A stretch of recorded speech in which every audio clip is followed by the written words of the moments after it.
Wednesday, January 21st. It is freezing cold. And for the first time this morning, I see my co-host. He hobbles into the studio like Cosmo Kramer. He just got awakened over on the couch. How are you? I'm doing fantastic. Yeah? Nice little wake up from RJ. Wake up, sleepyhead, which is nice. Is that the way he wakes you? That's how he woke me up today. Does he kiss you on the forehead and be like, hey, wake up, sleepyhead? It would have been a nice touch. Kind of rock me awake. RJ? Are you getting like practice with Antonio? My name is Kramer. You know I am, damn it. Yeah, it is similar to how I would wake Antonio up. Yeah, you kind of softly pat him like, okay, it's time. Come on, buddy. Yeah, all right. Here we get you. Let's have work. wake up. Yeah, time to go to school. Come on, bud. Well, welcome to the show. Wow, welcome, John Harbaugh. What a press conference. Yeah. What a day. What a day to be alive. I had to change my sheets. I mean, goodness. Oh my goodness. Easy. Unbelievable. What a day for you. What a day is right. You know what the beauty of having a coach though that's had the success that John Harbaugh's had? Tell me. Is that the press conference doesn't matter. It shouldn't matter anyways, but you know it does. It does, and you're right. It shouldn't, because we'll look at, oh God, this guy's awful. He's great, I believe. Right? Kay has Joe Judge gonna be a Hall of Famer, and Adam Gase doesn't know what's happening. Like it's irrelevant. It's irrelevant. No, it doesn't matter. But I mean, when you're an offensive coordinator or a defensive coordinator that's never done it before at the head coaching level, people are interested to get a feel for what you are like what you like in front of a microphone. Because I mean, how often do you hear the offensive and defensive coordinators talk? Not very often. No, not very often. So I mean, is this guy going to be capable of being a CEO, of stepping into a locker room? But you knew that before the press conference, that he's more than capable. Right, but that's why I mean, you don't. I was tuned in because I was excited to hear what he had to say, just about all the things that happened, about him and Joe Shane and all the different things that we're going to get a chance to listen to today. But yeah, I mean, the guy's been doing it for 18 years at a high level in Baltimore. So you knew he was going to have a good press conference. And he did. Right. I mean, it's not, I wasn't concerned about him showing up with a suit that didn't fit or, or having crazy eyes or saying something stupid that we were going to have to come on today and criticize or hear people talk about. Right. So there's like a level of faith, there's a level of belief, and there's a lack of concern when it comes to this guy. Right. He's there's a level of... He's an adult. Right. He's a professional. There's a level of professionalism. There's a level of comfortability now knowing that this guy is your head coach. Right? And now you're hearing about the different upgrades that are going to be made. If you're a Giants fan today, man, they're just over since this happened, you should be so happy. I am. I mean, I couldn't be happier. I mean, you got one of the top head coaches in the NFL. I'm not saying he's number one, but he's consistently good. But for what you need, though. You need an adult. You need someone to kick their ass a little bit. Like for Chicago. What did the Bears need? Exactly that. Someone to get the most out of their offense. Bears needed the Ben Johnson, right? This is what you need. You need someone to come in here that knows what he's doing, that has the kind of credibility that John Harbaugh has, that has the leadership skills that he has. Because I mean, the team spoke. You heard them say it after the season what they need, and that's exactly what you gave them. I mean, you gave them someone that's going to be demanding. There's going to be accountability. There's a captain. There's a captain to the ship now, and it's been a rudderless ship for quite some time, and they recognized they needed to do it. Sounds like Tom Coughlin, heavily involved, by the way, that he put Chris Mara and John Harbaugh in touch. Chris went down, had not one but two meetings with John, and it took a long time to seal this, but because he wanted to make sure it was all buttoned up, and they got it done. And like you said, if you're a Giants fan, and you'll get the random person who's going to go, I don't like it. Why? I don't like it. Okay, but why? Because he blows leads in the fourth quarter. Well, you know what? The Giants already do that. So I don't see any drawback, any negative. No, he's going to put together a good coaching staff. It sounds like Monken's going to be the offensive coordinator. Right. We'll see the I guess he's done with the Browns now. That's not going to happen. Yeah, well, it felt like it's just kind of going through the process before he ends up being the offensive coordinator. Hire a defensive coordinator, and you start rolling. You got the 5th overall pick. You got free agency. Mm-hmm. You're going to get the best version of the talent that you have, especially in year one. You always get that bump anyway in year one with the head coach, with a new head coach. But now, I mean, especially with the fact that it's Harbaugh and it's what you asked for, right? This is we're not just throwing this coaching staff together and it's like, hey guys, here, this is what we felt like you needed. Here it is. It's like, no, this is what you guys asked for. Right. You asked for someone like Tom Coughlin, and good on Tom Coughlin to also recognize, because I'm sure it bothers him as bad as we both felt like it ended. It ended poorly. Yeah, yes. You don't want to see it end like that. Guy wanted to obviously continue to coach. They decided to move on to the point where he's talking about, like, just one more win and I would have fought for my job. They don't shake hands.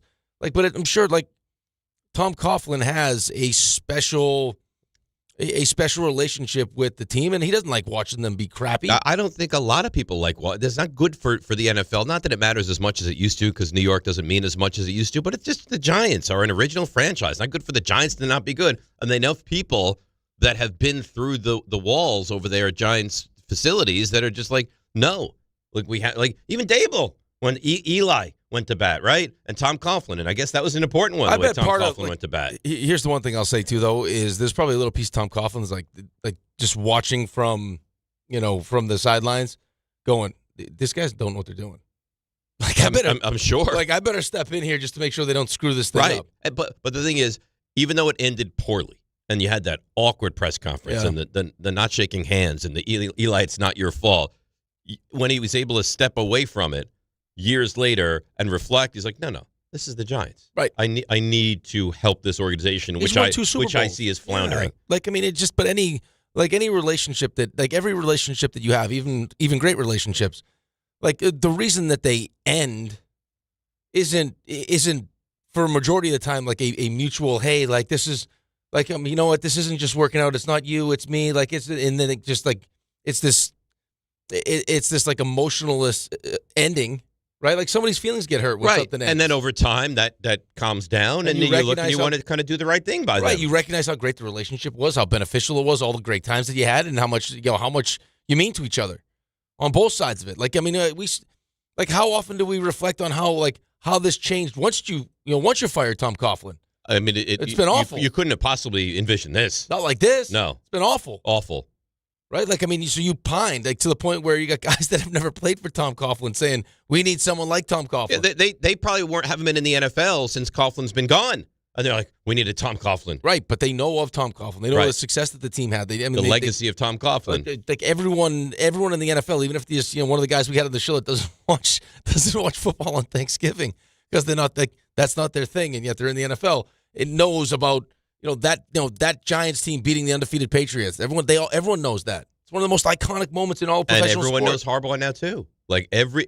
This is not a brand new coach. This is not someone with no track record. He comes in and there's instant credibility. You saw it yesterday, the reaction, and how people were just so excited. Even Tyrone Tracy flying back. Jameis is like, hey, buddy. I find he was on his honeymoon? Yeah. That's a little bit interesting, no? Well, listen, I mean, you got a veteran quarterback call you and say, hey, probably a good idea if you show up. I'm showing up. Okay. I don't want to listen, whatever I can do to make sure I get up on the right foot. I just think that, there's certain things you're like, oh, okay, he had a baby. I get it. He just got married. He's on his honeymoon. Okay, I get. I feel like that's an easy get out of jail free card. Yeah, probably, but it's also just think about what that says to John Harbaugh. Yes. That this guy's willing to take a day away. I agree with that. Like if you don't come, I don't think it's a knock against you. If you do come, right. I think it's like that's a guy. That's Correct. A dog. He left his honeymoon. I'm sure his wife is thrilled about it too. Right, like where are your priorities at? Like, and you're right. And if he doesn't, hey, where's Tyrone? Oh, he's on his honeymoon. Oh, no big deal. Right. The fact that he left from his honeymoon, I agree with that. Whoa. Right. You can't lose. You can only gain. And 100%. He gains a lot. Big time. Absolutely. And he's coming off another good season. Yeah, he's a good running back. Right. So I mean, it's all positive. It's all headed in the right direction. I don't know why Joe Shane was so nervous looking when he was. Well, I don't think it was introduced as Harbaugh. I actually I'm not even kidding. I actually thought he was having a panic attack. It was uncomfortable. It was having a Raanan moment. What? Why? What? I mean, it's Jordan Raanan. That's what I think of, though. But why? Let it go. I think of Giant success. I think of Tom Coughlin. I think of people that stroke out related to the Giants. RJ, is that fair? Jordan Raanan. Honestly, what? Is that fair? Can we not graduate past this? I mean, we can't. It seems like Rick can't. I can't. Why? Because that's just what I think of. But here's the thing, though. It's mean. He's done so much for us. He was there yesterday wearing a nice suit. I saw him on SportsCenter. He looked great. He did look good. It's all self-serving. He went there because he wanted to be on SportsCenter. That's the only reason he went there. He went there because that's his job. All right. What does he do? It's like saying, boy, that's Rick, a great question. That's a great question. Rick showed up here today because it's self-serving. No, you showed up today because it's your job. How dare you go out there and do what we pay you to do? Right. So self-serving. He had a nice one. He had the suit on, though. That's what I meant. Nice one-on-one with Harbaugh. Yeah. How come we weren't there? You know why. It's a great question. What do you mean? How come we weren't there? Mr. I am the Giants. Yeah, Well, we I am should the have been there. Giants. I mean, I saw other radio shows there. Why weren't we there? Because they're the flagship station of the Yeah, Giants. you're the Yeah, flagship fan of the How Giants. are you going to let that stop you? Come on now. I could have gone. You should have. We You should discussed have this the dressed other up in a day. suit and been there. Can you imagine that? Hi, Dave Rothenberg. I am the Giants. John, And then tell me some stuff. yeah. Yeah. What are you thinking? Look at this. Erection. That's how much I love you. And yeah, This is for you. I don't know what to say. I did this for you. I did. Yeah. This is what that is. I can't believe you're here. Pinch me. Look at my hoo-has. Let's go.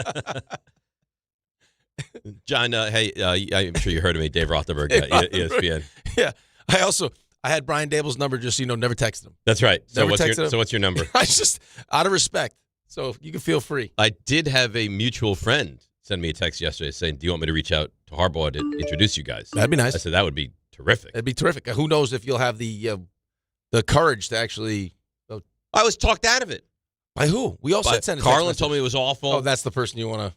I mean, that's. I mean, it was very. You know how he feels about his sources. Right. You know how- Right. No, don't get in the way of his Very sources. protective. Very hit or miss on this show whether I should have reached out to I Brian thought you Dable. should have. I still could. No, but not now. Why not?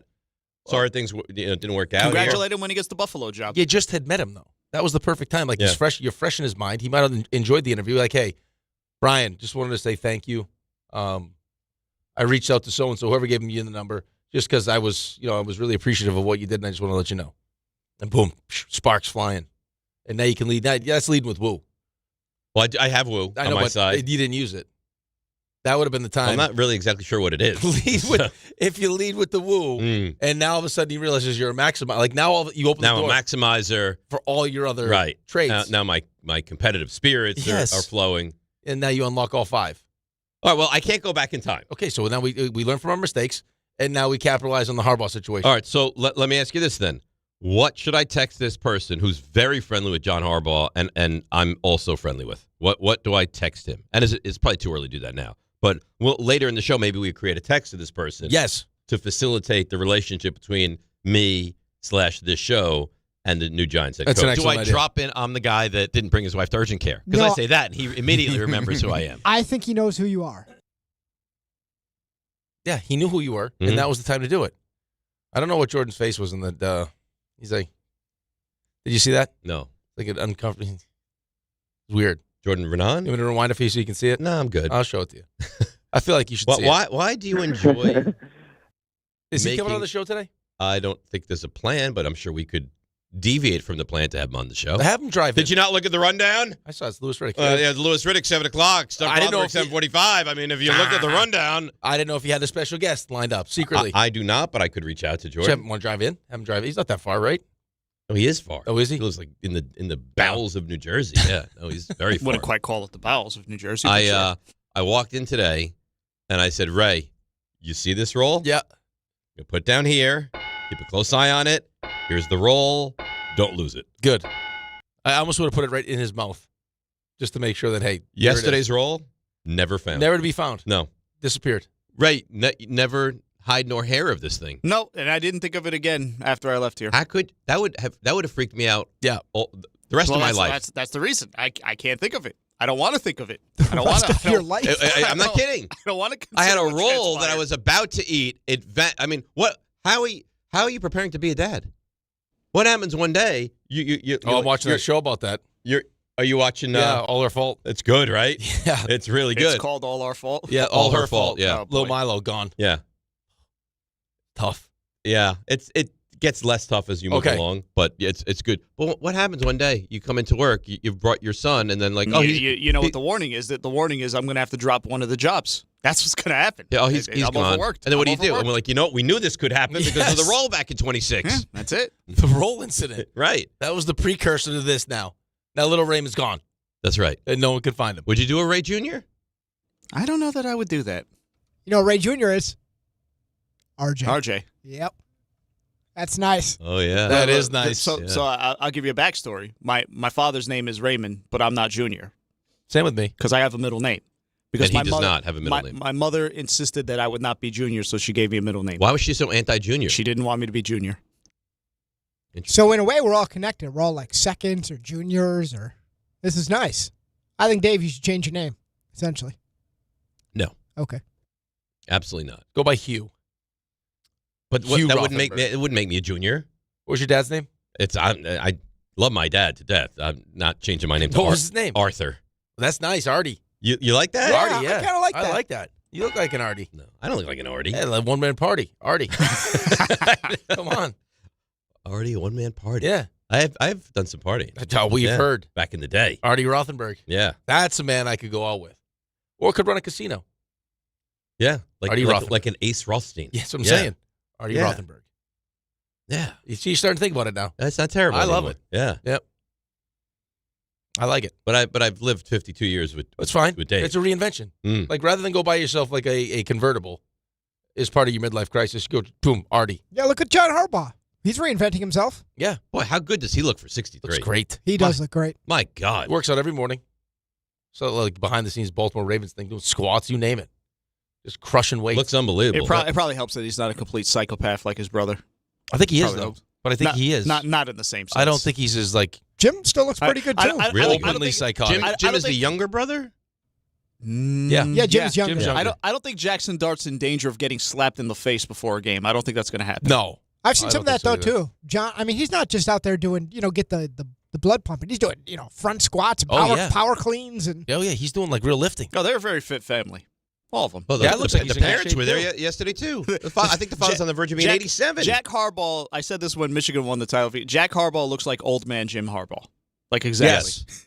100%. So just to make Giants fans feel even a little better this morning, I don't know if you saw this. There was one guy currently in the NFL who at the draft 3 years ago, I'll give you a little hint, Harbaugh was pounding the table. I want this guy. Puka Nacua. Yeah, you saw that? See everything. That's nice. That's nice. That's some respect for me. And I guess he was just outvoted. Like, no, we're not taking That makes him. you feel good. It makes you feel great. Really good. Yep.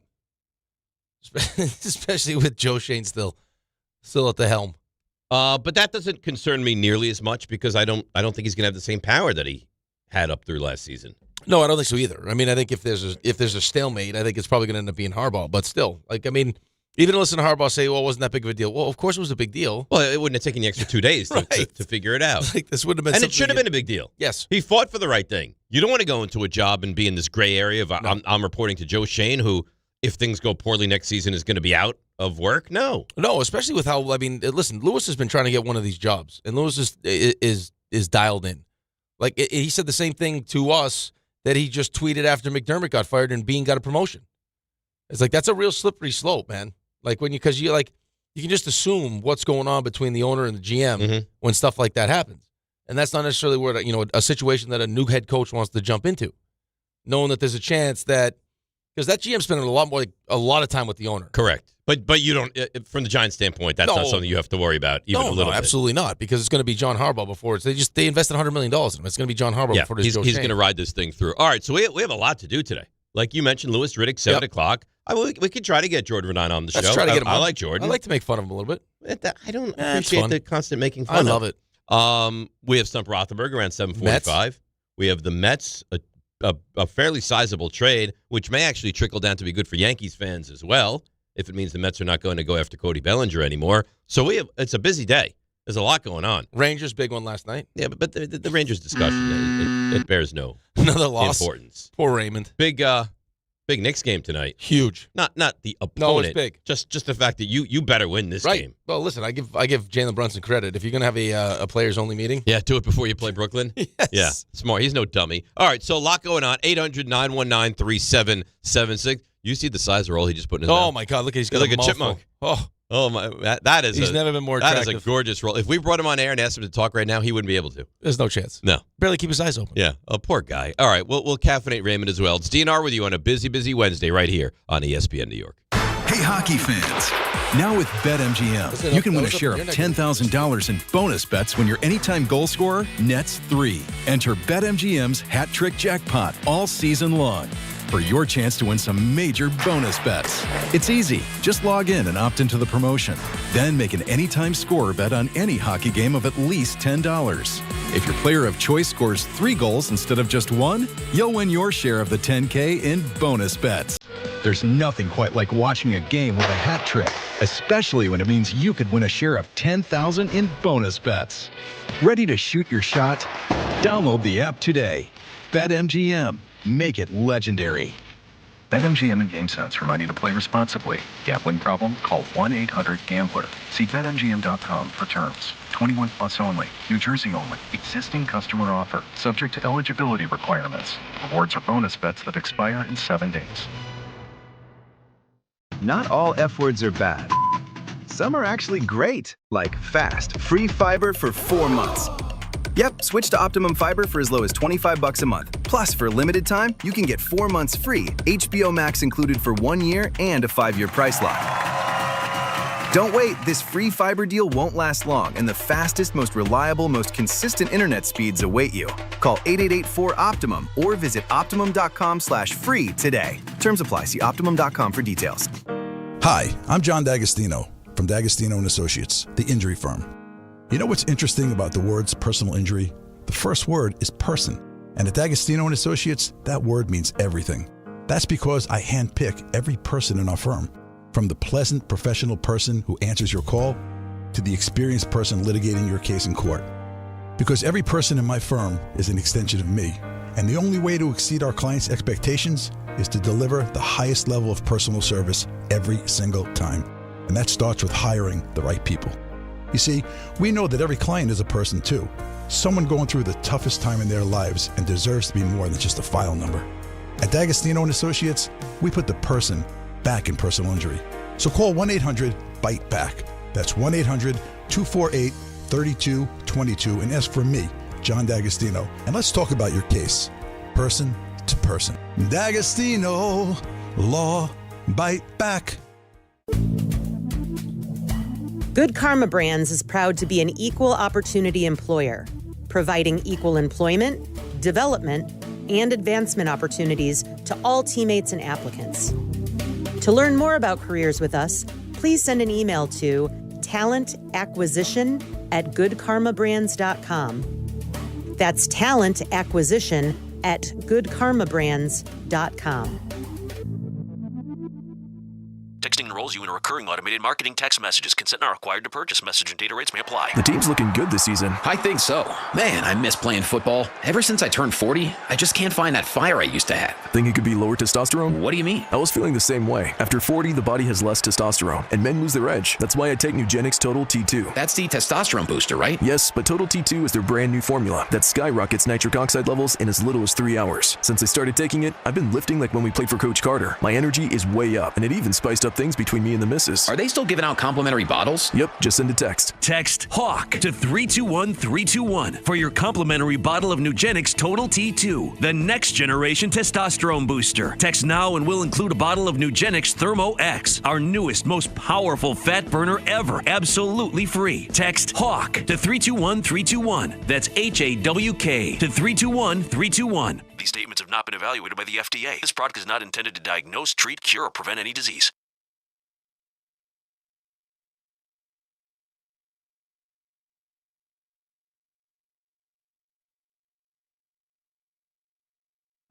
All right, DNR with you, ESPN New York. Mel has a mock draft that's dropping today as well. I hear right at 7 o'clock. I think he mentioned that yesterday. Yeah. I didn't realize it was 7 o'clock, so we'll have that. And we actually have some news to get into as well that happened late last night. Big news, Jazz hands. With the Mets that will be the first ones to get involved in that conversation. Very nice. It's Louis Robert, by the way. That's right. You're going to hear some Roberts today. That is wrong. It's Louis Robert. Confirmed. Raymond says confirmed. I know it. Well, I know you know it. Actually, I know it. It's your center fielder. That's right. Let's go. I like this move for the Mets. Yeah, I like it. I mean, there was rumors that this was going to be the move they made last year. And then, I mean, were the White Sox going to keep him or the White Sox going to let him go? And the White Sox decided to keep him, and then they ended up getting Acuna Jr. and a pitching Well, prospect. I think it's smart for the White Sox, too, to keep him and be able to get something the next year. I mean, that's also rolling the dice. Like, I mean, I guess it's, hey, if we have to keep him, we'll keep him, and we'll pay him the $20 million. And if someone wants to trade for him, we'll get something back. But the big thing for him is staying healthy. That's right. You know, he's got the talent. Well, I mean, if you look at his year in 2023, when he's an all-star, yep, his WAR was over 5. He hit 38 home runs, 80 RBIs, stole 20 bases, hit 264, and played a Gold Glove level center field. And now it's been a steady decline. With injuries, and you wonder how much of the stink of the White Sox makes it hard to wake up and play baseball every day. He's been banged up, and quite frankly, he's been bad. So the Mets are taking, I guess, a bit of a gamble. Not a huge gamble. No, it's not a huge gamble. It's not a huge financial commitment. It's not a long-term deal, right? I mean, you're not talking about giving 7 years to Cody Bellinger. It's an upgrade from Tyrone Taylor. Mm-hmm. It takes the pressure off Carson Bench, right? Now he can just, if he makes the team and can play left field, he'll play left field. And you got Robert in center, and you'll have Soto in right.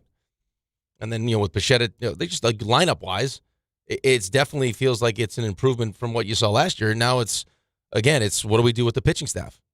But they got to do something. Of course, they're going to do something. What is it? Peralta or Valdez or Schoolboy, you're gonna add at least. I was watching Joel Sherman did like a quick reaction to this trade. He said he really likes this trade. He said it's definitely worth the risk for the Mets. And then he said, and they're not done.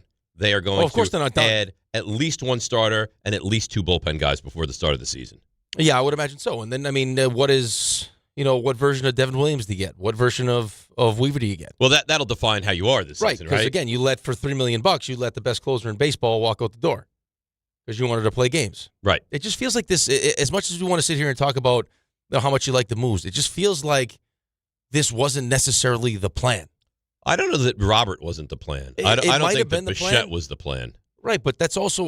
But they were interested in Tucker. They were interested in Bellinger. You're not going to go trade. Are you going to go side Bellinger now? Probably not. If you brought in Tucker, but I don't think you don't want to get into bed with a 7-year deal. But if you brought in Robert, if you brought in Tucker, were you going to bring in Robert? Probably not. Probably not. Well, you have to deviate though. No, I you knew they that. liked Robert. Like Robert wasn't like an 11th hour all of a sudden. And the groundwork was laid for Bichette early on in the offseason. So yeah, it just what he said when they went away from Pete Alonso does not match up with the actions that followed it. Like defensive run save, all these different things you talked about. I got a guy who's played one inning of first base and one guy that's never played third base. And then you get a center fielder who's an elite center fielder. Right. Now, so up the middle, you've upgraded, right? Semion's a better second baseman. Yes. And Lindor's a good shortstop. And Robert's a good center fielder if he stays healthy. But now let's figure out the pitching staff. And here's what I'll say about that is because I keep hearing about, do we trade for Peralta and what does that look like? Does it include, does it include Sprout or does one of these deals include Tong? It's like, wouldn't you rather just make the financial investment on like a Framber Valdez? And then if you got to eat some money as opposed to send it off. I understand your point, and then save those guys for either yourself or for another trade that you wind up doing. But if you like Peralta, way more than you like Valdez. Yeah, but could you like him more, like that much more? I don't know. Do you think that Sprout, would you rather keep Sprout and Tong and see if they're going to turn into nice pieces in your rotation? Yeah, but maybe. You have to, at some point, you have to trust it. Maybe that one of these two guys they don't love. If they're willing to trade them, they must not love them, right? Well, or it's just they already have somebody that's produced at a level. But if you love Tong and you trade Tong, that would be curious. Right. Well, they got 3 of them. They love McLean. So now which one do they love more? McLean's off the table, right? Sprout or Tong? Well, that's the Mets' determination. Whichever one they trade, they liked them enough to call them up to try to save their season. Because it was desperation. Right, but still. And you just threw them into the fire.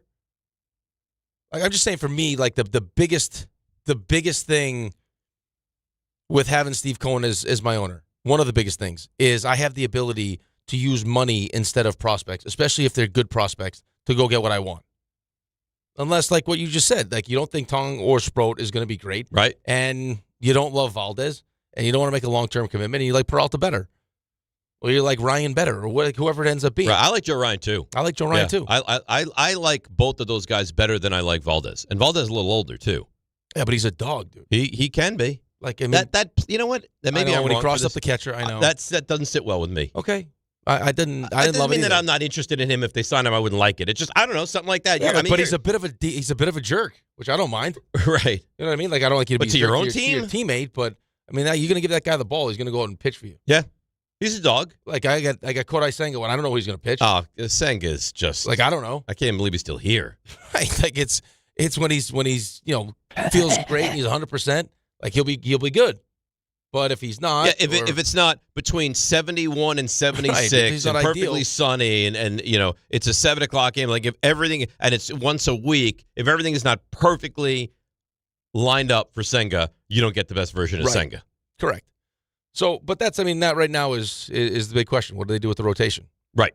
And if the two guys they brought in the back of that bullpen are, what version you're getting? Well, if they're not good, then you're going to struggle mightily. And if they are good, get killed. Yeah, it's going to be terrible. Stearns is going to get killed, and rightfully so. Right. So you're going to and listen. It's a lot of it's wait and see. I kind of like what they've done, but I can't give it a final grade because it's not complete. No, it's just you went away from three of everyone's favorite players, so there's going to be an emotional attachment to it. So you're not going to get the benefit of the doubt right away. You're going to have to see it.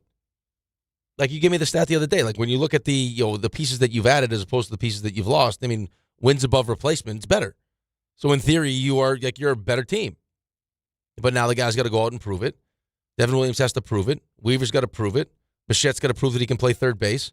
Polanco's got to prove that he can be There's a lot of question halfway marks. Decent defensive first base. Because if he stinks at first base, like we already hear like the defense. Oh, if he stinks at first base, it would be embarrassing. Because every Mets fan knows that Pete has a hard time flipping it to the pitcher or throwing to second base. But if it's anyone besides a Met fan that criticizes Pete Alonso's defense, Mets fans lose it. Look at how he scoops it. Like we'll make Pete Alonso. It was not a good defender. I'm sorry. From all around the base though. Okay, fine, but that's not all there is. Okay, There's a lot more than that. All I'm saying though is if Polanco just stinks and he can't scoop baseballs, it's gonna be like David Stearns. What the hell are you doing? I totally agree. Like you walked away from Pete. Pete just hit 38 and 115. The easy thing to do would have probably been, hey, we'll keep Nimmo. Well, no, I think you could have been. I think the thing you could have done was you get rid of Nimmo. Because, I mean, you're going to add a better defensive second baseman. It's only 3 years instead of 5. You've seen Nimmo play left field. But it would have been easy to bring back those guys. They're very well liked. You couldn't, though. You couldn't bring back all the guys. Something needed to change. Like McNeil gone. I think so. McNeil gone and Nimmo gone. McNeil wasn't good anymore, too. But, okay, so that and not a good locker room guy. That would have been good. Everyone wanted Diaz back. And then, I mean, I think Pete's going to be a good offensive player for the next 5 years.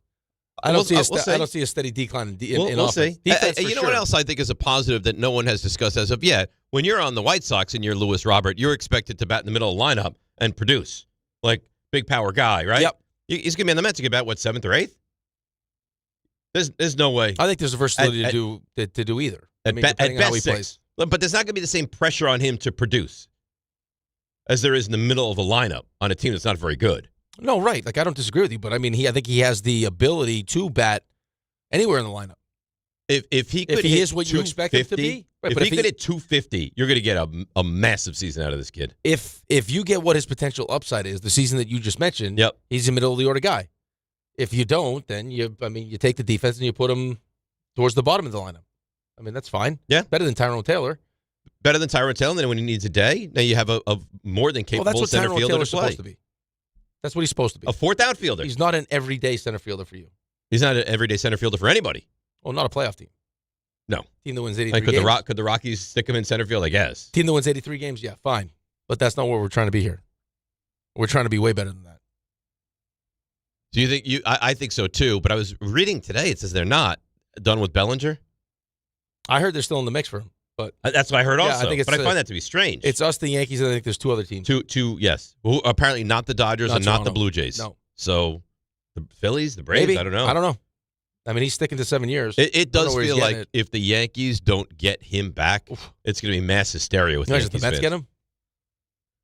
If the Yankees don't get him, it's going to be mass hysteria. If the Mets get him, I think Yankee fans will lose their minds. Listen, it actually makes still a ton of sense for the Mets to do it, if you think about it, because now you put Polanco more, like primarily at DH, and you could play Bellinger at first, in any outfield spot. And then Benj in left, and then you can, Benj needs a day. Well, the thing is, you could play Bellinger at first. When Soto needs a day, you can play him in right, you can play him in center, you can play him in left. Like you can play. So if each of those guys needs a day off during the week, he can go left, center, right. He can play first base. Right. I mean, it would add a lot more depth and he's really good defensively. Movability for these guys. By the way, and I didn't hear this, but I've gotten numerous emails about this. RJ, do you know about this? Maybe it's some plan for RJ later in the show. Apparently, Carlin was taking massive shots at my guy yesterday. I heard, yeah. Oh, you did hear this? Yeah, he just told me out there. Really? That's fine. He lashed out. Raymond, did you hear about this? I saw something on social media. I didn't know exactly what was said. I mean, it was implied. But I guess he says the reason you wear a hat on a daily basis is you're going bald. Yeah. I think that's what he said. Uh-huh. Mm-hmm. That narrative is tough, though, because even we joked about it like over the summer, I remember at one point. But then I remember... I just did a Christmas video with no hat on. Yeah, you mocked me. I remember that. I just don't feel like wearing doing my hair in the morning. I understand that. That narrative was going around last year, and I feel like you put that to bed. Yeah. Rick has a very healthy head of hair. Very healthy head. Now, filler in the face, I think that's a different conversation. I don't put any filler in the face. I got you. I'm telling you. Okay, no, sure. Your secret is safe. I take with pride me. in that. There's nothing But in your here. hair is luscious. Fine. It's yeah, beautiful. When I do it, I like to maybe throw a blow dryer in it. I'm not doing that at 2 o'clock in the morning. It's no, just not going to happen. Nor should you. I don't have RJ's trained hair where I can just wake up and just put water in it and it just looks like that. It's like RJ's hair is like an animal. It's unbelievable. Like those guys that like they train the snakes and the snakes pop out and they just like cobras. dance around. Yeah, that's what RJ's hair. He gets out of bed. He's like doo doo doo doo. I can't do that. They're called snake makes its way over. Well, it's like snake charmers, right? Like my son Milo, like same as RJ. Like his hair just always looks. It's so thick, it just looks good. Rocco's, I have to like get the blow dryer out. We got to like, otherwise it just looks like doesn't look great. But your hair's fine. It's fine. It has a life of its own, though. But it's not like well trained like RJ's. No, RJ's got volume. He's got height to it. There's not a gray speck in that hair. I mean, it's beautiful. Gorgeous. I mean, this comes over the course of 10, 12 years, though. You got to work at it. I think you could get there. Dave, I think your hairline is underrated. I don't think you do enough with it. I know Rick Ford. My hairline is terrific. It's solid. Yeah, for 52 years old. It's solid for any age. Yeah. Like Rick, I know. Your neck to chest hairline is phenomenal, too. Like, I feel like there's a full connection there. I feel like it goes from here all the way that connects to your chest. What are you talking about? I think your neck hair would connect to your chest hair. Yeah, he says your neck hair and there's a path. Because I have a lower beard. I think that thing could connect. That's a nice thick growth. It is nice. There's no connection. No connection. That would be nice. Sorry to disappoint. Make a little trail right down there. Is that uncommon? The old chest to neck beard. Sexy. A landing strip. How am I getting made fun of? No one's making fun of me. It's not made fun of. Yeah. I think it's nice. How you turning the tables on me? It's some deflecting. It's part of my. I mean, Carlin went after you, and I was going to defend you for fun. Maybe he's right. Maybe you're bald. No, I'm not. But I'm not bald. I think it was because when we talk about the roll thing, I said he's like a truffle pig. Like we can find the. Oh, so he was returning serve. Upset. Yeah. I like Dave's look right now. He looks like someone like a third base coach leaning over the railing, telling you about going the other way, like chewing some seeds. I think that's what he's going for right now. So you know the genesis of the hat today. It's so cold out, freezing. I walked out of my house this morning. I'm like, man, it's unusually cold. Looked at my phone, 6 degrees. So I was like, all right, I'm not about appearance today. No, I'm about keeping myself warm. So I put on a winter hat. Yep. Not ruin the hair. Right. You so can't. Once the hat has ruined the hair, now I was like, forget it. I got this beautiful hat in the car. It's everyone's favorite hat. Away we go. It's blue a good putty. Look. It's a good look for you. I was going to say that you looked more like somebody who would be a pending assistant on Harbaugh's staff. Like, not quite. I'll take the job. Yeah, you're right. Above a quality control coach, because you seem like you have a little bit more experience in that. Maybe not an offensive coordinator, maybe a receivers coach, something like that. Totally fine. No, he doesn't scream receivers coach. I'm trying to think what position would work. Like some kind of line coach. Assistant offensive line coach. Like remember what I did to Jake when he was in here that day? Yeah, you put him through a wall. Well, run game coordinator. Something like that. Yeah. I think I'd be good with like time management though. I think that would be my strength. There are time management coaches. That's some for coaches, me. Some coaches can't handle that. Most coaches can't handle it. Mike McCarthy. Maybe I get in the ear of like Ben, we're gonna not kick a field goal again. Ben, let's rethink this. You can't put the coach in like a chokehold, so he can't make the call. I wouldn't do that. Where's the coach? Dave choked him out. That's right. So he didn't go for it. He's sleeping. He went night over there. All right, let's take a break. We'll come back. We'll get to your calls, 800-919-3776. More Mets, little Knicks, a lot more Giants. By the way, I'm getting emails from people like, I can't believe you guys are talking Giants again. Well, the guy was introduced as the Giants coach yesterday. What do you want us to do? It's a big Mets day. Big Mets day. Big Mets day. And also, Knicks day. Sent myself a DM. Oh, nice. We'll get to that later. DNR with you, ESPN New York. Health surprises can change your life in an instant. You've seen it happen to others, but it doesn't have to be your story. At Princeton Longevity Center, we customize actionable and proactive health plans to maximize your lifespan and take control of your health. Our Cancer Check program combines cutting-edge technology with top medical expertise to keep you ahead of potential risks. With advanced full-body imaging, genetic testing, and multi-cancer detection blood tests, we look for even the earliest signs of problems. Results are analyzed by expert physicians who craft a personalized plan to safeguard your future. You're not just a patient, you're a partner in your health journey, backed by a team committed to helping you live longer, healthier, and more vibrantly. Our programs have saved hundreds of lives and empowered countless others to take control of their health. Be proactive with your health for the ultimate peace of mind. Call 888-8000-PLC or visit PrincetonLongevityCenter.com. Show your team spirit and say big only at Security Dodge during the Start Something New sales event. For a limited time, score an extra $500 off on top of all rebates and new incentives just for coming in and wearing your favorite team's jersey or swag. High school, college, or pro, football, basketball, hockey, and every sport in between. It's easy to win big at Security Dodge in Amityville. Visit us today or shop 24/7 at securitydodge.com. Hey, sorry I missed you. Your call is very important to me. Just not as important as the New Jersey Lottery's Green Ball promotion being back on Pick 3 evening drawings. See, if the green ball's drawn, that's a free second chance to win? So, yeah, you get it. It's only through February 1st, though, so try me after then? Must be 18 or older to buy a lottery ticket. Please play responsibly. If you or someone you know has a gambling problem, call 1-800-GAMBLER. For game odds and promotion details, visit njlottery.com/pick3. Welcome to Jake's 58 Casino Hotel, where excitement never stops. Unleash the fun with 2 floors of gaming action, featuring 1,000 cutting-edge video and electronic machines. Enjoy exceptional service at a prime location that places you right in the heart of Long Island's excitement. Stay and play in style with over 200 hotel rooms and treat yourself to a full range of dining options at Jake's 58 Casino Hotel. If gambling is a problem for you or someone you care about, please call the 24-hour toll-free helpline at 1-877-8-HOPE-NY or text HOPE-NY. You still thinking job change in the new year? Yeah, I need something that's in high demand and more stable in this economy. IT? Yeah, cybersecurity, maybe even AI. That's what I did. Really? How? Went to My Computer Career. You don't need any prior experience, and you could start your new career in a matter of months. A lot of IT pros go to school there, too, to level up. Sweet. Are classes online or on campus? Both. Wow, I'll check it out. Thanks. Make this your year. Take the free career evaluation now at mycomputercareer.edu, an Elite CompTIA certification partner. Financial aid is available to those who qualify, including VA benefits.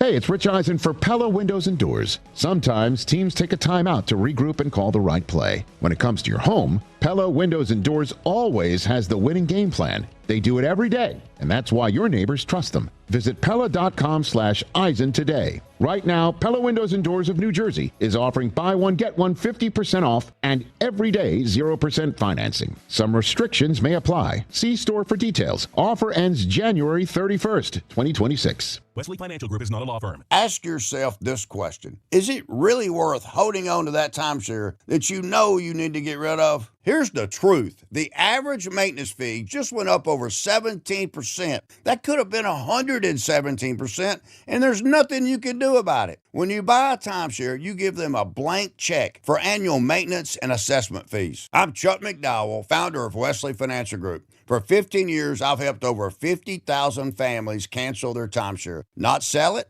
not transfer it, cancel it. Did you buy a timeshare because they told you it was a great investment and your maintenance fees would never go up? That's a lie. Are you ready to get rid of your timeshare once and for all? Simply call us and I'll send you our timeshare exit kit that explains all your options for cancellation. Call Wesley now for your timeshare exit kit. 800-568-3344. 800-568-3344. 800-568-3344. Step inside the game you love with the NBA app. Tap to watch every game as it's happening. Jalen Brunson does it again! And never miss a moment of the jaw-dropping action. Get closer to the players than anywhere else. Follow the latest schedules, scores, and stats. Keep up with every story from across the league. And with NBA ID, it's all personalized to you. The game lives here. Download today.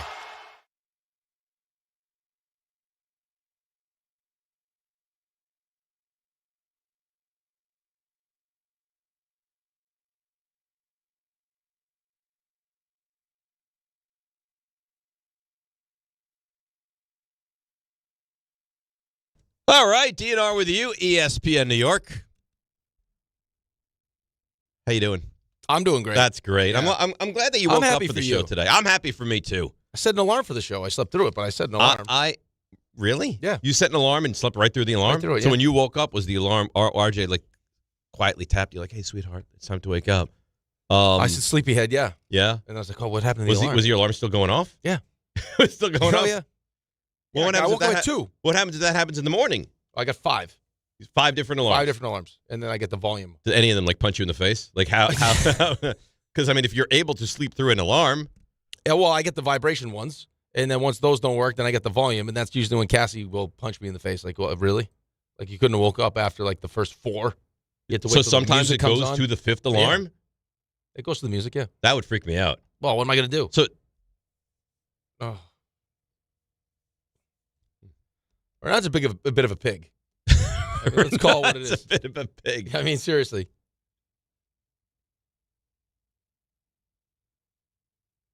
I'm not that blatant. Yeah, you are. No, I don't say it like that. Right, you'll say it in some kind of more like a innuendo-ish batteries way. or something like that. Yeah, I don't like that. I mean, that's over the top. You think there's a chance they fall through the ceiling with the construction? Yes. You do? Yeah, I saw the other guy the other day. The little guy popped out, and he's like, I'm going to be in there. Like, oh, great. I don't really care. Yeah, that's very loud. I don't understand why they're always on our floor, though. They're doing the construction I don't think above they're us. on our floor. No, they're not, but they come to our floor. They've been on our floor. Earlier in the week, that area of the office way out that way was like covered in plastic. So Ray. Maybe someone stole your. Maybe that's who stole your maybe roll. the construction workers. I think- Construction workers notoriously love rolls. Isn't that what you suggested yesterday? They shimmy Rick? down. I think that's what you said. Yeah. I didn't see any of those guys yesterday, though, so I don't know. There's a real chance the roll never made it up here. I mean, let's just call it what it is. The farther away I get from it, it's probably that, but I didn't believe that at the time. He really packed up from the car, moseyed his way in. It was so excited, and the roll was just sitting there. You see where I parked. Like, so how far could I go? Did you park there yesterday as well? Yes. Man, I would love to know what happened to this roll. Me too. It's a mystery that it's a cold case now. Yeah. It's not going to be solved. Really cold. I'm watching Dexter, by the way, speaking of You've cold told case. us. Yeah. Yeah. I'm making my way through season 1. I think there's a pretty good chance season 1 is done today. I just smashed another show, His and Hers. Sherry said it's one of the few shows that she could not figure out what was going to happen. Well, I don't think he could. I thought I had it, and then Yeah? Yeah. So I'm watching. I don't even think you would get it. What do you mean, even me? She's better at that than me. Well, no, but you watch so many shows. Yeah. I'd be hard pressed to think you would get it. So she said she was watching. She had no idea, and it totally threw her off. I'm watching Dexter season 1, and I was like, I think this guy's the killer. I told her yesterday. Turns out I was right. You're right. Yeah. I See, picked so up maybe on you it. are good at it. Maybe. Yeah, like it was a good show, and now I just started all her fault. It's really good.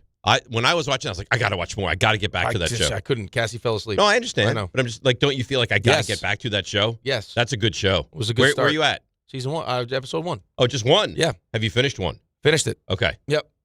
I just powered. You know what I through it. loved about that show? What? It starts out like a house on fire. On like, fire. Right on fire. Right from the immediate jump. It's just wonderful. Yeah, not a great marriage wise to pull the old. It's your fault. Why didn't you just check the number? Yeah. That didn't go over well. It's kind of freakish when you're like, oh my God, it's just that easy to. Right. Yeah. Good. I like it. It's a good show. Yeah, it's good Joe in Ocean Gate. Joe, you're all fired up. How are you? Morning, guys. Yes, I am. Dave, I think you would be a get-back coach. I think that would be a great position for you. Make sure everything stays in order on the sidelines. So yeah, John Harbaugh. I after he was done talking, I went outside and ran wind sprints to get ready for next season. So I mean, he's an absolute leader of men. I love hearing him talk. He sounds like he's just what you want, right, in a head coach. And I also have a food out of the trash can story real fast if you want to hear that. No, never. I kind of want to hear it. Okay, I want to hear all that right. he's food out of the Okay, trash can. listen, it's not me. Look, it's Rick, Unilaterally. the dumpster diver. Yeah. So you're another one of these trash can eaters? Actually, no. It was my mother-in-law was engaged to some guy, and he went out to like the RoboCan like a few hours afterwards and fished out some lamb chops. Yeah, that's aggressive, though. That's disgusting. Yeah, come in. You can't go into the. I mean, hours later, going to get lamb chops in the garbage. Oh, I mean, that's an issue. That's gross. I mean, that's a problem. You go to the dumpster and fish out hours old lamb you chops? can't. I mean, I threw my pizza was just Now, sitting there. also, let me defend you for a moment. Even though I don't know that there's something I would do, this is your garbage. It's my garbage. Right. Yeah. So you know exactly what's going in and out of that thing. Mm-hmm. This is just a public garbage. This man is fishing out lamb chops. It's tough. Was it public? Called the RoboCan? Is that what he called it? Yeah. I don't know. Yeah, I don't know about that. That's a tough one. That's disgusting. Oof. Yeah, I wouldn't do that. No, neither would I. Let's hear a little bit from John Harbaugh, 800-919-3776. He said this is the job that he wanted. One of the most iconic franchises in all of sports. I wanted this job. I think I told you that, Mr. Mayor. I wanted this job.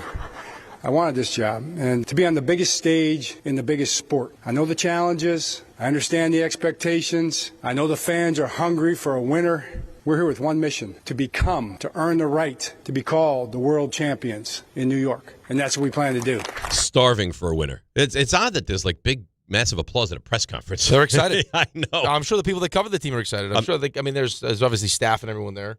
I want to make them feel comfortable. If you're Raanan, players. if you're Pat Leonard, you're Paul Schwartz, you got to be like, oh my God, we thank God. Right, finally. Maybe finally we got winning. some functionality within the organization. That's the other thing I like too, is just that a guy that knows what it's like to coach when there's expectations.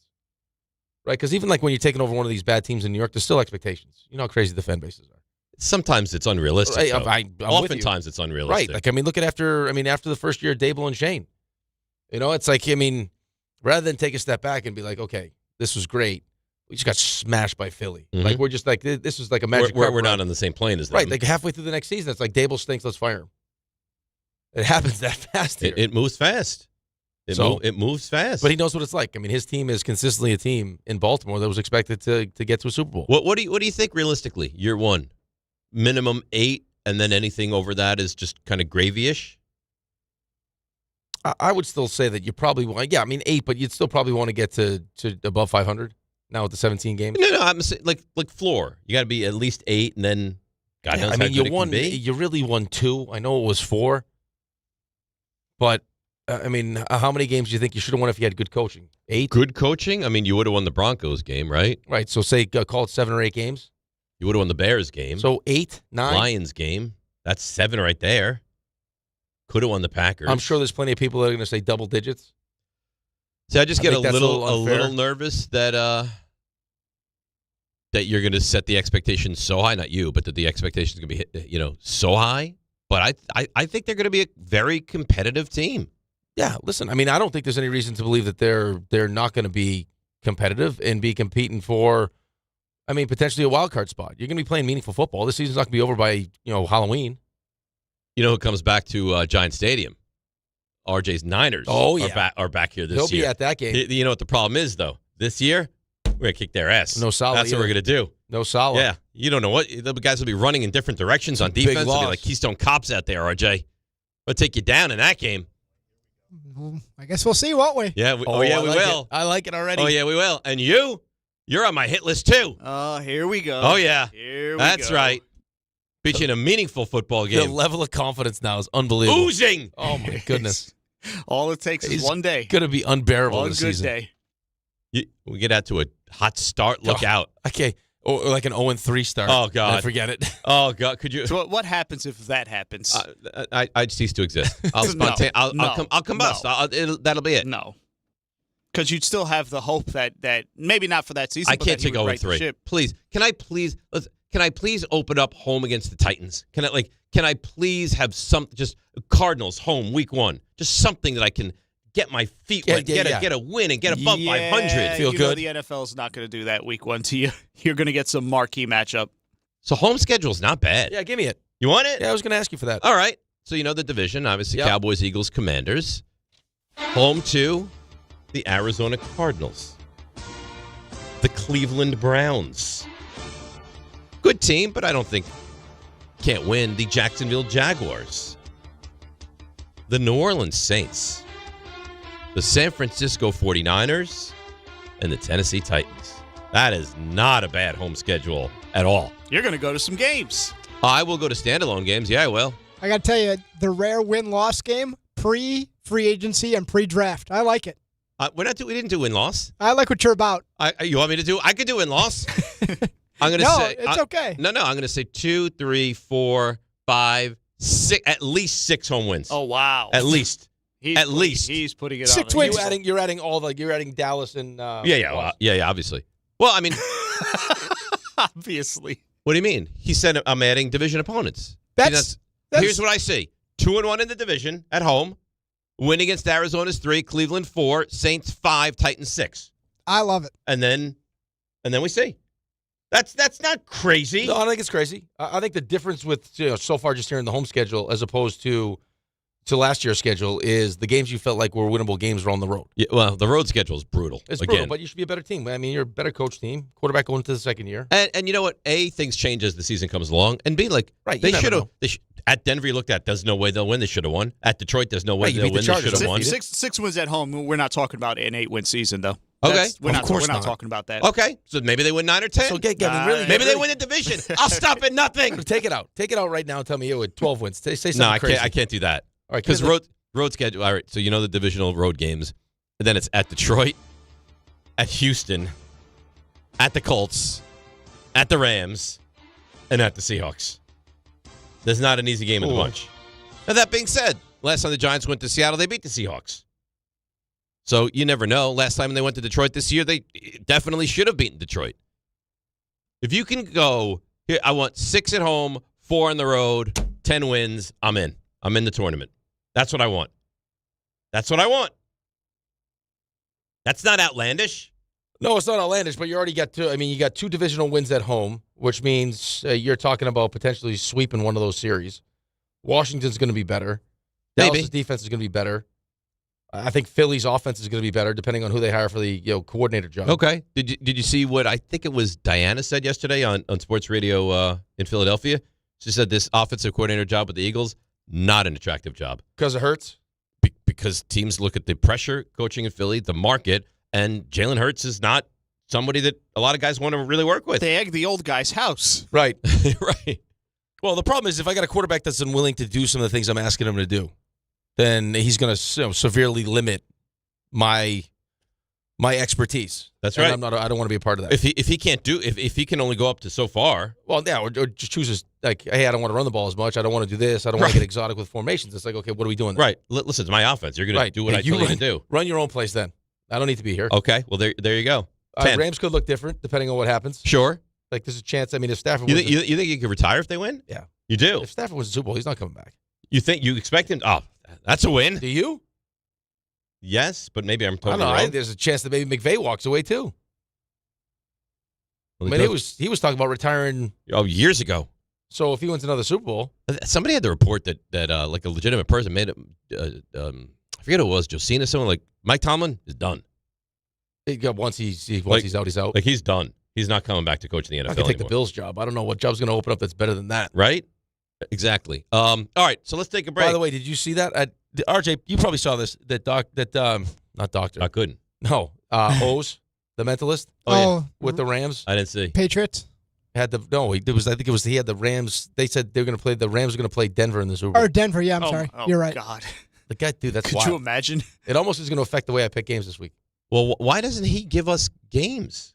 Why doesn't he take his own games? Yeah, why doesn't he gamble huge amounts of money on these games if he knows the result? He may. You can't publicize that. That's unbelievable. Maybe he is. Maybe he's just rolling in dough. How nice would that be?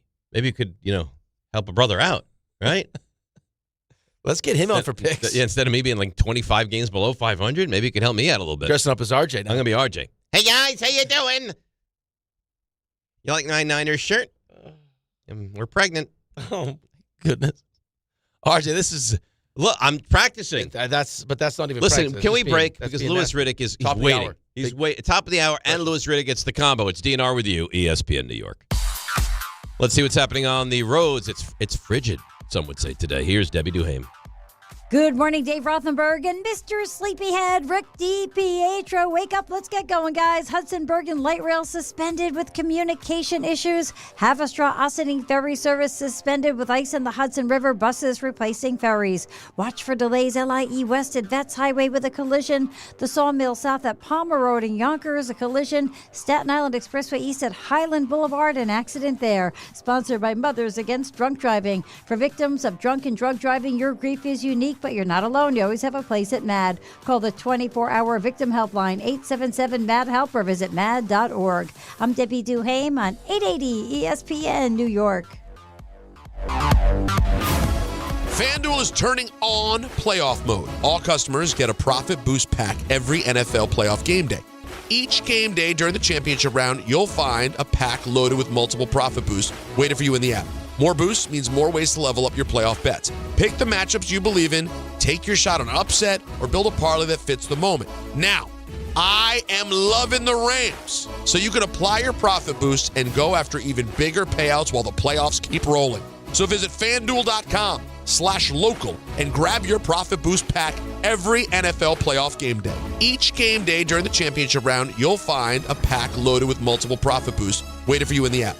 More boosts means more ways to level up your playoff bets. 21 and over and physically present New York option required. Bonus issued is non-withdrawable profit boost tokens. Restrictions apply, including any token expiration and max wager amount. See terms at sportsbook.fanduel.com for help with a gambling problem. Call 877-8-HOPE-NY or text HOPE-NY 467-369. Knicks fans, it's time for basketball, and the action starts tonight at Crompton Ale House with Team ESPN New York and Ultra. Whether you need a pregame spot or you're looking for the right Knicks bar to watch the game versus the Nets, Crompton Ale House is your destination. The party tips off at 7 p.m., and Team ESPN will be giving away ESPN, Ultra, and Knicks prizes. Join fellow Knicks fans tonight at 159 West 26th Street. Cheer on your Knicks, enjoy Ultra draft and bottle specials, and cool prizes all game long at Crompton Ale House.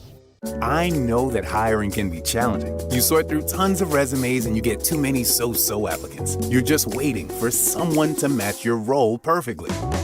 Well, now, there's a place where you can meet them fast. ZipRecruiter.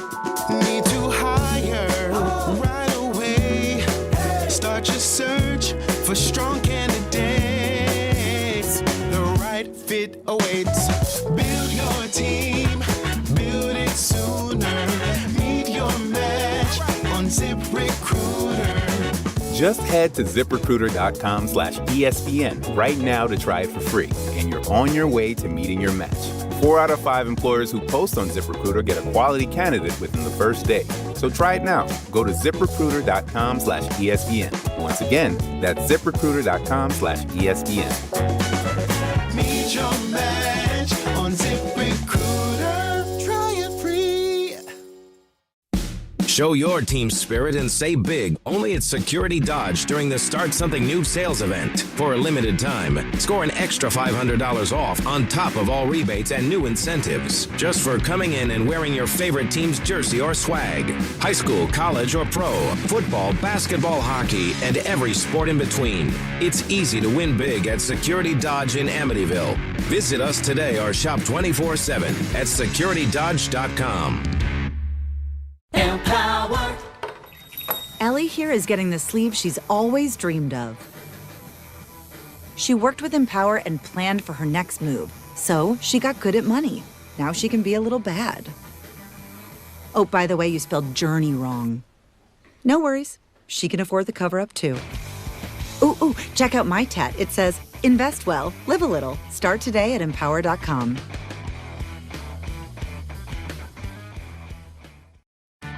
This is the story of the one.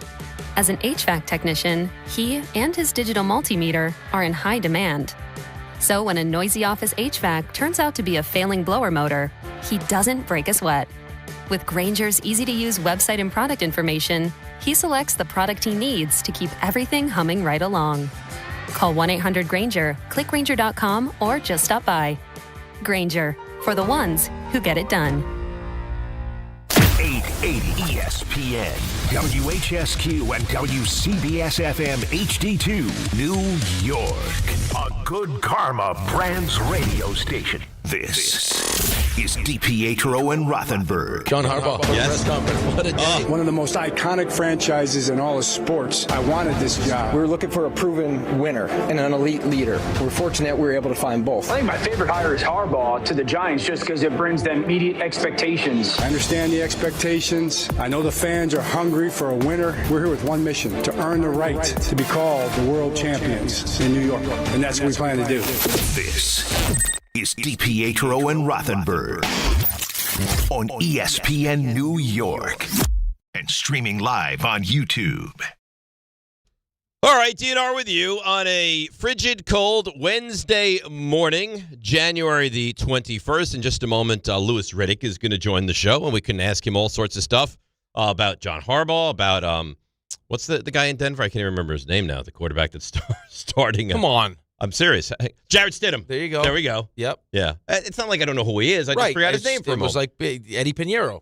Right. You don't know his name. It could be anybody, Stidham. So let's bring him in, the great Louis Riddick. Good morning, Louis. How are you? Good, man. How are you? Good. So I know you like this hire from the Giants' perspective. Let me ask it to you a little differently. Is there anything you don't like about this hire and John Harbaugh? No, really, there's not. I mean, there's really nothing to not like about it. Look, John is the consummate CEO in my view. I've known him for a long time. I've met with him. Yeah, I mean, I know how he operates. I know how he thinks about football, about organizational setup, about teaching, developing schemes, strategies, tactics. I know how he thinks about all that stuff. Now, like, I mean, there's always things that you can point to in his tenure or during his tenure at Baltimore and say, well, sure didn't master it here. He said, well, no kidding. There's always imperfections or chinks in everyone's armor as far as like maybe things that they wish they could do again, as far as maybe how they manage the game or a coaching hire or a player selection. I mean, there's always things like that. But like by and large, like his record speaks for itself. He was taught by some of the very best. I mean, football's in his blood. These guys are extremely motivated now.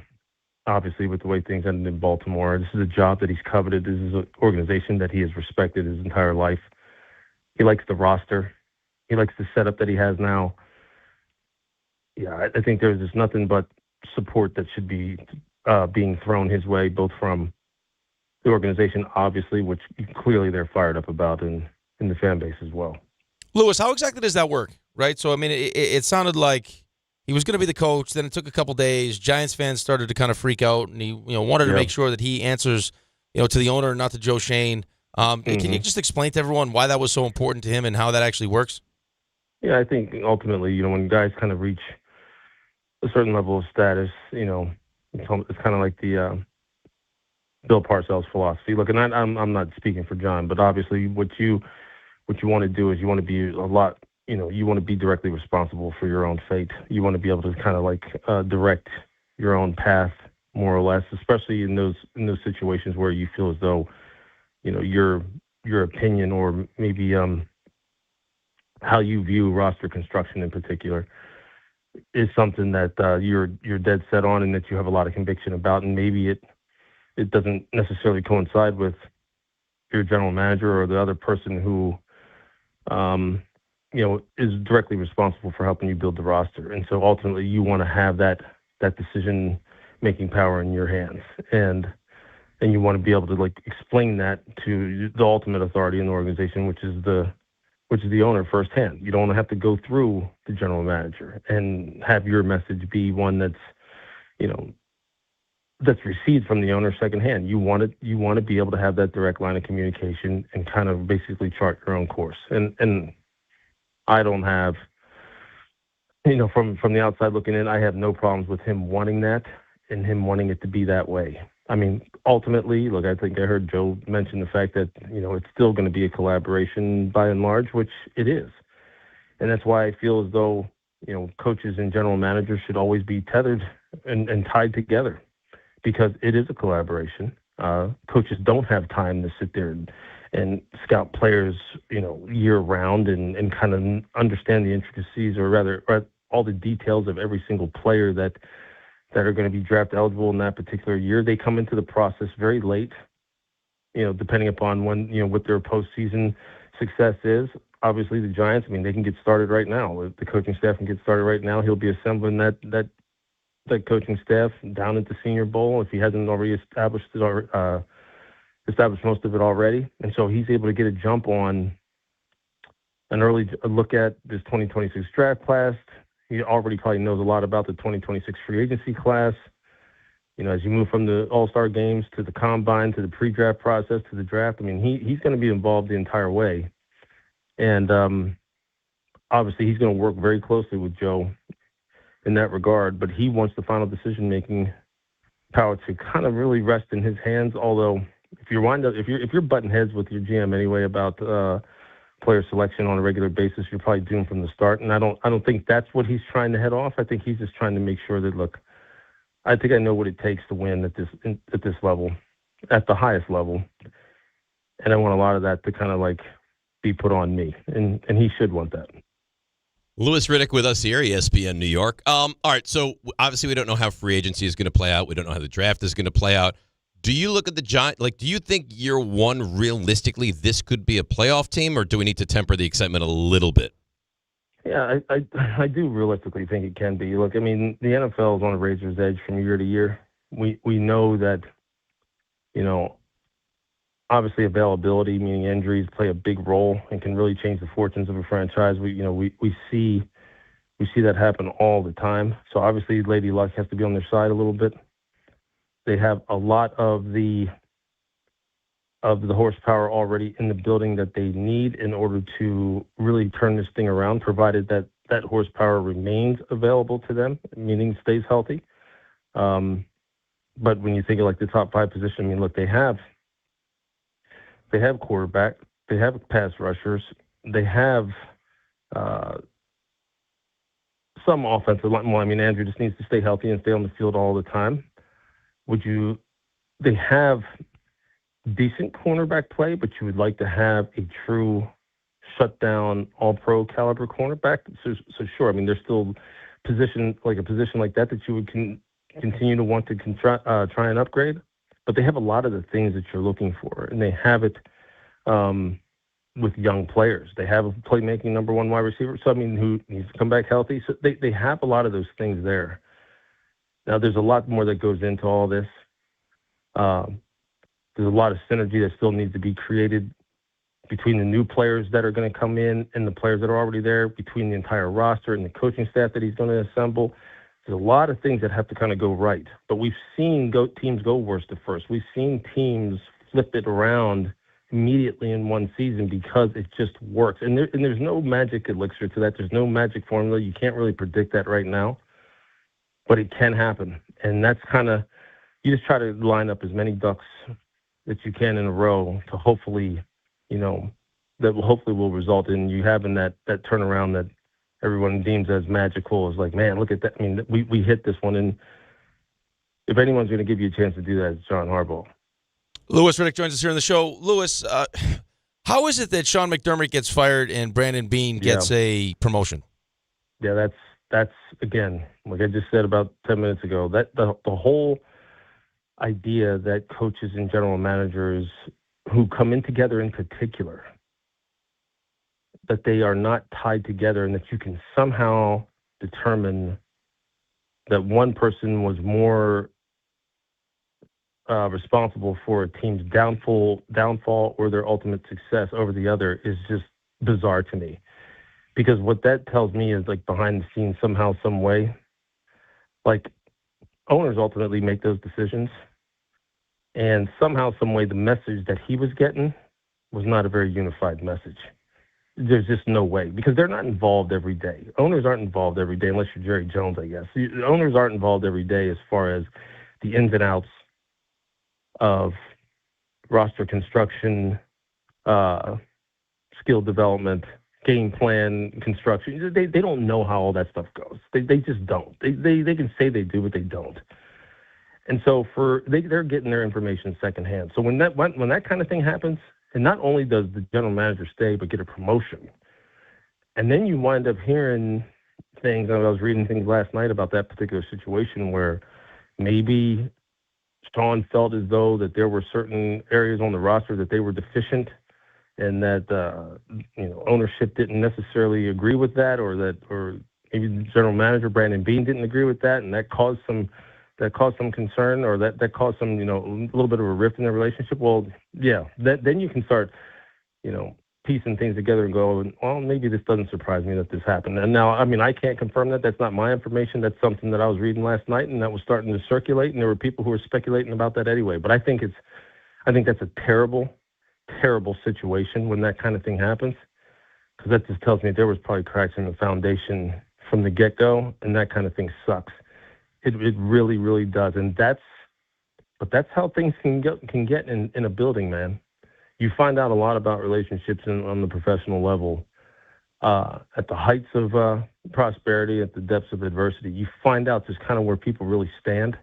You know, when things are going great, people kind of want to point at me and say, no, this was me. This was me. You know, I'm the one who really kind of built this thing. And when things start to go bad, then a whole lot of finger pointing starts happening like that. Oh, that was you. No, that's because of you. And that, I hate seeing that, because Sean and Brandon came there together. Brandon is there because of Sean. Brandon was hired after Sean because of their relationship that they had together in Carolina. So for him to be ousted now, yeah, that really does make you raise your eyebrows. And I like Brandon Bean a lot. I know him personally, but that just does not sit well with me.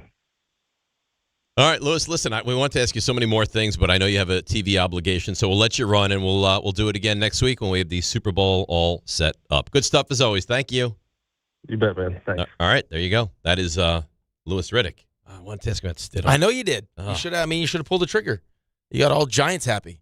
Well, I thought the Giants were relevant. Can they be a playoff team, Lewis? Oh, Brent, tell me about Brandon Bean. How does he get a promotion, Lewis? I think that's a valid good NFL question. I thought it was a valid question. Yeah, right. And so we already had asked the Giants questions, and then you wanted to slobber all over the Giants. I wanted to ask Can they win the Super Bowl, Lewis? I didn't ask you if they could win the Super Bowl. Tell me about Brandon Bean. It's New York's other team, Lewis. I can let you attack me. I didn't do anything wrong. If you wanted to ask him about Stidham. It wasn't a bad – I did not ask a bad question. You knew we were getting out at 7:15. Okay. I didn't realize he would be so long-winded. Yeah. That's a shock to you? That was shocking. I didn't realize. It's like if Jordan passed out on SportsCenter. Would you be shocked? No. It's just what he does. Would you be nicer to Jordan? What the hell is with you and Raanan? It's the Raanan mannequin. The Raanan mannequin. Oh, no, he's back. He just texted me back. He said he can join us at 9. You know, tell him no. Yes. No. To save him? He should not be treated like this. Maybe you ask him the Stidham question. Raanan? Yeah. But Raanan is not a talent evaluator. Well, what do you think, Jordan? No kidding. I know he's not a talent evaluator.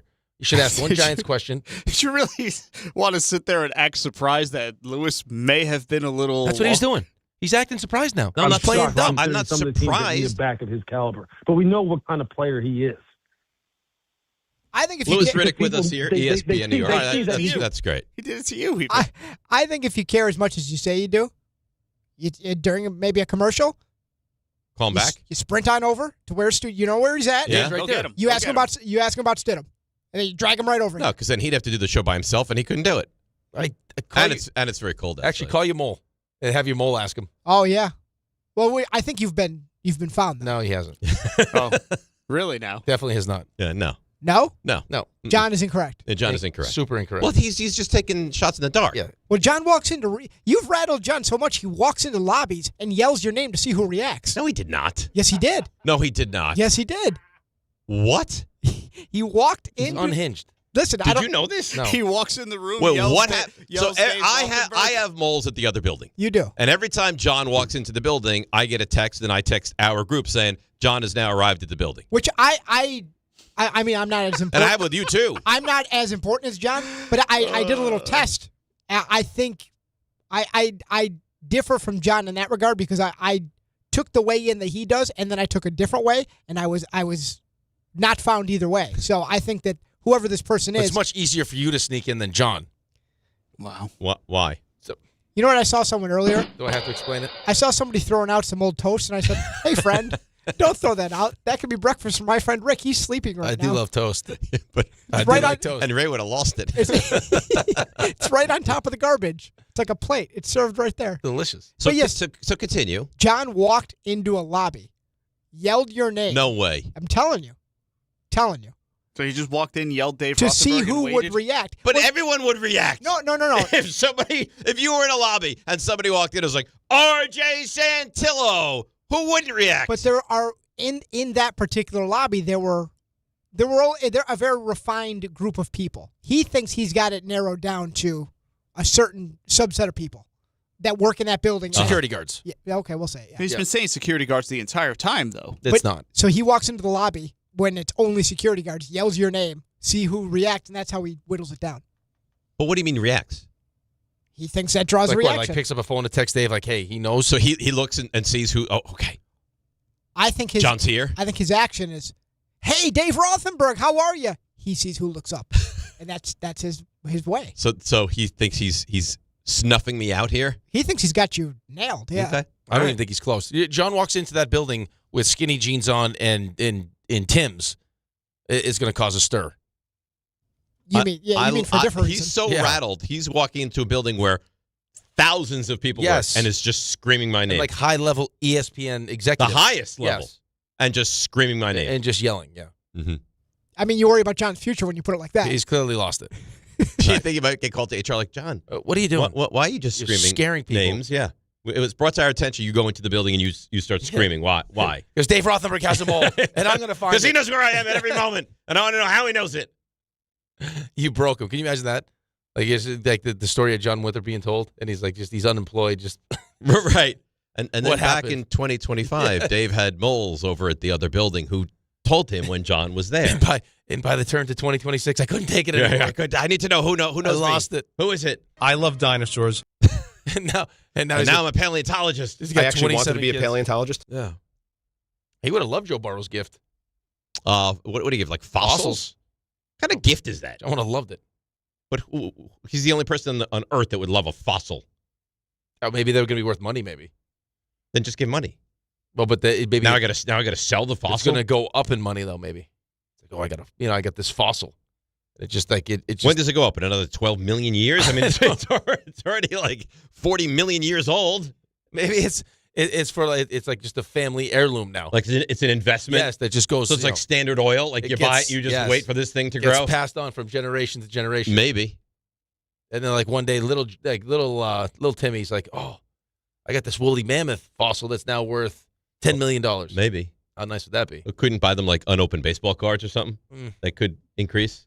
Yeah, but you don't know what's in the baseball cards. Right. That's the beauty of it. I guess. An open pack is it's a treat. Fossil. What'd you get? Fossil. Jim Fossil. Jim Fossil. All right. I almost had a terrible thing to say. Thankfully, I didn't say it. Save it. No, I'm not ever going to. yourself. I will. Yeah. All right. Let's take a break. Come back. We'll get to your calls. I haven't taken a lot of calls today. I'm sure that's because of me. I've been long-winded. That's fine. 800-919-3776. Offensive coordinator. We'll get into that with the Giants. Sounds like it's going to be Monken, but Dan Graziano has the latest on that. 800-919-3776. DNR with you, ESPN New York. It's Chuck Devine with SnowCountry.com. Save more on the brands pros trust at Lowe's. Get 35% off select major appliances valid through January 30th. See Lowe's.com for more details. Coming off that terrific long weekend with a double whammy of snowstorms. Wednesday, Thursday, and Friday looking good weather-wise for some pack powder skiing on the slopes at Shawnee and Camelback and the Poconos, both at or near 100%, plus snow tubing day and night. Mountain Creek, New Jersey, across 4 connected peaks, celebrates their 60th anniversary Saturday with a legacy rail jam. They'll have a live DJ at the base. They'll celebrate the vintage days of Vernon Valley at Mountain Creek this weekend. They got 9 inches of fresh snow since the weekend, so did Mount Peter in New York, Thunder Ridge on 19 trails. They're all going day and night. So are Southington, Sundown, and Mohawk in Connecticut, and Jiminy in the Berkshires, all at or near 100%. Bel Air on 60 trails got 10 inches since the weekend. You don't just ski or ride, you dominate. At Killington, we fuel your adventure. Be the beast. Ski and ride Killington. Hi, this is John D'Agostino from D'Agostino & Associates, the injury firm. I've talked about how a construction accident took my father's leg. The heavy prosthetic he wore looked nothing like the high-tech limbs we have today. It was crude wood and metal, held together by bolts that dug into his skin and left painful ulcers. But the thing I remember about my dad is how he never complained. He put on his prosthetic leg and he went to work. He coached my baseball teams, danced, sang karaoke, and even loved to travel. He may have limped, but he always held his head up high and he lived with dignity. At D'Agostino & Associates, I spent over 35 years building a law firm that helps accident victims and those in need of their Social Security disability benefits. We fight till our clients get the money and dignity they deserve. So call us today at 1-800-BITE-BACK. That's 1-800-2 248-3222. We have offices throughout New York and New Jersey. So don't tell me personal injuries aren't personal. I know what they can cost a family. I've been there, and I'll be there for you. D'Agostino, Law, Bite Back. Benjamin Franklin, sir, I've just received news. Speak. They're multiplying you. Multiplying me? Yes, many times. Multiple Benjamins? Shall I stop it? No. Multiply your Benjamins with New York Lottery's Extra Multiplier Scratch-Off games. Play for the chance to multiply your winnings up to 100 times. Prizes up to $3 million. I've won! I've multiplied myself! We won! Please play responsibly. Must be 18 plus. Gambling problem? Call 1-877-8-HOPE-NY or text HOPE-NY.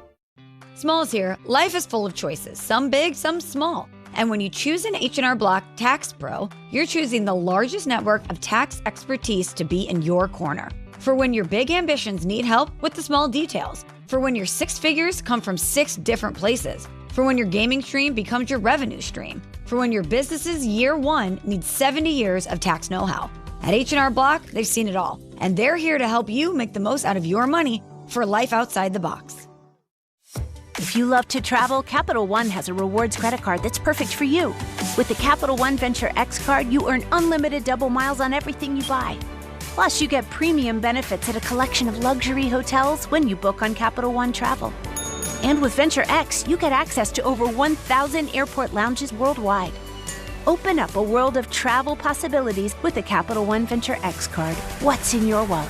Terms apply. Lounge access is subject to change. See CapitalOne.com for details. Wesley Financial Group is not a law firm. Ask yourself this question. Is it really worth holding on to that timeshare that you know you need to get rid of? Here's the truth. The average maintenance fee just went up over 17%. That could have been 117%, and there's nothing you can do about it. When you buy a timeshare, you give them a blank check for annual maintenance and assessment fees. I'm Chuck McDowell, founder of Wesley Financial Group. For 15 years, I've helped over 50,000 families cancel their timeshare. Not sell it, not transfer it, cancel it. Did you buy a timeshare because they told you it was a great investment and your maintenance fees would never go up? That's a lie. Are you ready to get rid of your timeshare once and for all? Simply call us and I'll send you our timeshare exit kit that explains all your options for cancellation. Call Wesley now for your timeshare exit kit. 800-568-3344. 800-568-3344. 800-568-3344.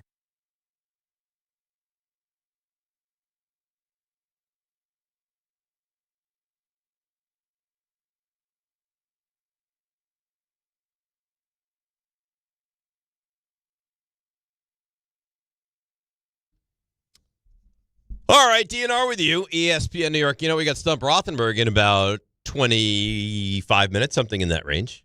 You know what else I have in front of me? Mel Kiper's mock draft. I didn't tease it, but I have it right in front of me. God forbid you be a professional. Why are you being nasty today? I'm not being nasty. Listen, you guys started. I started nothing. Yeah, I mean, RJ, there's some toast in the garbage can. Look, okay, Rick will love it. So you've been nasty to RJ. Yeah. You've been nasty for no reason to Raanan. No reason. Why are you looking at me like that? His face incites me. Choo-choo. Not my fault. So Rick doesn't like the way you look. Yes. Hi, Jordan. How are you? Welcome to the show. Yes, we'll see you at 9. He must be getting wind of what's happening. He goes, could do 7:45 if we want to push it up. Oh, see? He wants more action. He wants to press you. He wants more action. But that's not an available slot. So all this time is without Jordan's face. We'd have to make one, then you start Stump at like 8:05. Well, we could do that. I think like the 9 o'clock hour. I like 9. You like 9? I think you get a little cold feet. Confrontation could be brewing. No, I don't think we need to squeeze him in at 7:45. I think you have 7:45 to 8 o'clock. That's more than enough time. All right, fine. Well, what do you think, RJ? You're the producer of the When's show. he most likely to have an episode? Stop it. Stop it. This is pretty bad. I mean, it's nasty. Why? I don't know why you're doing this. But I want to deliver one of these right in your suck hole. Is there anything I can do to work on that? No, not really. It's your face. Are you intimidated? That's you. Are you a little intimidated by him? I'm not intimidated at all by him. What would he be intimidated by Jordan with? Right. Or for? Maybe Jordan's had such a good performance. It's the off season now. Maybe he's going to slide on in. Start doing some he shows. can take it. Take it. He's more than welcome. Here's the thing. I like you. I like Jordan. The two of you fighting doesn't sit well with me. Seems like you're going to have to make a choice. But you're Sophie's choice. Let's go. You're being really mean. I'm not being mean. You are. You think so? You're picking Rick, though. to save, you're picking Rick. One of them is going to perish? No, they're just going to disappear from life for a little while. They'll come back. No, it's good. It's Parrish, like the Macaulay Culkin, Elijah Wood vehicle when they were kids. Oh, the Good Son? The Good Son, yeah. That's a good movie. You're picking Rick. You have to pick one. But I don't like the side of Rick. No, stop it. I don't. You've seen this side before. But it's continuous. No, stop. You're picking at the scab. Yeah, you know what? I'll apologize when we get him on. No, you won't. Yes, I will. You're going to say, I'm so sorry. Sorry. All right, I'll tell you what. What? When we get him on, if you are in your best behavior and apologize and you take no shots at him, you'll be back in my What good if he graces. takes shots at me? So, like, no chance. So I'm just going to sit here. I'm going to say sorry. So no chance is what No, you're telling me. I just sit here and say sorry, and he know, like, I'm sure he's listening right now, and then he'll just come aggressively at me, and I just got to sit here and take it. But if you don't change your face, I'm going to change it for you. Like I'm in Ray's half bedroom in the All I torture can do chamber. is take that in and consider Torture it. rack. I'll just try to do my best version of whatever I think that would be. I don't even hear what you're saying right now because your face is driving me nuts. If he comes on and he's nasty to you can defend yourself. Okay, perfect. All right, deal. I have audio. Okay, but what if he comes on and he's nasty in retaliation for the things that have been said already? There's not a chance Rick apologizes. It'll sound something like this. I just want to say from the bottom of my heart, I'd like to take this chance to apologize to absolutely nobody. So I can change. I think he can. Rick will then strut around the studio exactly like McGregor. Now He'll do the arm strut. Now we have to do this at 7:45. 7:45. Lock it in. Lock him in. Old Schnazzola. I mean, I come get on. out of my What the system. hell is I'm wrong with getting you? it out of my system. Lock him in now. Lock him in now. I got to apologize in 15 minutes. I got to get it out of my system. So you're gonna berate the guy until he comes on the air? Give him space to walk around so he can strut around the studio McGregor style so he can do it. I'm nervous for this interview. I can't help I'm it. actually anxious It's for sick it now. 'cause it's Wednesday. Okay? So I'm giving you everything I got. My God. Game Time brought to you by Tullamore Dew Irish Whiskey. When it's game time, it's Tully time. 7:30, the Knicks, who have not played well lately, they host the Nets at the Garden. 9:30, Islanders visit the Kraken in Seattle. And that's Game Time brought to you by Tullamore Dew, the original triple distilled, triple blended, triple cask matured Irish whiskey. Be sure to grab a Tullamore Dew or try the new Tullamore Dew honey during today's action. Glasses up to enjoying Tullamore Dew responsibly. Could you imagine quickly, though? Yeah. If you're a Buffalo Bill, like if you're Josh Allen, and you're sitting at home, and you just happen to be like flipping through the channels, and you keep seeing the Brandon Cooks highlight? No. I couldn't watch TV. No. I couldn't deal with it. I would. You know what? Unfortunately, he has a lot of money and a beautiful wife. I think you just go away. I think you have to. Like you go to Bora Bora. Right. You get out. Like they don't, NFL, they don't know what it is. Like get to somewhere where they don't know anything. Like I'm not even like I don't care for the Buffalo Bills. Watching that play makes me upset. See, you know what? It's people like him. Why, what do you do? He goes, he should probably be more sick about his fumbles. No. I'm sure he's sick about that, too. Have you seen Ty? I mean, not for nothing, but he can't help the Brandon Cooks play. He had nothing to do with that. It was a good throw. It just got taken away. Right, but if Brandon Cooks catches that pass, they kick the field goal, game over. But Ray, what you got to understand is that, I mean, especially when you get to that level, I'm sure Josh Allen is harder on himself than anyone is, right? So I'm sure he already knows that there was, the throw to Dawson Knox that he missed, or at the end of the first half, he can't hold the football like that. All those things will haunt him for the rest of his life. But, like, in saying all that, he still does make a play that should end the game, and it doesn't. Sure. Ray, serious question. Mm-hmm. Is anybody in the NFL asked to do more with less than Josh Allen? No. But that conversation itself lends it to the fact that he's got nothing to work with. Like, yeah, they could be better at receiver, and like he doesn't have a lot to work with. He doesn't have a lot to work with, but he's got a good running back and a good offensive line, and a couple good tight ends. But his wide receivers stink. His wide receivers stink, and his tight ends are they're good-ish, but right? I don't think there's not any. Kincaid's good. Yeah, I agree, but not upper echelon in the NFL. I think he's upper echelon for tight end. For a time, Kincaid was kind of. He's good. Wait, listen, he's not Brock Bowers and he's not Laporta, but he was headed in that direction. The thing about it is, and this kind of has been covered up because he's such an amazing player and a great quarterback. He does play kind of recklessly. Yeah, like he does. He's had these. But does he play turnover recklessly? He's had this turnover issue in the playoff games a lot. Like, it's come up a lot. Does he play recklessly because he has to? The playoffs, he's been awesome, though. For the most part, like, his playoff performances have been really good. Yeah, but he's had some reckless playoff performance. He's a reckless quarterback. Yeah, games that he's won, he's been reckless. He's a thoroughbred, man. Like, he does, like, a lot of the Caleb Williams struggles with that same thing. It's feast or famine with him. You're right. As you try to do I'm not saying he's blameless. It's been a lot more feast, like, until you get to a certain point, but, like, that he's at some point, like he's got to take a little blame himself too. Of course, and I'm sure he does. I just think that I don't need people to go on an apology tour and say, no. I don't think that was. I think there's some people doing that, but I think I think with someone like Josh Allen or even someone like Caleb Williams, who I think struggles with the same thing sometimes, and I think why late in games when they're trailing, it kind of frees him up to just hey, we got nothing to lose. I'll go out and play and do what I do. And I can go make the throw that I made on fourth down against the Rams or the throw he made on fourth down against the Packers. Like those throws he's capable of making is that they need to trust. Like they have a hard time trusting that there's anyone that can do it as well as they can do it. And until you get someone like that they know is at their level, it's tough to train that out of them. Because they always feel I can do it. Yeah. And also, by the way, Brandon Cooks made a lot of plays before losing that ball. He did, but I mean, that's just a great play by the defender. But he had two plays. He had the one play where he the pass interference. The pass interference. Well, that's not his fault. No, right? no. What I'm saying that was a play. But he had the one play where he was on the sideline and he could have caught it and just didn't get the knee down before it went out of bounds. And then he had that play where he probably should have caught it and then he didn't. And then Keon Coleman missed a touchdown. And why should you be relying on Brandon Cooks? Did you see what Keon Coleman wore to the game? Yes. Yes. Like, what do we do? Dude, it's not playtime, man. That's not the time to wear that. This has landed very, very similarly to how Joe Shane being retained landed. I think if you were going to get rid of McDermott, people would have understood if you would have removed it. They didn't come in together. They're a year apart. But if you took both out and just started over. McDermott brought Bean in. Yeah, that's the thing. But I think people could come to terms with getting rid of McDermott if it was sold as, that was the first half of Josh's career. We came close. We didn't get to where we wanted to be. We're going to reload this thing for the back half. That's not how it's being spun. That story, I think it was Vic Carucci who had it. That's like McDermott walked into the meeting with Bean and Pagula and basically told them like that what was wrong with the roster and why it wouldn't win a Super Bowl, and they didn't want to hear that. Well, I guess I read the same article. I think it was the same article that you were talking about that Lewis referenced, and it was like stuff that he was saying to the media. Yeah, like he would pick out like, hey, what Jacksonville did with Jacoby Myers.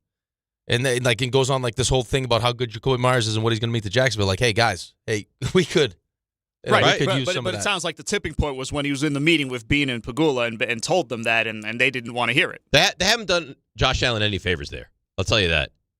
Early on, they did with the whole Steph Diggs thing, right? But then once he graduated, it was and it's progressively going in the wrong direction. All right, so I had this whole mock draft. Now you've ruined it. No, I think it's better. No, I can't do it now. I know, but we have to break, and then I have Raanan. We spread our wings. We don't want to just force feed it in now. I set myself a DM. I told you before. I am not going to sit here and do what you like to do sometimes, where we just talk about the same topic for 4 straight hours, just beat it over the head. Wow. I like to spread it out a little bit. That was bouncy. Wow, you see this? That was so. Let's see, Raanan, RJ. No one is safe. Now me.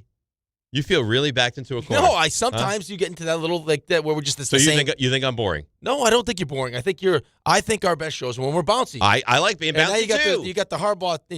We're just have we talked about it today? Harbaugh. There's bouncy, and then you trying to bounce a bat off of somebody's head like that. You're assaulting is what you're doing. Do nothing, RJ Zit. I got to tell you, he's out of control. RJ, I'm sorry. There's nothing you can do about it because goalies don't go to the penalty box. Yeah, but also it's someone else has to serve their penalty. Internally, he's like, I'm really funny today. I'm making everyone laugh. When everyone is cringing, they're cringing.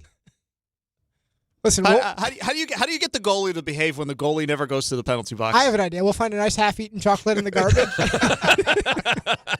We'll pluck it right out. Serve it on a platter.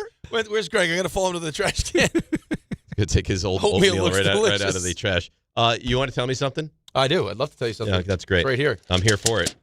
All right. You want to make fun of the sponsor before you read it? I love FanDuel. Okay. FanDuel's turning on playoff mode. All customers get a profit boost pack every NFL playoff game day. Each game day during the championship round, you'll find a pack loaded with multiple profit boosts waiting for you in the app. More boosts means more ways to level up your playoff bets. Pick the matchups you believe in. Maybe you take a shot on an upset like the Broncos at home with Jarrett Stidham to knock out the Patriots, or build a parlay that fits the moment like the Seahawks continuing to dominate on their way to a Super Bowl. Then apply your profit boost and go after even bigger payouts while the playoffs keep rolling. So visit FanDuel.com/local and grab your profit boost pack every NFL playoff game day. Must be 21 and older and physically present in New York. Opt-in required. Bonus issued as non-withdrawable profit boost tokens. Restrictions do apply, including any token expiration or max wager amount. See terms at sportsbook.fanduel.com. For help with a gambling problem, call 1-877-8-HOPE-NY or text HOPE-NY at 467369. All right, very well done. We'll bring on Jordan Raanan. He'll tell us what's going on with the Giants, and of course, we'll try to make it calm and relaxed when he joins us, and hopefully you won't make fun of him. I want an apology and your best behavior. We'll find out. And then, of course, Stump Rothenberg right after that. DNR with you, ESPN New York. At Uline, the prevailing opinion is, if you don't live it, you don't believe it. The people at Uline believe in hard work, and they live it by being there 24/7 to answer your call, having 41,000 items in stock, and offering same-day shipping from 12 locations across North America. Business owners, sellers, buyers, shippers, and packers believe it. Uline is the hard-working, dependable source for your shipping and industrial supplies. Visit uline.com. Health surprises can change your life in an instant. You've seen it happen to others, but it doesn't have to be your story. At Princeton Longevity Center, we customize actionable and proactive health plans to maximize your lifespan and take control of your health. Our Cancer Check program combines cutting-edge technology with top medical expertise to keep you ahead of potential risks. With advanced full-body imaging, genetic testing, and multi-cancer detection blood tests, we look for even the earliest signs of problems. Results are analyzed by expert physicians who craft a personalized plan to safeguard your future. You're not just a patient, you're a partner in your health journey, backed by a team committed to helping you live longer, healthier, and more vibrantly. Our programs have saved hundreds of lives and empowered countless others to take control of their health. Be proactive with your health for the ultimate peace of mind. Call 888-8000-PLC or visit PrincetonLongevityCenter.com. Knicks fans, it's time for basketball, and the action starts tonight at Crompton Ale House with Team ESPN New York and Ultra. Whether you need a pregame spot or you're looking for the right Knicks bar to watch the game versus the Nets, Crompton Ale House is your destination. The party tips off at 7 p.m., and Team ESPN will be giving away ESPN, Ultra, and Knicks prizes. Join fellow Knicks fans tonight at 159 West 26th Street. Cheer on your Knicks, enjoy Ultra draft and bottle specials, and cool prizes all game long at Crompton Ale House. To the net. Score! The New York Islanders are back in action with a brand new theme night schedule you won't want to miss. Bring your friends out for the holidays and take home a custom holiday replica jersey or arrive early for special bobblehead giveaway nights for Matt Barzell and Bo Horvat. Barzell for Horvat. Score! Explore the full theme night schedule at NewYorkIslanders.com. Most people in radio commercials talk really fast. But we made this one for RV owners. Progressive knows they like the slower pace of RV life, like this commercial. And they know Progressive will protect their RV at a fair price with discounts. Now here comes the fast part. Progressive Casualty Insurance Company and affiliates. Discounts not available in all states or situations. We are back, and we are looking at a pretty lopsided matchup, Jim. That's right, Ron. I mean, in one corner, we've got a 175-pound guy, and in the other, a 6,000-ton heavyweight train. Jim, this guy has no idea what he's getting himself into. It's no contest. Every day, people tempt fate and die trespassing on railroad tracks. See tracks? Think train. Okay, I have to tell you. I was just looking on eBay where I go for all kinds of things I love, and there it was. That hologram trading card. One of the rarest, the last one I needed for my set. Shiny like the... designer handbag of my dreams. One of a kind. eBay had it, and now everyone's asking, ooh, where'd you get your... windshield wipers. eBay has all the parts that fit my car. No more annoying... just beautiful. Millions of finds, each with a story. eBay. Things people love. My name is Whitney Allen. I am a widow. My husband, Ryan, died. We never thought in a million years we'd have to use life insurance. The unexpected happened. With Ethos, it is so fast and easy. It's 100% online. You can get a quote in seconds, apply in minutes, and get same-day coverage. No medical exams, and you can get up to $3 million worth of coverage through Ethos. Get your free quote at ethos.com/game. That's ETHOS.com/game. Time spent on application may vary. Online health questions required. You live for this. The wins, the losses, the slam dunks, and the buzzer beaters. The dream that this is your team's year. Hope. It's what keeps you coming back. So you represent, with anticipation and with pride. Because when everything's on the line, your support means everything. That's why the NBA Store is here to support you. Check out the largest selection of official NBA gear at NBAstore.com. A Fanatics experience.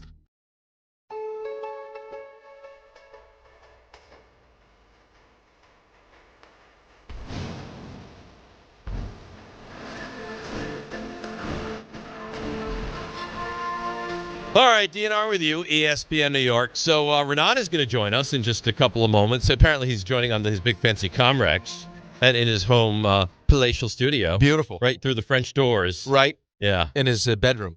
Yeah. In his bedroom, but it's like a more of a sitting room area. It's a giant sitting room, though. Like when I was buying the house I live in now, I looked at a couple houses that had sitting rooms. Mm-hmm. Nothing like that. It's like a whole bedroom. Raanan does well. I think Ranaan's from money. Yes. You can tell. Like, Raanan grew up, I don't know that I want to say silver spoon, because I don't know that that's true, but Raanan grew up and was well kept. We should ask. If he grew up wealthy. I think. Yeah. It's a beautiful home he lives in. Yeah. I don't think he had to take out college loans. No, I don't think so. With the University of Maryland, right? But he's worked hard. He works hard. Yeah. Everything he grinds. He does grind. He would love to take your job, which I think is, for as close as you guys are, a little offensive. I'm not going to let you stand in the way of my friendship with Jordan. Jordan is a really good friend. Oh, he can't be that good of a friend if you take your job instantly. I don't think he would take my job. I think he'd prefer to take your job. Well, whoever's job. Clearly, I understand me, but there was talk last time when you attacked him that maybe we don't need Dave. Listen, I attacked him for a reason. I attacked him because I'm emotionally unstable when it comes to the Giants. What's your excuse? Why are you being so? Well, how come I can't be emotionally unstable with the Giants for different reasons? Why are you emotional? Maybe I'm just overall. You're just emotionally unstable person. Maybe I had a snack out of the garbage can and it affected me. And it ruined you? Yeah. All right. So here he is, Ace Giants beat reporter, my dear friend Jordan Raanan. Jordan, I know I shouldn't have to, but I'm sorry. I don't know if you've heard what's happened so far on the show today. Rick has been extraordinarily mean to you, about you. And because I work with him every day, I'm sorry you have to endure this crap. I mean, I'm kind of used to it at this point. But give me a sample, Rick. What are we picking on today? No, listen. Physical appearance. No, I never said anything about physical appearance. Mr. Schnozola is going to be joining the show. That was just to get out of my system. I just wanted to make sure that we didn't. What does that even mean? Well, before I apologize, I'm apologizing right now. Okay. I'm sorry to Jordan. I love him. Mm-hmm. And it just feels like the more I love somebody, the more I tend to take shots at them, to get nasty. Yeah, which is that's the definition of real love that I need to work on. Mm-hmm. It was number 6 on my personality chart, just past the woo. Mm-hmm. So I'm sorry. I just don't want to see Jordan have another episode. I'm trying to keep him away from an episode. That's it. Because he's big time now. They got Harbaugh, which means he's going to be on SportsCenter more. This is a big step for him. Yeah, maybe you're a little jealous. No, I'm not jealous at all. I just want to see him do well. All right. I'll take it. I mean, my little moles told me that Rick was going on a little rant about me this morning. I felt, and I thought it was going to be worse. I thought it was going to be critique of something I did yesterday, like I did a one-on-one with John Harbaugh, or my look, or my appearance. Looked great. I thought so. I mean, you look. Did you dress yourself, or did your wife help you out in that outfit? No, I dressed myself. Look at you. I mean, I've been trying to, the old Dave version of the annual New Year's resolution to drop a couple, Well, you look terrific. All right, so he's sorry. He's gonna be nice to you today. We've ironed that out, I believe. What was yesterday like over at the Giants facility? Just all sorts of excitement and kumbaya. Yeah, I think it was a big celebration. It definitely had a bigger feel than the previous ones, and there's been a lot of them, Dave. I mean, you got McAdoo, Shermer, Judge, Brian Daboll, all within 10, 11-year stretch here. But this definitely had a different feel. And I think that's because of who he is, right?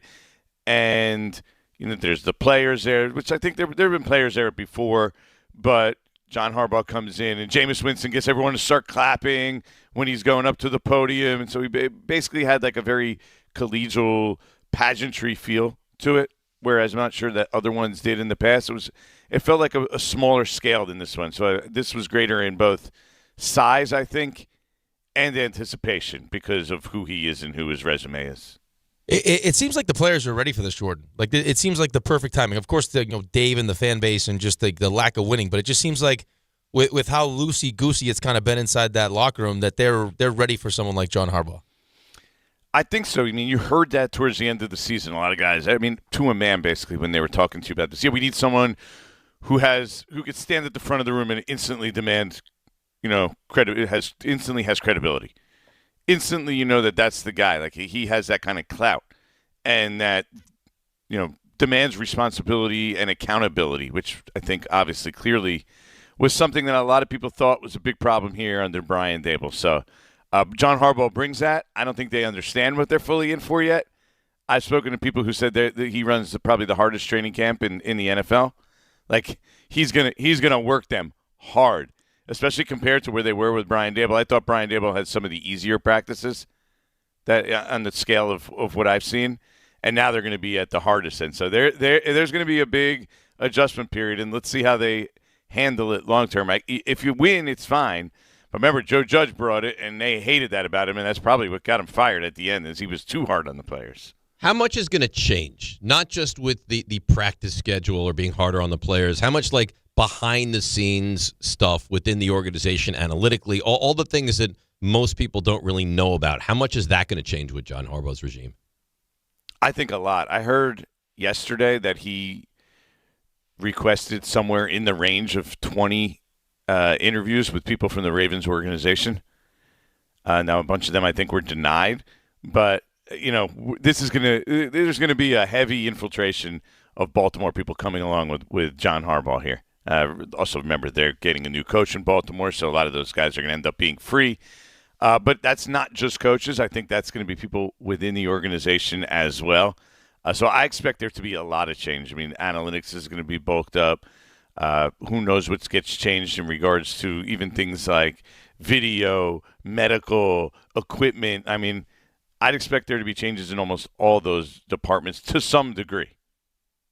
Jordan, how bad was it with Dave Gettleman that it seems like a huge improvement with Joe Schoen, and then once you bring in John Harbaugh, who's been in Baltimore, still feels like there's tons of work to do? Yeah, the bar, like we kept saying, was so low. I think that's the case. It was really amazing when Chris Mara was asked about why Joe Schoen was brought back. Did you guys hear this comment? No, I don't. Dave hasn't stopped talking, so we really haven't been able to listen to any sound. So I'm paraphrasing a little bit, but it was like, well, Joe, this is Chris Mara, who basically is stepping into the bigger role of ownership. He's in the big boy shoes now, right? He went and took it on his own to say, I'm going to visit John Harbaugh, and he basically brought him in, right? That first visit after that, it was essentially over. He basically said, they said, why, we hadn't talked to you after the season. He was the representative from ownership talking. Why was Joe Schoen brought back? And he said, it's what John Harbaugh said here. He knows the league well, blah, blah, blah. He said, John probably knows him better than I do at this point. Chris Mara's ownership. Joe Schoen's been there for 4 years. It wasn't exactly, to me, a resounding endorsement. Yeah, he knows the league well. He knows a lot of people around the league. Yeah, like what John said. I don't even know him well. John knows him well. John knows him for a week, 2 weeks. So to me, that was pretty eye-opening right there. It could explain why Joe Schoen looked so nervous introducing John Harbaugh. What was that wow. about? Well, hey, guys, I am a person here who is not going to be critical of somebody for, hey, having a bad moment when you're a little bit nervous on camera. Like, it happens, right, guys? I mean, Rick is here saying... Not to us, but yeah, maybe, I guess. Oh, so sorry, guys. Hey, I've never messed up in my life. I'm Dave Rothenberg. All of a sudden. I'm the best pound-for-pound host on the show on the radio station. That was him. That was Dave, by the way. That wasn't a shot at you. That was a shot. That was not me. You said everyone gets nervous, anxious. They have their moments. Not everyone. You killed Magic Johnson on Stephen A. Smith's show. Not because I was nervous. Oh, I don't know what it was. I had my producer talking in my ear. You're trying. But nobody had any idea that Magic was going to die. Oh boy. Yeah. No, it was rough though. I mean, you could tell from the second he got up there, he just looked super nervous, right? I mean, but why? Like, he's done this a million times. I guess it's a big spot. There's a lot of big people. The thing about that yesterday is why it was a little bigger in size and scale. The whole thing, the press conference, there was a lot of people there, like all the ownership, all the family, business partners, sponsors. Like, you got the vibe that there was a lot more of people in that regard that were there for that press conference. Were you nervous? I've been in the past. When you asked, I heard your question. Were you nervous when you asked it? Me? Yeah. Not really. Good. No. All right. So did I sound nervous? No, you sounded great. No, I thought you sounded great. I thought you sounded great. As far as assistant coaches, we've heard a couple of names thrown out there for defensive coordinator. OC sounds You're like hearing Rex's name now. I know. I heard Rex's name, Weaver's name, Jim Leonard's name. OC sounds like if he doesn't get a head coaching job, it's going to be Monken. What are you hearing? What's the latest here? Yeah, I think that's pretty much, you could write that down. If he doesn't get a head coaching job, that Todd Monken will be the offensive coordinator here. Is it Monken or Munkin? I don't know. Okay, great. Not Thanks, positive. Thanks for that. I mean, what do you want me to tell you? Well, you say it so. If you're gonna go out of your way to pronounce it differently than everyone else pronounces I mean, it, I thought you knew must know something. No, I think I'm pronouncing it wrong. Like if everyone says Raanan, but I know it's Raanan, and I choose to say Raanan, I better know it's Raanan. I think I got it wrong. I can't get myself to get it right. Monk, but it's so easy. Yeah, like a monk. Not Monken. Art Munkin, Yeah. right? Todd Munkin. Yeah, Todd Monken. I'm not even going to say it. So it's just naturally. I've been trying. I've been working on it. It's when I'm gonna. If he comes here, What do you mean? You've been working on it? It's like the whole Kafka here thing. I couldn't get that right either. That's great. Make sure the Giants hire a coach his name that you can pronounce before they make the official hire. Whatever. 4 years it took. I mean, nobody pronounces my name right. Sometimes you just have like a mental block with the name. It just happens. It's not the end of the world. Jordan, how about Jordan, hold on. Are you going to finish your answer here? Yeah, I was going to say. Not if you're going to interrupt I thought he was done. He looks like he's going to be the offensive coordinator as long as he doesn't get a head coaching job. On the defensive side, Anthony Weaver is a name that keeps coming up. He obviously he's also still in the running for a couple head coaching openings. I believe it's the Ravens and Raiders, the Ravens and Steelers. So that's TBD. Denard Wilson's a name I heard as well. I don't know about Rex. Seems like a long shot. I'd be surprised if they go that direction at this point. So you mentioned the staff. Are you expecting? I've heard Linderbaum's name mentioned. Like, are you expecting him to try to also get some of the Baltimore, like some former players in the building as well? I think that's always natural. Definitely expect that to some degree. Like, this is going to, like, when I asked him because he said I'm going to bring up my brand of football. Right, I heard him say that, and he was quoted saying that in the last week. I said, "What's your brand of football, John?" And he said, it's going to be physical, it's going to be fundamental, and it's going to be fast. And the physical part really stands out to me, right? Remember, think about what the Ravens are. They're a physical running team. They use a fullback. Like, you're going to see changes, and when you do that, you bring in your own guys. Even when Wink Martindale came here, there was a whole influx of Ravens guys. Guys like, even like fringe guys like Jahad Ward, Tony Jefferson, right? And I think you're going to see that with John Harbaugh here. Now, they're not to the point where they're pinpointing we're going to go get this guy. Like, we're going to go get Tyler Linderbaum. Like, it's a little too early for that. They haven't really sat down and gone through free agents yet. It's Linderbaum, by the way. What did I say? Yeah, Lindenbaum? Lindenbaum, yeah. You better hope they don't get him. You pair him with Monken and you're rolling. Look at that. Dave, you're joining my list here with Rick. You could have just let it slide. I said nothing. Well, here I don't want you to be taking this to the airwaves all over the country. Could have texted like, me after. You know what? I love Monken and Lindenbaum. I mean, it's just maybe I'm it is. sorry. Maybe it is Monken. It's Monken. That's right. Maybe it's Monken. I mean, it's not Monken. Maybe it's Monken. It's not Monken, Jordan. It's Ray is listening to old press conferences where he's like, Todd Monken is the exact guy I wanted for the job. Monken, got it. Monken and Linderbaum. There you go. Maybe it is Monken. I mean, don't you see what we're doing? You've gotten in his head. I'm not making fun of you. I'm facilitating you being the best version of you. You're gonna get the opposite now. No, I'm not. There's different teaching philosophies. There's one to embarrass somebody. I'm not trying to embarrass you. And there's one to help. He's trying. You think I'm trying to embarrass you? He's trying to maximize. Let's be fair. You want to take a vote? Doing it on air is a little bit more embarrassing than doing it off air, right? Listen, can I be honest with you? If I don't do it on air right now, I'll forget. And then you'll go around the nation being like, who do you think the Giants signed free agency? Tyler Lindenbaum. Lindenbaum. Listen, Jordan, Steve Gallup called him and told him that one of his personality traits is a maximizer. That's right. What he's trying to do right now. I'm trying to maximize you. I want you to be the best version of you. Maximizer. And you say harmony? Harmony He's a maximizer. I'm great with the woo. Harmonizer, yeah. What? I'm great with the woo. Jordan, you are such an idiot.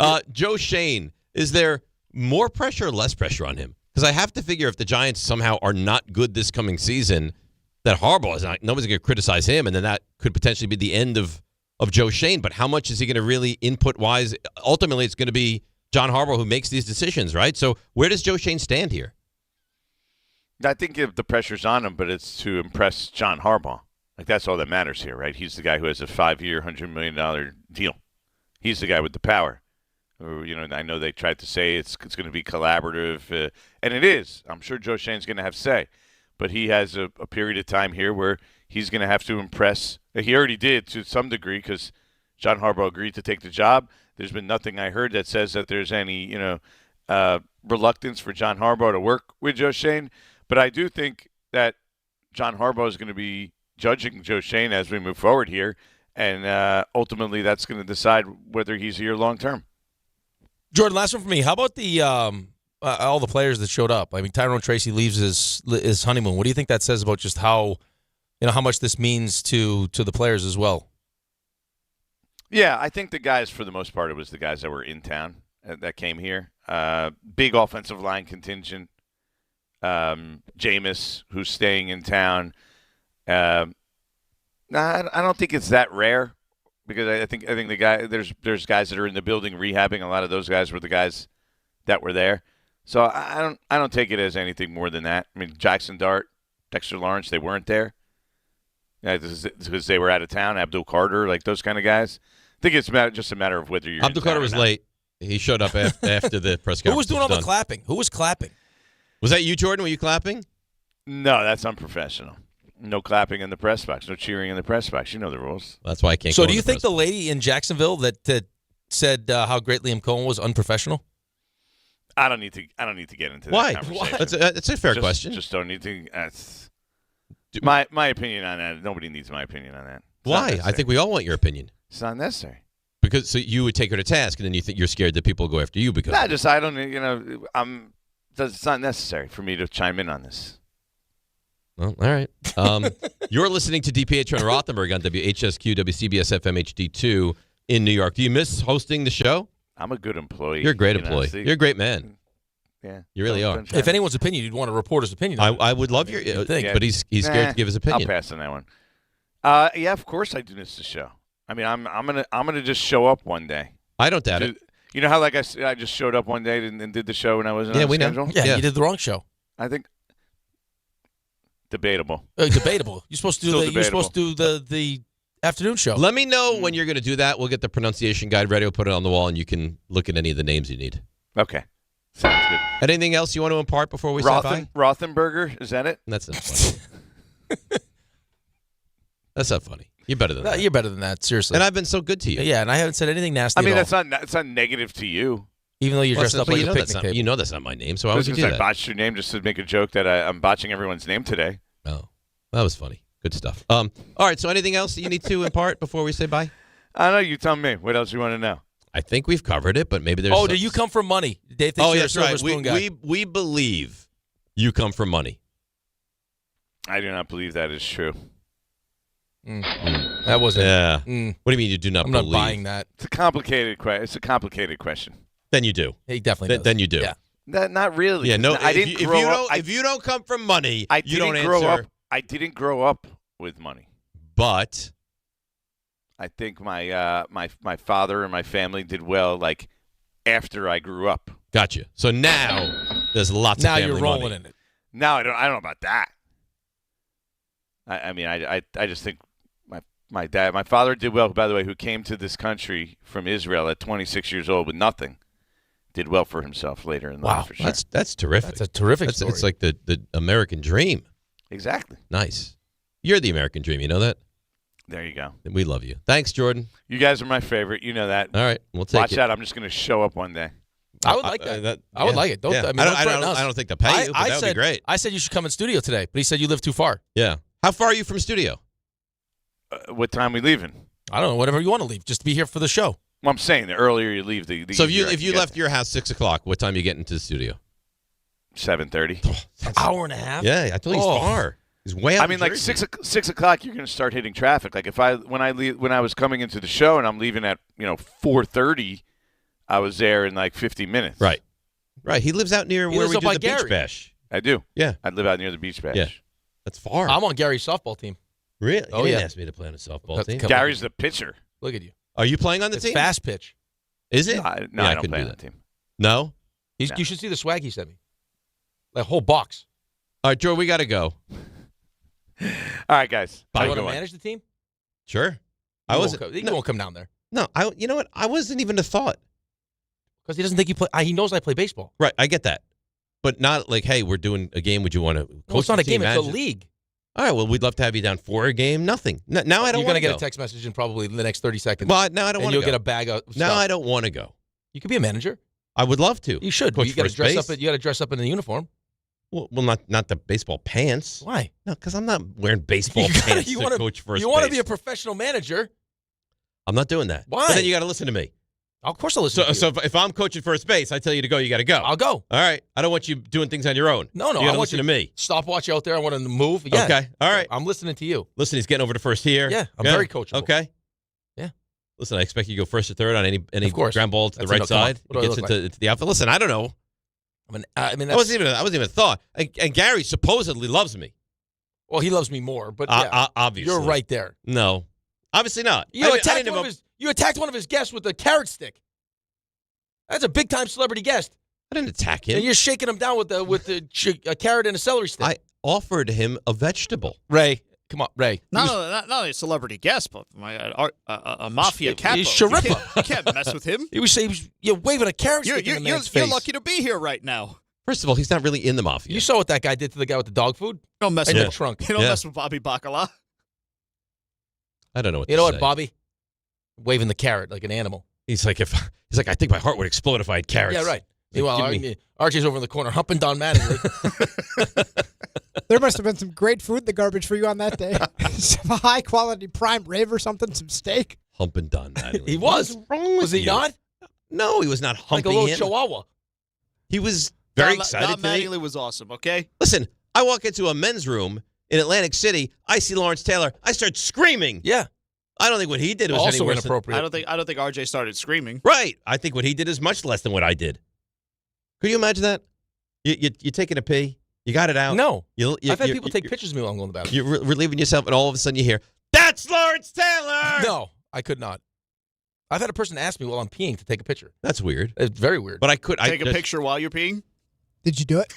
Yeah, well, I was like, can we get out of the bathroom first? No, they didn't even let you answer. They snapped a picture of you I right guarantee at the urinal. there was 100%. Right at the urinal. 100%. I just couldn't help myself. It's not like I did it on purpose. I know it was inappropriate. I got so excited. Yeah. It's understandable. Told you my dad golfed with in the group right behind Lawrence Taylor. Yeah? Yeah. You talk to him? No, I don't think. Actually, I think he talked to him, but he didn't. LT's a big golfer. He loves golf. Yes, he is. Loves golf. Oh, there's Tom There Barrow. he is, little Dinahan. Yeah. Bringing you. He could be Dinahan's son. It's quiet. Come on, bashing in. Don't you think he could be Dinahan's son? Boy, it is. There's no weather you won't have an iced coffee in, huh? It's delicious. Well, it's nice in here. I'm not drinking it outside, you animal. I understand, but still, you have like that chill from the outside. No, I don't have a chill. It's warm in great. here. I feel awesome. You ready to do Stump Rothenberg? I guess. Oh, you don't want to? We don't have to. I don't have to. It's like a segment off of me. I like it. Okay, let's go.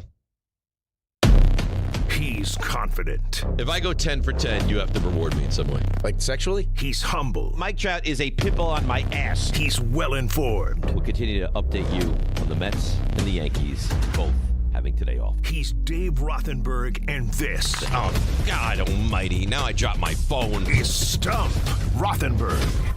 There really is some open. It's amazing. It really is some It's probably open. the best open. This is delicious, too, by the way. The iced coffee? Nice. I love when people take pride in what they do. You know who doesn't take pride in what they do anymore? Who? Chipotle. No? I've been Well, very... you said the woman was eating. Yeah, well, she was food eating while out she was in front. snacking. So, I mean, at least she thought it was good enough to eat herself. You know, we are friendly on this show with the maybe former CEO's son. Yeah, well, he's supposed to come in studio. Yeah, Jordan Schultz.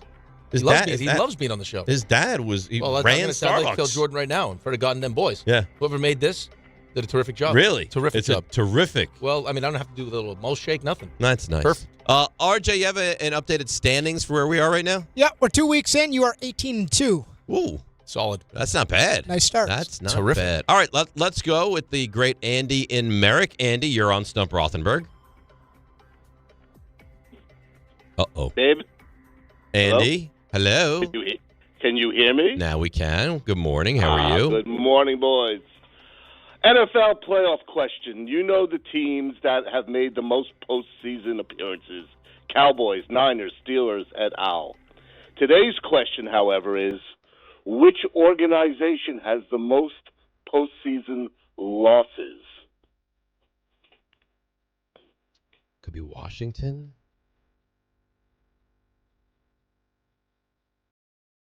I don't think it's Pittsburgh. They've won too many times. It'd be the Bears. The Bears haven't gone for so many. All right. So it's going to be one of those. It's not the Giants. Washington, Chicago, but I'm not sure Chicago. It's definitely not San Francisco. I'll tell you, I think we have a lot.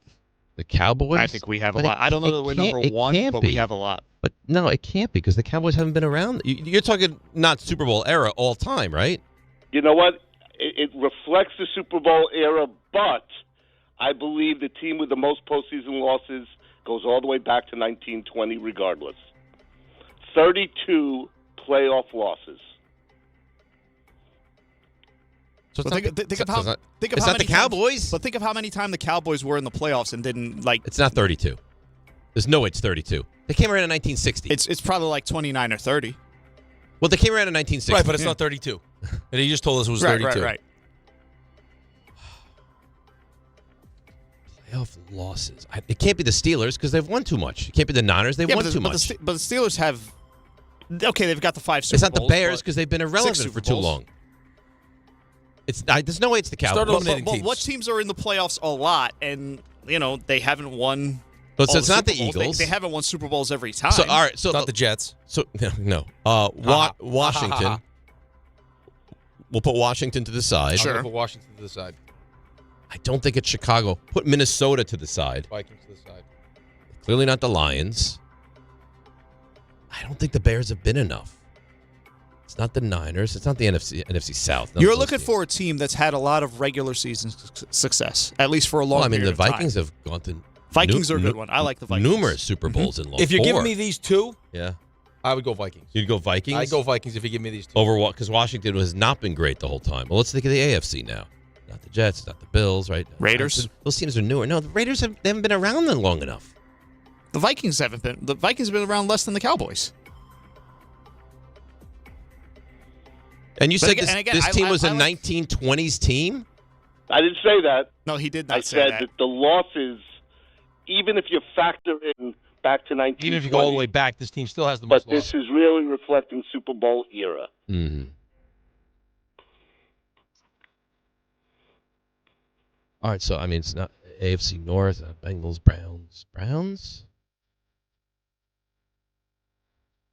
Probably haven't been enough. Raiders? I don't think it's the Raiders. It's not the Chargers. Chiefs? I don't think, no, can't be. They haven't gone enough. They haven't gone enough, Ray. Yeah, but... And they've won too many. To have 32 losses. They've won too many. It's going to be someone that's been, it's going to be someone that's never won. Or won. I don't think it's Washington. But just because you've won a lot doesn't mean you haven't also lost a lot in the postseason. But if you've won 3 or 4 or 5 Super Bowls or 5 championships, now it's eliminating those off the potential losses. I don't think that's true because, again, I think Dallas has a lot of postseason losses. And I'm not even just talking about the past 30 years. I'm just talking about, like, in general. It's not Dallas. It's not Dallas. They've won too many. I think Dallas is in the conversation. I really do believe that. And is Dallas... No, I don't want to ask for help. I think you're wrong. I don't think it's Dallas. I only got 2 to the side right now. I got Vikings, Washington. My pick would be Vikings. If I had to pick a team over them, I'd pick Minnesota. But I do think Dallas is in the conversation. Minnesota, final answer. That. I love the way you guys walked this through. The number 2 team with 31 losses is Ray's Cowboys. Wow. The number 1 team, Give it to Ricky. 32 for the Minnesota Vikings. See, there you go. Great job. That's a good question, by the way. And also, Ray, why are the Cowboys at 31 and not more? Because they've won too many Super Bowls. That's why. But again, the Vikings have 32. Dallas has 31. But Vikings have never. Give me the horn. Give me the Viking horn. There it is. And if the Vikings, how many I love Cowboys that you Super were Bowls thinking do we that have? too, by the way. That's a Matterhorn. That's a Matterhorn. Dallas has been to 8 Super Bowls. They've won 5. Yes. Okay. But So if you've won 5, Minnesota's never won any. We're up to. Is this 60? Wait. Which one is this coming? This is 60. Yeah, there've been 60. But it's a big number. All right, just go to the next question. Okay, fine. Let's go to Dylan in Levittown. Dylan, you're on Stump Rothenberg. Good morning, Dave. Good morning, Scavenger Rick. How you guys doing? Hey, Dylan, how you doing? Good. So my question is, who is the only NFL team to appear in a Super Bowl in 5 different decades? 80s, 90s, 10s. 5 different decades. The Niners, 80s, 90s. Ray, the Niners, 80s, 90s. What's the question here again? 5 different decades appearing in the Super Bowl.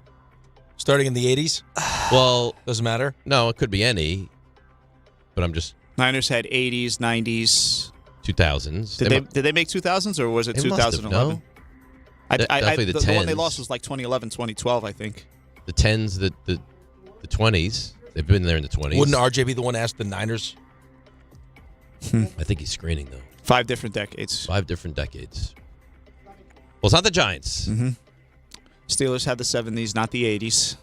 No. One in the 90s. But it doesn't matter. If you lose the 80s, you're out. Okay, so it has to be consecutive. Is it 5 straight? It Dylan? is not 5 straight. It is not 5 straight. Not So it could be like just 70s. It could be 70s, 90s. Just 5 different decades. Okay.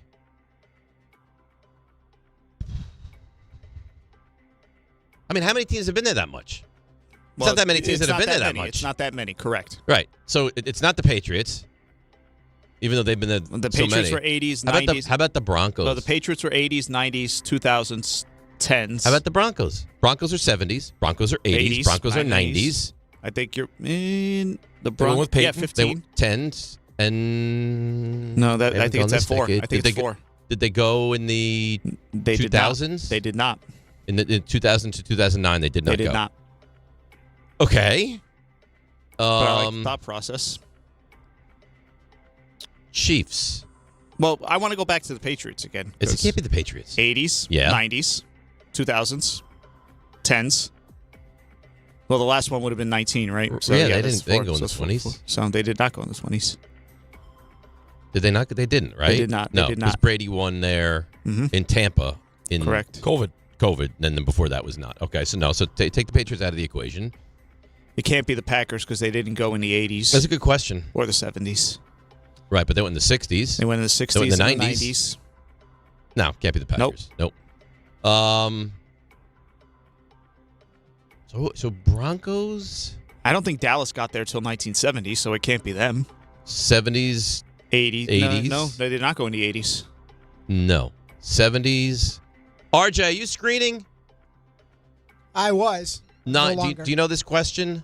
I do not. Nowhere that I could guide you that is valuable. You don't know if the Niners have been to the Super Bowl in 5 separate decades? Oh, no, I can answer the Niners. The Niners have not, right? No, that one I can answer you. Beyond that, no, they went in the. How many teams could it? It could only be the Steelers, the Niners, the Patriots, the Giants. So what are the Giants of the 80s, the 90s, 2000? What about 2010s? That's it. No. So the Giants are 4 decades. No. I was going to say, could it be the Rams, but the Rams couldn't be. Because Rams were in the 70s. didn't go until Super Bowl. They went 70s. 70s, 90s. Rams did not go 80s. 2000s. They went to 10s. When did they beat Burrow? That was 2019, I think.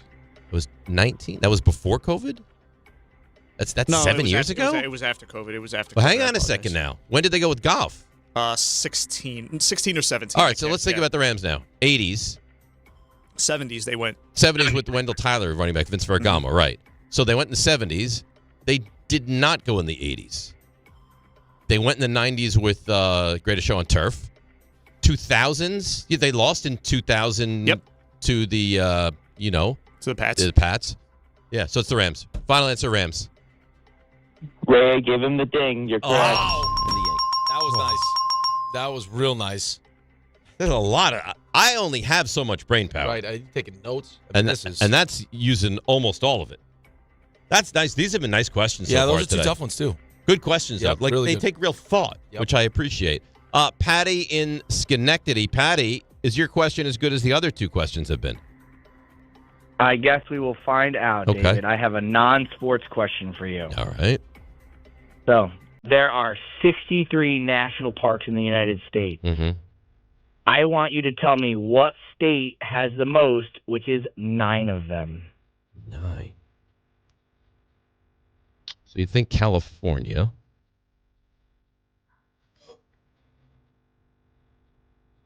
Nevada, Arizona could be one. It's Colorado. It's definitely something out west. It's not going to be an East Coast state. Is Arizona on the list, you think? I think Arizona, I think Vegas, I think California. Those would be my, not Vegas, Nevada. But I think Colorado or California would be my guess. Doesn't it have to be California? But then I feel like he's making it. I feel like I'm outthinking myself here. Because it feels like it would be California. But then would he ask a question that's so seemingly obvious that it's California?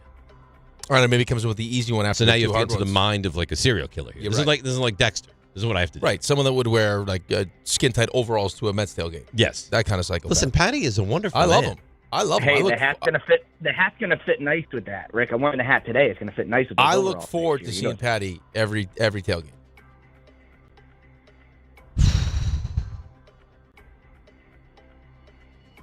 I mean, it's nothing in the Midwest. So official national parks, right? Yes, 63 official national parks. That's a lot. I mean, I don't know. The first name that jumps into my head is California. By process of elimination, I will go with California. So a state you did not mention that has 8 in second is Alaska, but first is the beautiful state of California. Nice. With There we go. 9. All right. 3-0. Where's the ding. applause? The whole. It's not responding. That's not good. What do you mean it's not responding? I'm clicking and nothing's happening. I won't go on until I get my applause. Oh, thank RJ. That's nice. Okay. All right. You know what? I feel better now. Let's go to Steve in Flemington. Steve, you're on Stump Rothenberg. What's up, boys? All right, this question is in honor of Josh Allen losing this weekend. 41 quarterbacks have won 5 playoff games. 37 of those have reached a Super Bowl, and 4 haven't. Josh Allen is one of those. Can you name one of the other 3? One will get you a ding, but if you could name all 3, that would be very impressive. Can you just repeat this question, please? At least Sure 5 thing. playoff So- wins not getting to a Super Bowl.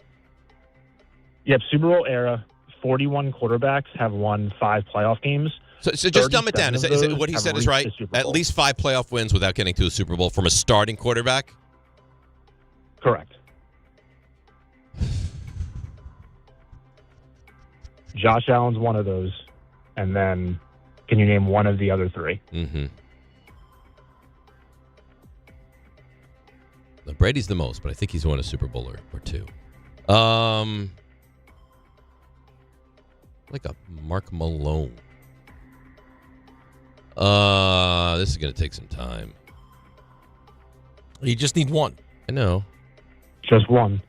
Marino's been there. How about Ray? How about Mark Brunell? So I was rebooting the system. I didn't hear the question. Give it 5 to me. plus playoff wins without going to the Super Bowl for a starting quarterback. I'm assuming this ties into Josh Allen, so it's not Josh Allen. Yeah, he Yep, said Josh okay. Allen is Mark Brunell, though. What do you think about him? Does he have 5? Well, didn't they go to 2 AFC championship They did games? go to two AFC championship games. So it'd give you at least 3, maybe 4. Could be 5. Let's think who else. So Stroud doesn't have enough because he's never been to. No, never been to a But was championship he game. 3, maybe 4? I mean, think about teams that haven't really gone to. So Mark Malone is a name I threw out there. I don't know if that could be. Jets don't have. Oh, how about Sanchez? He didn't win 5, right? He won 4. You say never been to a Super Bowl? This guy never went to a Super Bowl, right? As a starter. Correct. What about Danny White? Good, yeah, Danny White's a good one. Real good one. And this is the quarterback, Danny White, not the punter, Danny White. Oh, I see what you did there.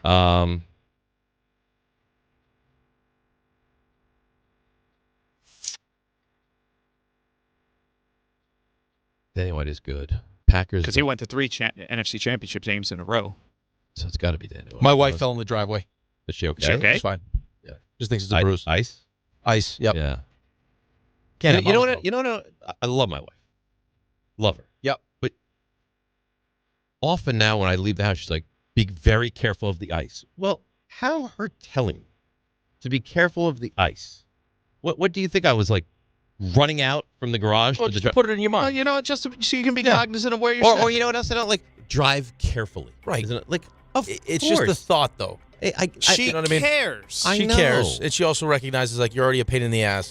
If, God forbid, you get hurt And now. I fell last year. Yeah, right. You broke your whatever last year. My hand. Yeah. It was terrible. So what are we at? We at Danny White? Danny White. So let's think of the... What about Phillip Rivers? Rivers has a few. So Rivers went to 1 championship game. Could be Rivers. All right, so let's think this through now. I don't think the Raiders have anybody. Rivers is a good one. Danny White. Sanchez is no. He's 4. Brunell is another one. It's got to be Danny White. I'm going to give you, Steve, final answer, Danny White. Give him the ding. Is Brunell one? Brunell's the second, and Phillip Rivers is the third. You got all 3 of them. Oh, how about that? We're rolling. You know, we because we're mind melding. Thoughtful. Today. Yes, we're thoughtful. Mind melding. RJ, you see what's happening right in front of your eyes? This is one of your more impressive efforts, I believe. Because it takes thought. It's not just like immediately you know it. Boom, you think it through. Let's go to Chris. Can I take one more or no? Yeah, let's take one more. All right, let's go to Chris and Beth Page. Chris, you're on Stump Rothenberg. Hey, Dave, I made it all the way to the World Trade Center bowels today. So. Nice. Good. Yeah, I made it south. Anyhow, so the 2 coaches who in their rookie season won the Super Bowl. First time ever coaching, they won a Super Bowl. Mm-hmm. First time as head coaches ever, or first time with that team? Yeah, first time as head coach ever. They were never head coaches. They became a head coach, and the first year out, they won a Super Bowl. I feel like we just recently had this question. So it's... Oh, you did? I apologize. If you did, my bad. So it's definitely George Seifert. Right. Rick, you want to give the other one then? If you heard it before, I'm sorry. I don't remember the answer. I just know it's only 2? It's 2. I Caldwell. Who? He won in year... I don't think he won in year 1. I'm going to check that. Chris, you know what? Just Ray thinks it's... I don't think it's Jim Caldwell. It's not. Yeah. But I tell you one thing. It's with the Colts. Don McCafferty. Yep. Yeah. There you go. There you go. 1970. There you go. All Thank right. you. Very nice. Very nice. 5-pack. All right, RJ. Boy, no pressure, huh? That was nice. RJ, what'd you name that zit? What? Why? Why? He's been nasty to me all show long. He's pent up the nastiness from the Jordan They segment. got me calling. Here He's we got go. people calling me Scavenger Rick now. I'll be Ricky Raccoon soon. Why? Nice. Listen, the deals are had early. I know one out there's watching their garbage. You swoop right in. Want to give me a raccoon sound effect while I got you? Brian Dable is getting an interview for the Bills head coaching It's position. happening. That's not it's shocking. happening. Well, I'm just bringing it to you. I thought it was going to be Brady just because of what's going on in Tampa. He's very popular up there, man. Right, but remember what I said, though, the other day with what happens? Like, if you're, so my father-in-law's a huge Buccaneers fan, and he's like, well, what are we doing? We should have fired Bowles and kept Cohen. I'm sure they feel the same way about maybe, like, potentially in Detroit what happened. We kept Campbell, but look what Ben Johnson's doing. So now do you, in fear of losing Joe Brady, say, hey, we'll move on from McDermott? I'm gonna look forward to Saleh versus Cohen twice a year. It's gonna be great. Oh, how about also dude, Baker? How about Baker and Stefanski? Yeah, Yes. that's I like that. spicy That's now, huh? spicy. Yeah. That was nice. Who knew? Now you know. Who knew? All right, theme of the week. We'll take our cues from the Broncos. Backup quarterbacks currently on the remaining 4 teams. Great. Oh, no. I don't feel like he's going to do great in A this little one. tougher, but I think you can. Well, we'll see. Well, Auburn. Jarrett Stidham is from Auburn. Wow. That was nice. That was good start. That was very Mind good. reading. I think you can do this. Stetson Bennett. Georgia. 2 for 2. Gets a little tougher here. Drew Lock. Missouri. Yeah. Sam Ellinger. Texas. And Josh Dobbs. Tennessee. Ken Ando. Oh, my. That might be the best of all time. I might take it out. No, don't. It might be the best of all time. Today's the day to do it. I might take it out. Why not? What? Who says no? Because I don't want you to ruin the. Because for me, I think I have an idea of what it looks like. Look behind and I don't you. want to be disappointed. Look no behind one's you. really paying attention. I just take out quickly. I'm interested to see it. Just quickly. That's fine. It's not fine. Well, you won't be able to see it on camera. Only I'll be able to see it. Who says no? Who says no? Sherry doesn't say no. Sherry loves it. So I've heard. Let me see that thing. Yeah? Sherry's in one today. I can Oh, guarantee yeah. that. Oh, she's going to get some later. I'll tell you that. That's why she's trying to protect you, keep you from slipping on the right. ice. That's right. She doesn't want to lose that thing. Who would? Not her. All right. I have different avenues we could go. I got a mock draft. Yep. I got the self-sent DM. Oh. What do you want? I like the self-sent DM. Self-sent DM next. Yes. Wait till you hear this. Off season for lots of NFL teams. Next, DNR with you, ESPN New York. All right, let's see what's happening on those crazy roads in this frigid weather. Here is Debbie Duhame. Good morning to my favorite guys, Dave Rothenberg and Rick DiPietro. Guys, we've got issues out here on this cold morning. Haverstraw-Ossining ferry service suspended with ice in the Hudson River. Bus service available. Problems on the Cross Bronx West at Castle Hill Ave. A disabled vehicle, New England Thruway North, getting into exit 17 into Larchmont. It's an accident, big time delays, and 78 westbound closed. In the express lanes, exit 54 in Hillside. Jackknifed tractor trailer. Sponsored by Positive Coaching Alliance. Got issues with youth or high school sports? Positive Coaching Alliance can help. PCA, a national nonprofit, offers more than 1,000 free online resources for youth and high school sports, coaches, parents, students, and administrators. PCADebZone.org. I'm Debbie Duhame, 880 ESPN, New York. Health surprises can change your life in an instant. You've seen it happen to others, but it doesn't have to be your story. At Princeton Longevity Center, we customize actionable and proactive health plans to maximize your lifespan and take control of your health. Our Cancer Check program combines cutting-edge technology with top medical expertise to keep you ahead of potential risks. With advanced full-body imaging, genetic testing, and multi-cancer detection blood tests, we look for even the earliest signs of problems. Results are analyzed by expert physicians who craft a personalized plan to safeguard your future. You're not just a patient, you're a partner in your health journey, backed by a team committed to helping you live longer, healthier, and more vibrantly. Our programs have saved hundreds of lives and empowered countless others to take control of their health. Be proactive with your health for the ultimate peace of mind. Call 888-8000-PLC or visit PrincetonLongevityCenter.com. When a trophy is raised, it can feel like the season's over. But on the ESPN app, it never really is. Because with more than 47,000 live events, plus originals, highlights, and coverage from every corner of the sports world, there's always something to dive into. No off-season, just everything a fan needs to keep going. Always in season. Get all of ESPN all in one place. Download the ESPN app on your TV or phone today. Benjamin Franklin, sir, I've just received news. Speak. They're multiplying you. Multiplying me? Yes, many times. Multiple Benjamins? Shall I stop it? No. Multiply your Benjamins with New York Lottery's Extra Multiplier Scratch-Off games. Play for the chance to multiply your winnings up to 100 times. Prizes up to $3 million. I've won! I've multiplied myself! We won! Please play responsibly. Must be 18 plus. Gambling problem? Call 1-877-8-HOPE-NY or text HOPE-NY. This is Rick Brunson, the assistant coach from the New York Knicks. I'll be driving to our games this season in style in my new Jeep Gladiator from Princeton Jeep. My friends at Princeton Jeep gave me all-star treatment, and you can expect the same thing. Just mention I sent you, and they'll treat you like family. Princeton Jeep has tons of inventory and great deals on new vehicles. Visit Princeton Jeep at 1045 State Road in Princeton, New Jersey, or online at PrincetonJeeps.com and tell them Rick Brunson sent you. At Uline, they know going the extra mile takes hard work. For companies pushing to go further, Uline will go the distance with you. 24/7, they answer the phone to get you the shipping and industrial supplies you need. Business can move fast. Unexpected large orders, adverse weather, new safety guidelines, and changing economic trends. Uline works hard keeping 41,000 items ready to ship, minimizing detours on your way to the extra mile. Visit uline.com. Hey, fans! Welcome back to Fansville's Cheers and Tears. Oh. Okay, so everybody deals with losing, right? To a rival on a last-second field goal. Whatever, it's fine. I'm totally fine. But I cope with losing with an ice-cold Dr. Pepper. Those 23 flavors are so delicious. They totally wash away the pain of your college football team taking a big fat L. College football, it's a pepper thing.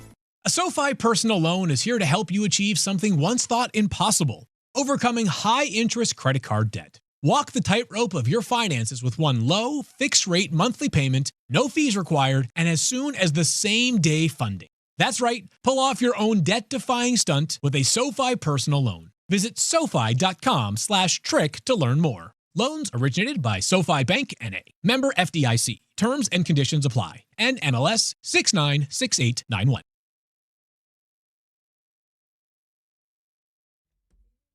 What is this? Flash dance, right? You got to turn your microphone on. I like to pour some water in your head as you're laying sexy. You're sitting sexy. This is Irene Cara, I believe. Yep. This is the welding dancing movie. Oh, yeah. Mm-hmm. You ever weld? Oh, have I welded? Uh-huh. I can't say that I have. Yeah, I never welded. I've not. I haven't needed. Fire involved in welding. Yeah, right? I haven't needed to weld. Mm-hmm. I feel like I could. I think you could. Yeah, I haven't. Right? Have you ever welded? Can't say that I have. Yeah, No. I don't feel like we're not a show that's ever welded. No. No. I've caulked. I've never welded. We're just gonna move right past it. in the bathroom. Right. You know? Well, why would you weld in the bathroom? Well, you could. No, but you go around the little crevices in the tub. Mm-hmm. Some cock down there. Yeah. Is there a DM or a draft or really anything you want to get I to? think that's so funny. What? Caulk. I know. I've used it before. Literally anything else. Squeeze it right out. Yeah. Every last drop. Yeah. Sometimes it's too much. All right. So they're telling me I should get to the list I have. Yeah. You're gonna like this. I'm gonna pat myself on the back with this. Okay, let's This do is a it. good job.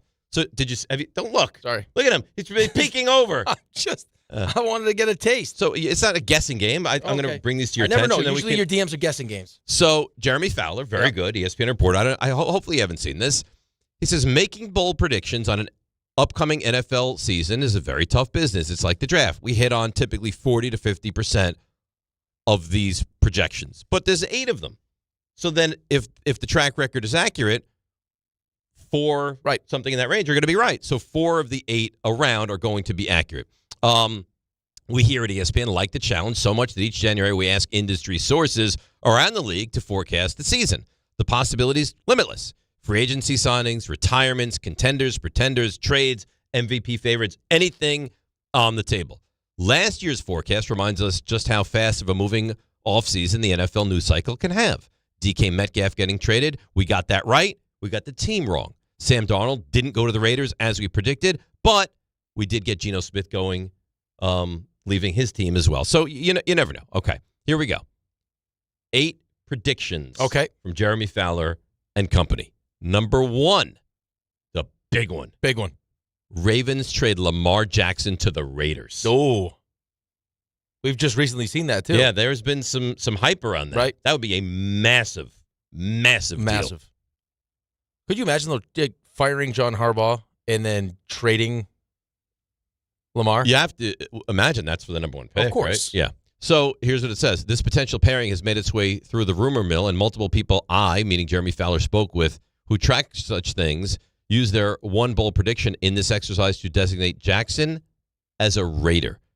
Take Ravens owner Steve Bisciotti at his word to assume Jackson will remain in Baltimore. Bisciotti was clear that he's going to stay. But if we're getting bold, quote, it seems like there is some consternation with Lamar and the Ravens, and this would be the ultimate Mark Davis move, an NFL personnel evaluator told me. Yeah, right. I mean, how many? Massive. How many teams would do that? Of course you would do that. I don't know if it'd be a Mark Davis move. No, but I just like that's a worthy conversation piece. Of course it is. Okay. Number 2. Well, let's not pretend like that'd be like just a Mark Davis move. No, I think a lot of teams would do that. Right. What would you give Anything. up? 2-16. Yeah. 2-16 and 1 of next year's Yeah. wins. 3 1s, Lamar. Of course. Yes? I wouldn't? Yeah, of course I would. Okay. You wouldn't? Me? Would you do it? Not for your team, for my team. Oh, yeah. Yeah. I think you'd have to. We're better off getting a finished product as opposed to trying to develop one ourselves. What are you saying? This would take us down a different path. I bet you there would be a high level of disagreement based on how Dave feels about Jaxson Dart as to who he would give up. Like, you get the whole runway of Jaxson Dart, but who he would give up for right now if there was a deal on the table. Like, there's not going to be a lot. Yeah. I think Are you guys straight up, or are you talking about the pick and Jaxson Dart? Just straight up? No, whatever it would take to get done. You know, like, Well, if I the mean, deal you were throw on out a the table. guy. Lamar Jackson. That's a no-brainer for me. No, I wouldn't do it. Oh. Because how much? $70 million? No, I'm not doing it. I don't know if you're going to pay him $70 million. Well, whatever. I'm not doing it. Burrow. I'm not doing it. Joe Burrow. Yes. Josh Allen. Yes. Justin Herbert. That's a real interesting I one. think you're doing it. Ray's definitely not doing it. Ray wouldn't trade a jugs machine for Justin Herbert. I think I would have to do Herbert because I think he translates to cold weather. I think I would have to, yes. But there's not. You can't find 10. You guys done? Jared Goff. No, come no, on, are you RJ. out of your Are you mind? No, I'm just going through Jordan Love. No. Ray, you would do Jaxson Dart straight up for Jordan Love? Hey, you'd have a conversation. Are you guys forgetting the fact that Trevor Lawrence? You have years away from paying him? Yeah, right. Trevor Lawrence. No. Yeah. No, I think we So it named sounds them. like There's three not another guys. They're, Mahomes, obviously. Three or We're not gonna four. even say yeah, him. Mahomes. Yeah, Herbert, Mahomes. Allen and Burrow. Yeah. Right, the 4 best quarterbacks in the NFL. Yeah. Mhm. That's it.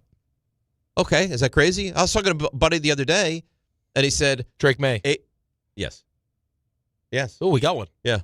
Well, I mean, same age, rookie contract. Not Caleb Williams. No. Yeah. Mm-mm. Jaden Daniels. Ooh, now we're cooking. If you would have asked me, like, if I had seen a year of Dart, and you would ask me after Jaden Daniels' rookie year, I think I'd have to say yes. But this past year with the injuries is so concerning. Well, And he's a slight guy. yeah, but I mean, you could use a lot of that to describe your quarterback. No, everyone has No, this he's idea. thicker- he's thicker than Jaden. He had one concussion, and everyone makes it sound like he was injury prone. And he even said, he's like, I've never really been hurt before. I look forward to this version of you. I think this is going to be fun. How many quarterbacks straight up, age is a factor, would you trade Jaxson Dart for? Not 10. Oh, we just went through the list. There's not 10, no. Not 10. I mean, what does that say, though? Does that say more about, like, just where the quarterback position is in the NFL right now? Maybe. I mean, Stafford obviously is better, but he's 37 years old. He's so you almost can't- done. No, I mean, how many are there? Baker? I wouldn't know. No way. Well, but how quickly you poo-pooed like a Jordan Love and a Jared Goff. I would think about Love. There is no. How old is Jared Goff? Goff's got to be 32 or 33. So, are you? 31. He's 31. Am I wrong? There's no. I wouldn't even think about Jared Goff. I mean, you could disagree, but I would. What about Brock Purdy? He's just said no. No. No. Mm-mm. I thought Purdy's about only Purdy. 26. Yeah, no, I like Purdy. Yeah. I think Dart's got something really special. I mean, you were talking about it before. You guys weren't in the room. He's like, do you know Dart went 24-5? If you take the rushing touchdowns, yeah. 24 touchdowns to 5 interceptions with nothing. Being bereft of talent? Yeah, it's nice. I mean, I was just saying to Dave, we were sitting here talking about how Josh Allen doesn't have enough, and then you look at what like Jaxson Dart was dealing with. I mean, he got James Cook, you got 2 tight ends, you got a great offensive line, you got Shakir, and then what is Jaxson Dart working with? Nothing. Wandale. Wandale and Theo Johnson. That's it. Wandale and That's Theo it. Johnson. Tyrone Tracy had a pretty good season, but still, that's not James Cook. But Tyrone Tracy is an average NFL running Right, back. that's what I'm saying. But you brought up the running backs. Like that's like compared to like what the like upper No, echelon I'm just running saying, backs like the Giants between Scadaboo, Singletary, and Tracy, the Giants running back room is good. It's fine. It's fine. It's not Detroit. Yeah, we're not going to sit here and act like the Giants are bereft of talent. This is the conversation we were having before. Hang the on a show. second. Like, they have some talent. Offensively, this year's the offensive line is better than it's been given credit for. No, the offensive line is Wandale fine. Robinson just had a 1,000-yard season. You like Theo Johnson a lot. You like the running backs. No, not Ray, this is a compared to terrible what the take. best teams in the NFL have. Of course, not the best teams in But the that's NFL. what we're talking That's why about, they're though. hiring John Harbaugh. If you take the Giants' weapons and compare them with almost any other team around the NFL, the Giants are going to lose that battle. No? We should take a look. We should take a look. As all Dallas? like Philly? definitely not Dallas. Not offensively. New England? Detroit? Chicago? Washington's better. Minnesota? Baltimore's better. Right, it's not Chicago's better. Green Bay's better. Minnesota's better. There's not a lot, Ray. There's not. You're making it sound like they're the Jets. They're not the Jets. There's no comparison. No, but between this the two. version with no Malik Neighbors and no Cam Scatterable is maybe there's bad. 5, maybe 5. And if you have a healthy neighbors, you're in a pretty good spot. But I'm not arguing that. But you didn't have a healthy neighbors, and he still went for 24 and 5. So if you take a receiver at 5, we'll get to Mel's mock a little bit later. But if you were to take a receiver at 5, and you bring in, Lindenbaum, all of a sudden, and Andrew Thomas is healthy. How about when we go? Is it? You sure it's not Monken? I don't know. Monken. Well, he says it so I know. And every time I hear him say, I'm like, oh man. Well, because we keep saying Monken, and he goes Monken. He's right. The Kafka thing really threw him off. He's in his head now, and he hasn't recovered from it yet. Yeah. All right, so I have 7 more of these things that are projected to happen in the NFL this offseason. Let me give you one more. Okay. And then we'll break and come back and rifle through the other 6. Eagles will trade A.J. Brown, which I think we agree, to the Bills. Oh, to the Bills. Yeah. Interesting. There was always a thought that he would go back with Vrabel. That'd be reunited. That'd be interesting too, huh? That would be interesting. So there's 2. I got more. You like this, right? These are nice. I love this game. See, there you go. DNR with you, ESPN New York. Knicks fans, it's time for basketball, and the action starts tonight at Crompton Ale House with Team ESPN New York and Ultra. Whether you need a pregame spot or you're looking for the right Knicks bar to watch the game versus the Nets, Crompton Ale House is your destination. The party tips off at 7 p.m., and Team ESPN will be giving away ESPN, Ultra, and Knicks prizes. Join fellow Knicks fans tonight at 159 West 26th Street. Cheer on your Knicks, enjoy Ultra draft and bottle specials, and cool prizes all game long at Crompton Ale House. If you've been injured in an accident that wasn't your fault, then you need a lawyer who knows New York's unique personal injury and workers' compensation laws. At the Parisman Firm, they have decades of experience handling all types of accident cases and a proven track record of delivering huge results. Their team has already recovered nearly $1 billion for injured New Yorkers. From construction to car accidents and slips and falls, they've got you covered. Call the Parisman Firm now at 718-WORKERS, where your case is their cause. Get the justice you deserve today. 1-877 Cards for Kids. KARS Cards for Kids. 1-877 Cards for Kids. Donate your card today. 1-877 Cars for Kids. KARS Cars for Kids. 1-877 Cars for Kids.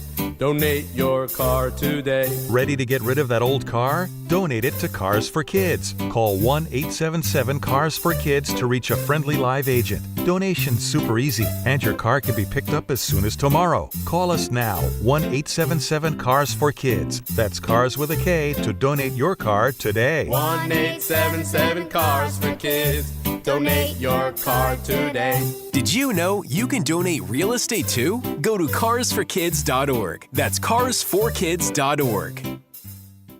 Hey, New York and New Jersey, Boost Mobile has an unlimited talk, text, and data plan that's only $25 a month forever, meaning you'll only ever pay $25 a month for the rest of your life. Who wouldn't want unlimited wireless when it only costs $25 a month forever? If you don't, you must be one of those people who enjoy overpaying for their phone plan. $25 a month forever is truly as good as it gets, so go online and switch now at boostmobile.com. After 30 gigabytes, customers may experience slower speeds. Customers will pay $25 a month as long as they remain active on the Boost Mobile Unlimited plan. Rich Eisen here. LinkedIn Jobs is stepping things up with their new AI assistant so you can feel confident you're finding top talent. Get this. Employees hired through LinkedIn are 30% more likely to stick around for at least a year compared to those hired through the leading competitor. Hire right the first time. Post your job for free at linkedin.com/Eisen, then promote it to use LinkedIn Jobs' new AI assistant, making it easier and faster to find top candidates. That's linkedin.com/Eisen to post your job for free. Terms and conditions apply. And promote it to use LinkedIn Jobs' new AI assistant, making it easier and faster to find top candidates. That's linkedin.com/Eisen to post your job for free. Terms and conditions apply. Score more with the college-branded Venmo debit card. Rep your team with every tap and earn up to 5% cash back through Venmo Stash, a new rewards program where the more you do, the more you get. Get your Venmo debit card today and start earning rewards with Venmo Stash. Learn more at venmo.com/collegecard. The Venmo MasterCard is issued by the Bancorp Bank N.A. Select schools available. Venmo Stash terms and exclusions apply. Max $100 cash back per month. See terms at venmo.me/stash terms. In the city that never sleeps and never stops talking sports, ESPN New York is always on. Now you can live and breathe everything New York sports wherever you are. On your radio dial, on the ESPN New York app, and streaming live on YouTube. However you watch or listen, ESPN New York is always on for you. Hear us, stream us, watch us. This is ESPN New York.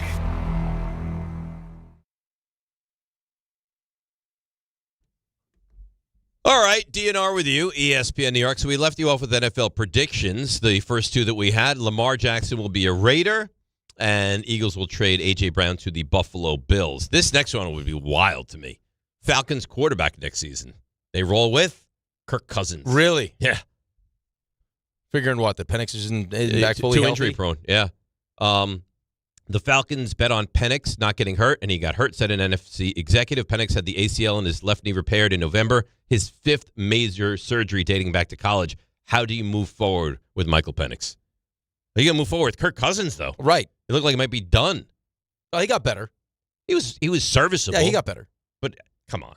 You got to go with Well, no, I'm not saying, but you got a new coach, right? So, I mean, he didn't draft Michael Penix. So, depending on what his health is and how he feels about it, I mean, this is Stefanski now, right? So, it's going to be, what is he looking for? Right. We've got a few more. I feel like Kirk Cousins probably fits what Stefanski wants to do. I don't think Kirk, you're not winning. I mean, that's a team that is like a good quarterback away because their defense was good. They won 9 games, and their quarterback play was horrendous. And they got good weapons. Yes. Really good weapons. So if you had a quarterback that you looked at, you're like, he's good. They could make real noise. Let me do one more, and then you can tell me what you want to tell me about, and then we'll finish off the list. Malik Willis. There's 2 teams that they project. Nope. The Dolphins or the Browns.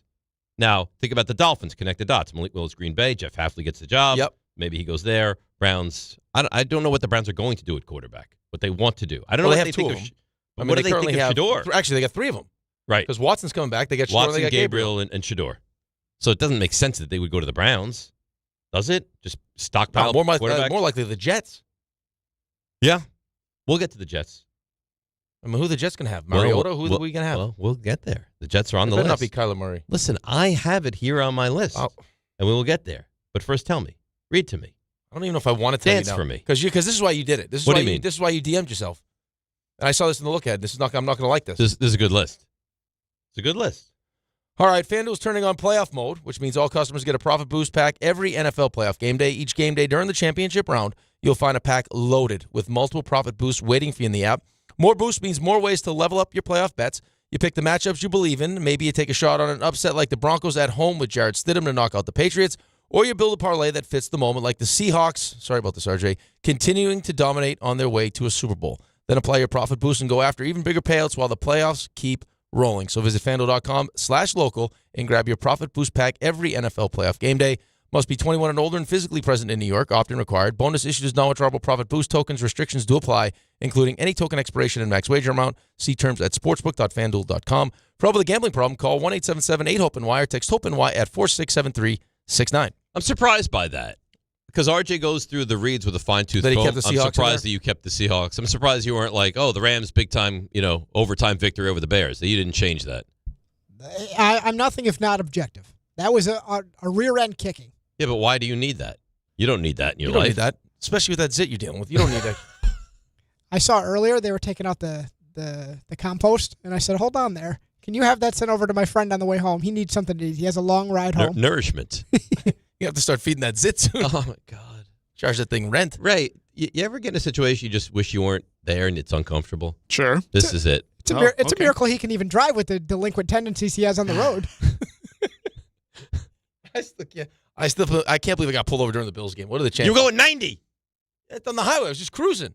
Just following traffic. 90. In a large van. It wasn't in a red sports car. Yeah, but 90 in a van is even more concerning. You're a danger to society. Sports car can handle 90. I was trying to get a good start. The van is like, what's going on? I was trying to get a nice start to the trip.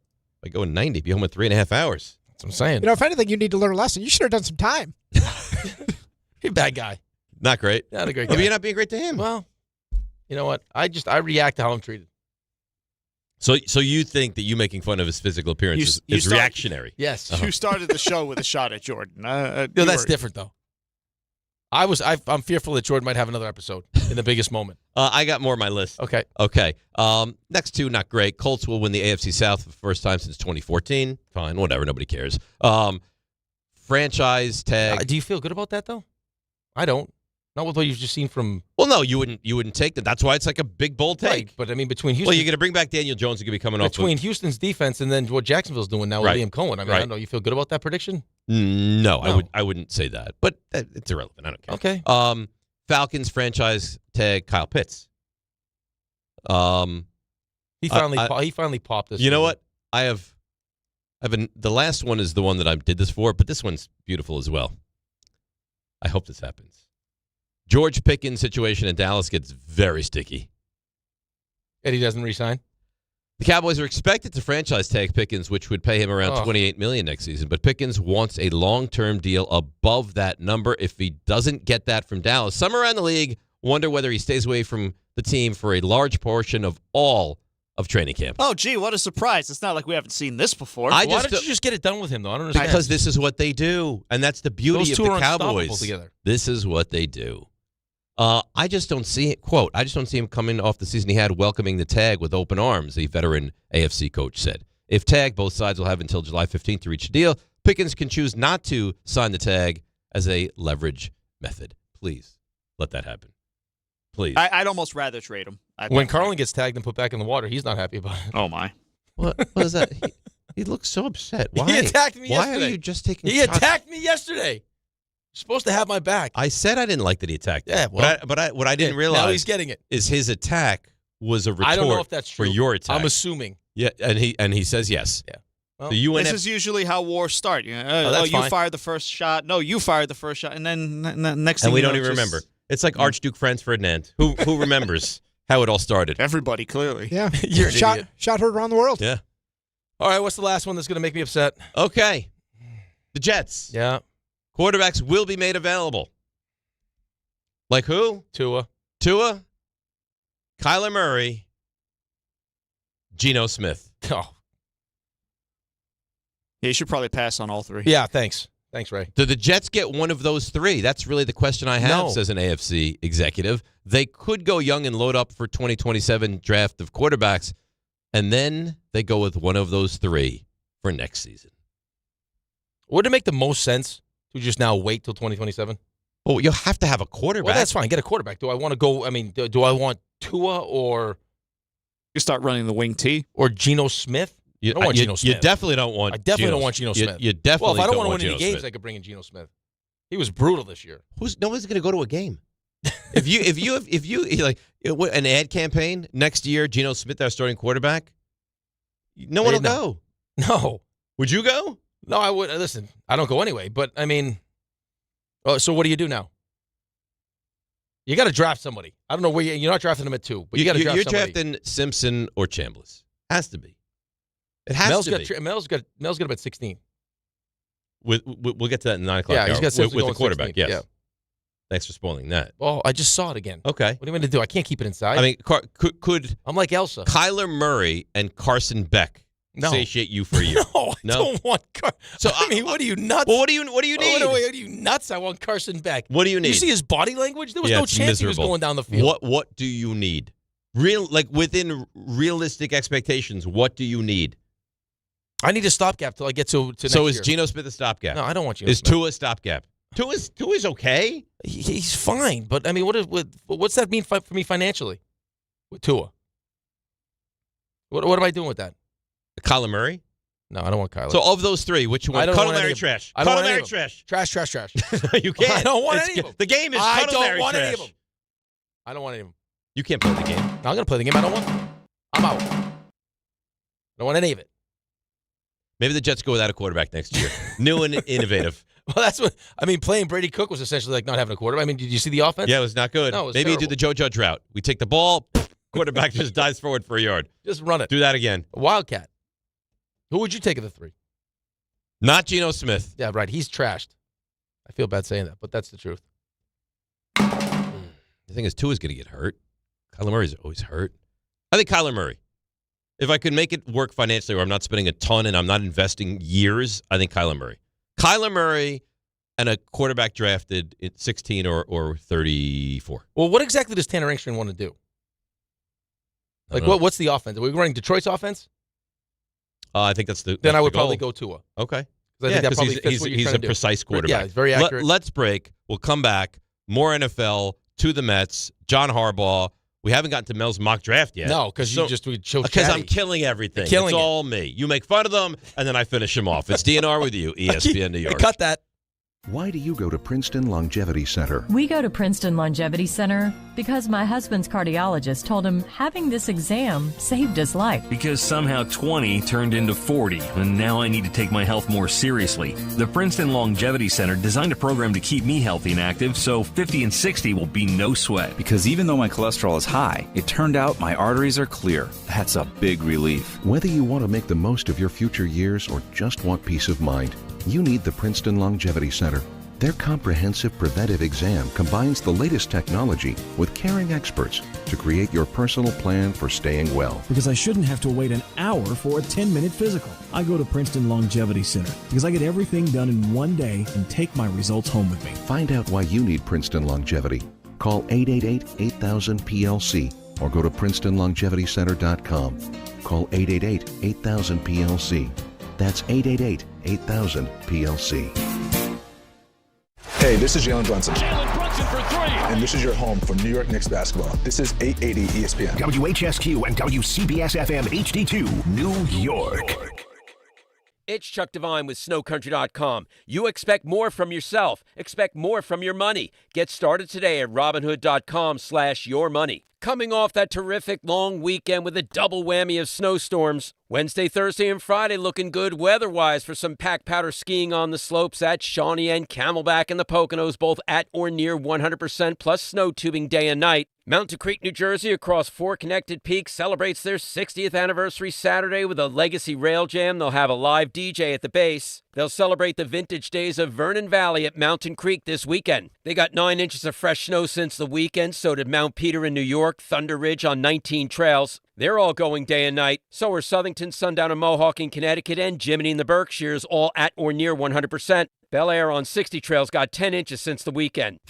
You don't just ski or ride, you dominate. At Killington, we fuel your adventure. Be the beast. Ski and ride Killington. Hey, sorry I missed you. Your call is very important to me. Just not as important as the New Jersey Lottery's Green Ball promotion being back on Pick 3 evening drawings. See, if the green ball's drawn, that's a free second chance to win. So, yeah, you get it. It's only through February 1st, though, so try me after then. Must be 18 or older to buy a lottery ticket. Please play responsibly. If you or someone you know has a gambling problem, call 1-800-GAMBLER. For game odds and promotion details, visit njlottery.com/pick3.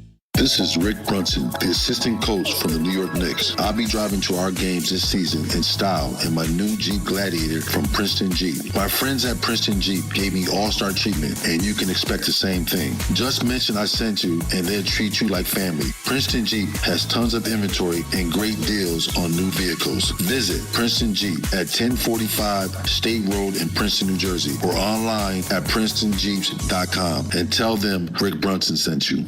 Texting enrolls you in a recurring automated marketing text messages. Consent not required to purchase. Message and data rates may apply. The team's looking good this season. I think so.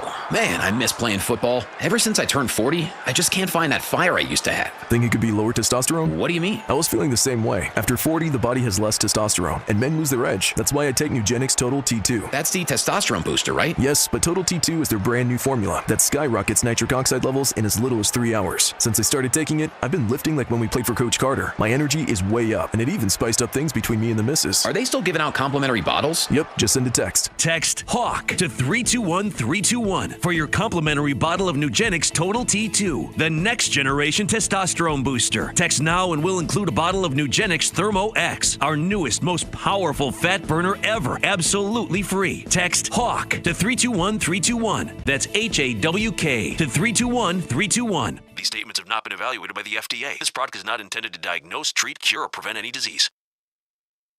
This is DiPietro and Rothenberg. John Harbaugh, what a press conference. What a day. One of the most iconic franchises in all of sports. I wanted this job. We were looking for a proven winner and an elite leader. We're fortunate we were able to find both. I think my favorite hire is Harbaugh to the Giants just because it brings them immediate expectations. I understand the expectations. I know the fans are hungry for a winner. We're here with one mission, to earn the right to be called the world champions in New York. And that's what we plan to do. This is DiPietro and Rothenberg on ESPN New York and streaming live on YouTube. Oh, I love this song. I love it. It's for your new name. We may lose Dave. There's a chance that's right, that my new name, because this is Arthur. He may run across the street. Because Eli's there? Eli's there. He looks so boyish, doesn't he? Yeah. I mean, he's got a great look. He just looks the same. He never ages. He's not aging. He's like Benjamin Button. No, doing all sorts of commercials. I believe Eli's birthday is January the 3rd. Is that right, Ray? I didn't know that. I thought so. So Eli's got to be what? About your age, probably. Probably. Yeah. Eli Manning, January 3rd, 1981. Yeah. Same age. I'm old. I'm younger than him. You're younger than him. Yes. He looks. So he just turned 45. He looks terrific. It's great. 45? He looks terrific. Who looks younger, me or him? I'll say you both look young. Yes. I don't know that I can pinpoint. And I don't like the way Carlin just rambles in here and let me see your hair. I showed him. I got nothing to hide. He showed me his belly. Going bald. Which was terrific. A little awkward. I like him in a crop top. Little awkward. So what do we have this hour? Oh, we have Mel's mock. We got Mel's mock. We Right. have. I mean, we could talk Mets if you want. We could talk, Harbaugh if you want. Knicks big game tonight. Well, I don't know. If I talk Harbaugh now, I'm just a Giants homer, and all I want to do is talk Harbaugh. I mean, whatever you want. We got a lot of stuff, right? Yeah. Lewis Robert, we can get into. Yeah. Rick's speeding ticket. Rick's speeding They ticket. make it very difficult to pay that, by the way, too. Oh yeah, you just go online. I was trying to, but they were saying that their server was down. It was real, like a real hassle. Really? Yeah. Well, you know what they say for possible felons, there's a little bit of a different process. So, you know what, RJ? I don't like this. I had a terrific conversation with with the policeman, and he was very nice. Listen, he was doing his job. You're the delinquent. I think you need to learn a lesson. No. This needs to stop right now. Maybe you need to do some weekends. RJ, we need to stop this. All right, stop making fun of RJ. RJ, stop being mean to drive Rick. up to Rochester and be cleaning the highway. Oh, look, there's Rick. 90 in a van with children. I don't know if I was going 90. You're the one that said 90. It's child endangerment, actually. Yeah. Oh, ish. You're looking at it and take them away from you. Shut your mouth, would you please? I hadn't thought about that. It's a good point you bring up. Stupid ducks. Maybe if you had ducks, you wouldn't have this problem. Yeah, you and your Jeep people riding around with ducks in your windshield. Now you can go after Ray. Quack, quack. Yeah, quack, quack. You can't see through the dash, all those ducks lined up. Giving the stupid little finger wave. It's parked right out front. Go look at my dash. Hey, guys. There's no duck. Show me that wave Actually, again, you that's guys. not true. Show me that wave you there guys is a do duck again. on the dash. See, there is. Show me the wave you guys do. No. Let me see it. Not doing it. RJ, show me the wave that the Jeep people do. You're not in a Jeep, so you don't get one. What is it, little two fingers? Is that what you guys do? 2 fingers above the steering wheel. Yeah. Dave is staring into space. Because it's so uncomfortable. Why? You guys have made this show so uncomfortable. Out. And not really you guys. You. He is because you're on the attack. I've done nothing. Aren't there people out there you could talk to? No. I've stayed in the studio. He doesn't talk to them like he talks to us. No. Because they'd slap him across the face. Can you imagine he walks up to somebody, hey, Sam, quite the zit you got on your head today. You think he's talking to Gabby the way he talks to us? No. No chance. No chance. No. We know what's happened. I would hope he doesn't. There's people out there that is already angered so much they didn't want to talk to him for months. I mean, there's one person. There's a whole department of people. I think they're scared of you. They haven't been here in weeks. They cleared right out. I have Mel's mock draft. Let's do that. Please do the mock. Please. All right. So here we go. Mel's mock draft. This is 1.0, right? First one. This is 1.0. Yes. Okay. All right. Number one, obviously, Fernando Mendoza. Here's the problem. Did you see he's skipping the combine? Because he's getting an internship? Did you see that? No. Where is he interning? I think he's got like a Wall Street internship. Isn't that kind of ridiculous, though? I mean, he's going to be an NFL player for a long time. Right, but does he need to go to the combine? I guess if he's going to go one, I guess not. Right. I'm going to fall in love with this kid. I listen to him speak, and I know he sounds kind of hokey-ish and corny-ish, but I think that's who he is. But I think I was listening to the afternoon show, and they played a clip from after the game where he actually dropped an F-bomb. Oh, really? He did. Let's bleep and go. There's nothing wrong with that. Well, no, but I'm saying like it doesn't fit for what I mean. But then you see his parents, and they're so likable. Yeah. Like I don't His know. aunt. His aunt, nice. yeah, she's Yeah. very, very lovely. I first want to give all the glory to God. And, I mean, there's no better group of guys I want to deal with. It's the most special moment of my life. There's such a great group of guys. I love you guys. Great job. Let's go. That's nothing wrong with Well, that. no, but it just doesn't fit from what you've heard. I kind of like it. I like it too, but he's never said it before. Are we the strongest glue ever? That he's shared with the You strongest think he's going to be a good NFL quarterback? I think he's going to be, yes, if they handle him the right way. I think they're going to. I think being authentic plays a big part. Yeah, Well, it's huge. Him in Vegas, though, is an interesting dynamic. Well, he's not going to get Vegas, hopefully. He's built for Vegas. I wouldn't think it would be too much for him, but it's like, who doesn't belong in Vegas? This guy. That's better. Unless he's at 3 o'clock in the morning pulling the slot machines.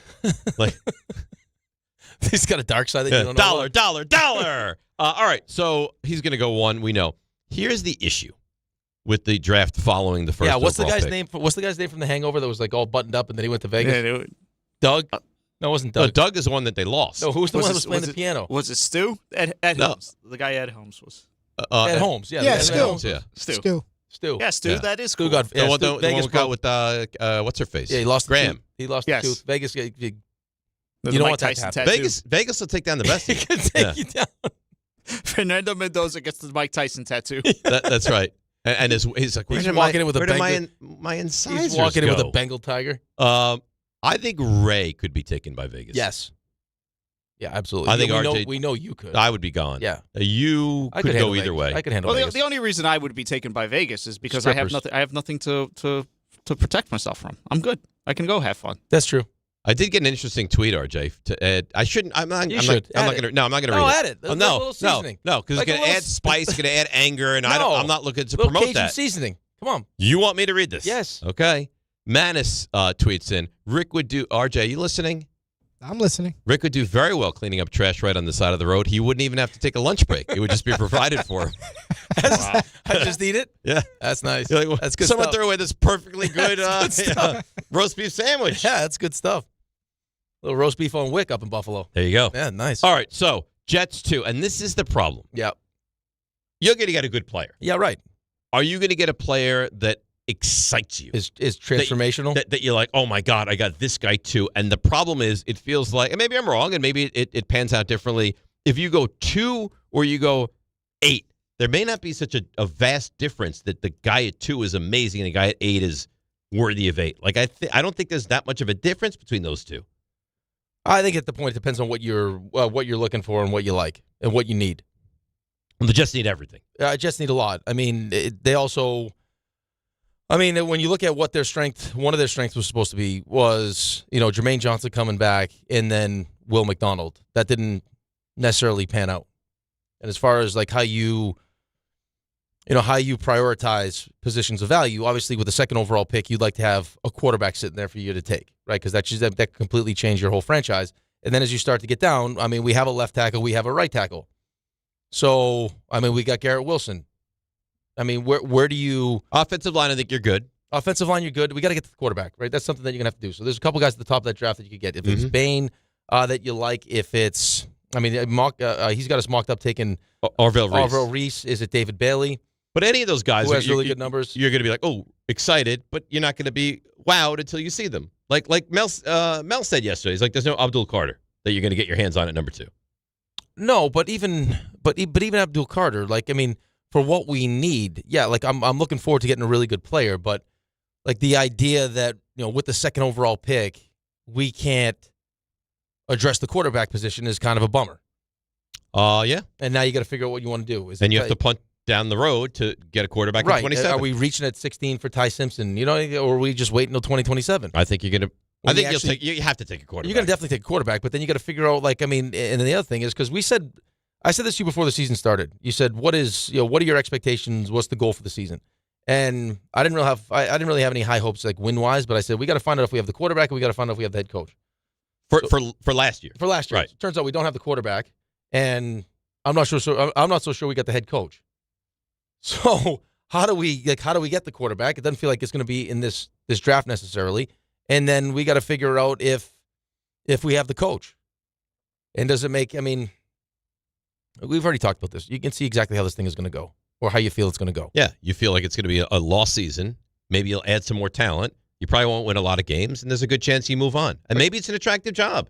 Maybe if you have a top pick and these quarterbacks play great in college, a coach that you look at like, oh, I like him, maybe he would take the job. Right, but it feels like it's going to probably have to be. Well, listen, it could be Dante Moore. It could be Arch, whoever it ends up being. Right. But yeah, and you got the 3 first-round picks. The only thing that worries me is that how many times have you heard this is the draft. This we heard it about this draft. This draft was supposed to be the elite quarterback draft. And you have one guy going in the top 15 that's a quarterback. Right, and then you also had, the excitement about, we just mentioned Ty Simpson. Like, Orlovsky, this is QB1. And then as the season progressed, it's like, Well, that's what happened. Zach Bettenberger. He probably should Drew go Aller. back. These guys, oh, my God. They're going to be huge home runs in the NFL. I don't know. Ty Simpson probably should have went back. He definitively should have gone back. So now he's coming out. We're going to take him with the 16th overall pick. And what? Well, we'll see. So Arbel Reese 2, Cardinals 3, Mauen Noah, right? That's how you say his name? Yep. Offensive lineman from Miami. He's good. 4, David Bailey, linebacker from Texas David Tech. Bailey's got great numbers. He's really good. Yes. That defense was special. Like I was reading an article this morning just about like the numbers that you would use as far as pressure rate and all those different things, and compare them to the numbers of the guys that have actually stepped into the NFL and had that kind of success. And his numbers are right there. And then he scares people. I understand that, but just as far as how they broke it down, well, he's a good his player. numbers are closest to like what you would like have as an impact, like a really impactful player once you draft him. This is the highest I've actually seen him go in anybody's mock draft. I know it's very early, but I haven't seen him go in top 4.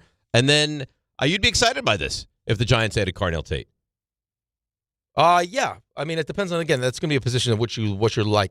You know what I mean? Because I think there's probably 3 receivers that are worthy. Right. It's Tyson, it's Tate, and it's Lemon.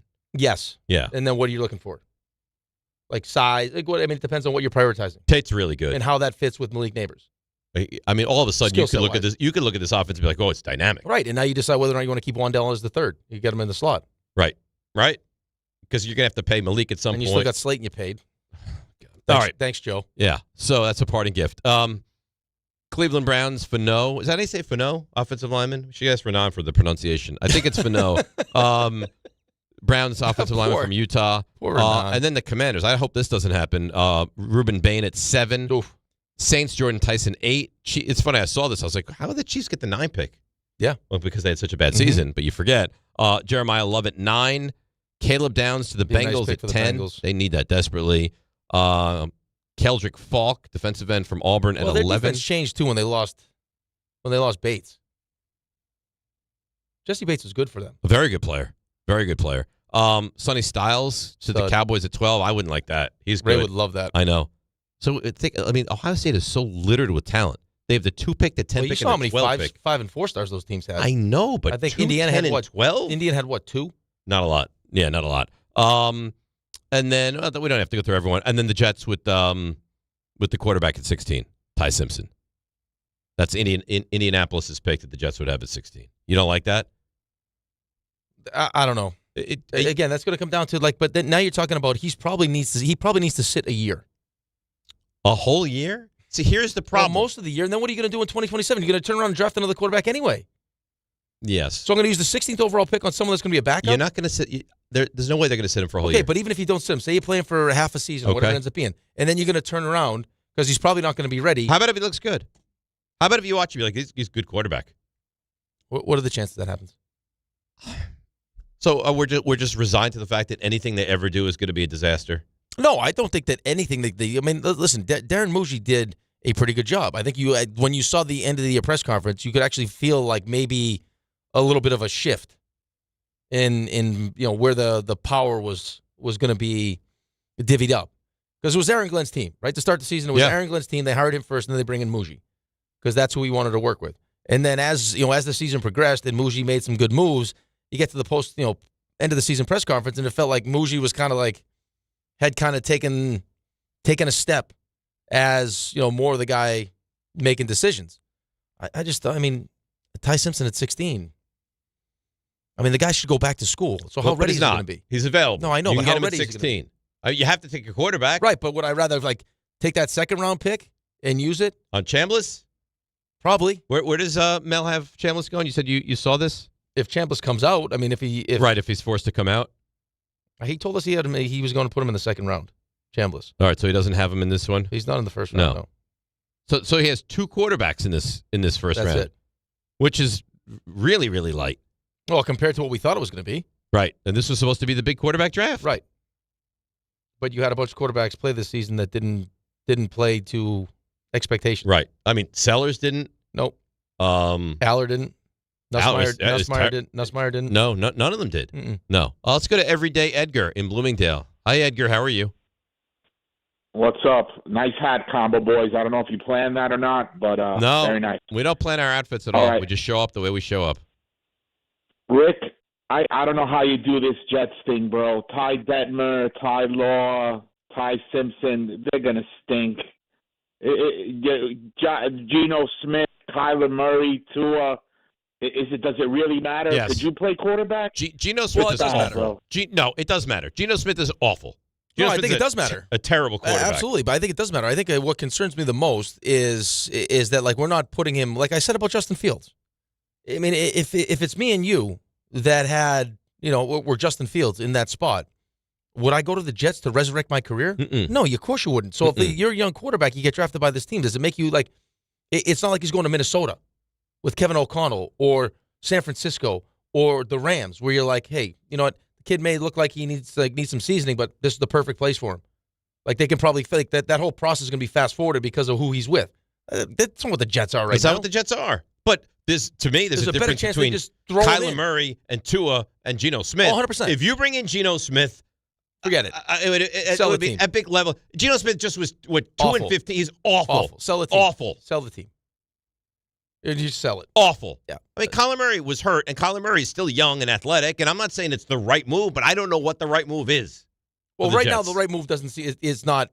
It doesn't feel like it's here. So you're going to have to do something. Yeah, of course you're going to have to do something. So it's like the lesser of You need a two whole new evils. quarterback room, but you also need to see, like, you say to me all the time, I'm a 30,000 foot guy, right? You're not someone that's going to sit there and look at what's happening right now. You like take a bigger like bigger picture for us is probably wait until 2027. Like, don't get yourself so involved right now where you can't. But you still have to have a quarterback. I know you have to have a quarterback, but does that mean taking a quarterback at 16? No. But can you satiate the fan base enough that you can not draft a quarterback? Here's the thing. We're all going to come back. We always do. So, but are you going to come back next year? Yeah, everyone's going to be back. Next year? Listen, you're going to be at the stadium? You're going to I be don't buying ever drinks? go to You're going to be the- parking? I don't ever go to the stadium. But is the fan base that typically goes? I've heard more this offseason. Yes. Agreed. I'm out. But I don't think there's a name out there that's going to do that. It's not going to be. I mean, it's like, is it going to be Kyler Murray? Is it going to be Tua, Malik Willis? No. Marcus Mariota? No. Is it going to be Ty Simpson at 16? No. But I think that gives that Dante Moore at Tua would have been. Dante Moore 2 would have been. Right. But what I'm saying is that these, like, the fact that now we're like feels like full rebuild. Those are always painful. Right? So don't try to avoid the pain and not really understand why we're in this position in the first place. Like, don't try to put a Band-Aid on this thing and then screw up what we could potentially do in 2027 or change your mindset for 2027. Which they certainly could. Like, just say it's going to be painful. Sign up for the pain in hopes that in 2027 the thing we is, get the guy that changes signing everything. up for a year of pain, I think any fan base is like, this is part of what comes with it. But every year is pain. That's my point. Well, but it's you just had a year of right, pain. but what's one more year? If it means turning this thing around. Because right now there's no clear-cut way to turn it around. If it means turning it around, sure. You got a better chance in 2027 than you do right now. So you would punt on quarterback this year? No, I would take a quarterback. I don't know if I would take one at 16 because I don't know when the kid's going to be ready to play. So if he's not ready right away, which I don't think any of us think he's ready to play right away, I think he should have went back to school. Would have been his best interest. Totally agree. So he ends up with us, who's like, we're like the Philadelphia Flyers with goalies. It's like where they go to die. Like, quarterbacks get drafted to the Jets to die until they get resurrected somewhere else. So, like, the idea that we're going to take this kid who's not ready and handle him the right way and put him in at the right time, and all of a sudden he's going to just pop when we see him, is that there's like a 5% chance that happens. So now what happens in 2027 after we just use the 16th overall pick? Now we're going to use the second overall pick That's right. Whatever it is? Well, I mean, how many times have you heard guys talk about experts say, like, I take a quarterback every year until I hit on one? Okay, but, I mean, but you also need that 16th overall pick because you need talent. You absolutely do. You need to get to the quarterback. You need receivers. How about build it properly? I could see both Right, that's what I'm sides, but saying. you need a quarterback. Well, then get veteran ones. And then draft the quarterback in the beginning of the second round or whenever it is. I understand your point. We'll see. I don't know that they do that. But that second round pick, that's a big pick. Yeah, but it's not 16. No. But why like being serious, like why second round? Why not wait to the fourth round and take a quarterback and see? I don't know how many quarterbacks are going to be available. Like, I mean, how many are in this draft that are worth drafting? See, I hate overdrafting. If you don't really like, if you look at Simpson 16, like we love him, fine, take him, fine. But you're going to take a quarterback solely to take a quarterback? I think that's bad football. No, I can't do it. I would rather bring in a stopgap veteran. And, I agree with that. Reassess in 2027. I do agree with that. Just to let you know, apparently the story you were talking about, Mendoza, not true. Oh, that's not true? It's not. It's fake. Oh, yeah. Can't believe anything Fernando anymore. Mendoza has no reported plans to skip the NFL scouting combine for a Wall Street internship, and no such ESPN statement ever existed. You got sent-held? I did. He got saw it this morning. I was like, oh, look at this kid. Yeah. No, not true. Just trying to be it didn't make sense. A really well-rounded human being. But it doesn't make sense that you're going to get drafted and you would skip the Right, combine. but I mean, if you got for an internship. If you don't really if need. you told Mendoza you got like that, he'd probably take the course just to make you look good. All right, but I mean, here's the thing though. Like, I was shocked actually when I read it. But like, if you take a step back for a quick second and realize like all the doors that are being opened for him right now, you take advantage of them. Like, take advantage of those opportunities now. So when you're done with football, maybe this internship. It can't get in the way of football. Well, I mean, how much is he going to do at the combine? Listen, is he going to throw? You don't think they're going to line up to get this kid on Wall Street one day? Yeah, probably. Does he need to do the internship? Depends now? on if he's great. Right now, he's hot right now. Very hot. Heisman, undefeated, national champion. Now you go. Josh Rosen is tearing it up on Wall Street. Oh, I think Mendoza will be. He'll be fine. Will be fine. Yeah, I think he'll be fine. Hey, RJ. Hi. How you doing? Hey, Woogie. What's up? Hi, Dave. Hi, RJ. How are you? Good. How are you? That was a good one. That's a good one. You ready for the stuff that you missed? Sure. Okay. Now. Walk up three-pointer. He got it. See ya. Put him in the box. The you missed. Well, right in the middle of the night, Mets get Luis. Don't call him Robert Jr. So let's go back. You called him Lewis. Not Lewis Robert. Listen, Raanan's rubbing off on me, okay? At least I called him Robert. That's true. Right. So the call season, him Monken. The season never. Well, as Jordan said, who cares? The man's name. Have some respect. That's what Jordan said. Everyone's going to point Luis. to the 2023 season. In that year, he had 38 homers, stole 20 bases. But elsewhere, he has never had a season besides the 2023 year where he played over 110 games.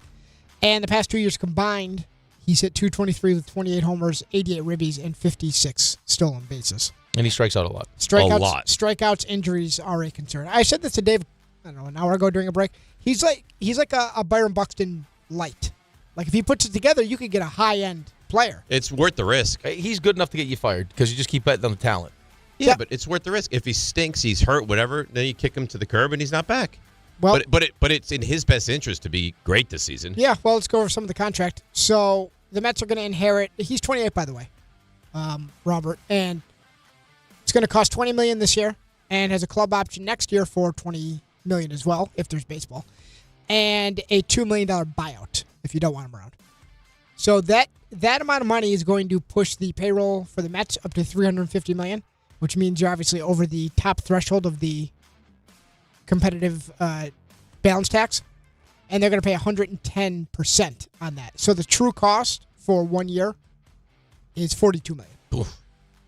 But that's not our money. I mean, no, that's a cost of doing business for the Mets. If you bring in anybody, you're paying that 110. So we shall see. In return, going back to the Chicago White Sox, are Luis Angel Acuna and pitcher Truman Pauly, who is in, I believe, A-ball this year. Carlos Beltran and Andrew Jones, newest Baseball Hall of Famers. Chase Utley was next on the list. He was the first one not to get in. You need 75% of the vote. He got 59, so he's trending upwards. Andy Pettitte checked in at 48%. That's up 20% from last year's voting. He has 2 more years left on the ballot. What did he get up to? I'm sorry? 48%. Felix Hernandez, he's got a lot of time left. He's up to 46%, so things trending well for him. A-Rod, if you were wondering, got 40%, and Manny Ramirez, his final year on the ballot, got 38%. NFL coaching news, we mentioned this. Brian Daboll has been requested by the Bills to come in for a head coaching interview, as has Anthony Lynn, who's once their interim. You know what's amazing about Carlos Beltran? I looked this morning that his numbers, lefty and righty, were almost identical. Like you see, you see most of them. Like Lindor is like, maybe almost no one has almost identical numbers. Almost identical. Yeah. Raiders had a second interview with Jesse Minter, and the Chargers bring on Mike McDaniel as their offensive coordinator. That's a huge great hire. Ray, you're going to be eating some crow next year with the Chargers. Maybe out of the garbage. I would hope that with everything in his favor, Justin Herbert finally has success. Here we go. Right. So if he has success, now look what they've done. Yeah. They've on a silver platter.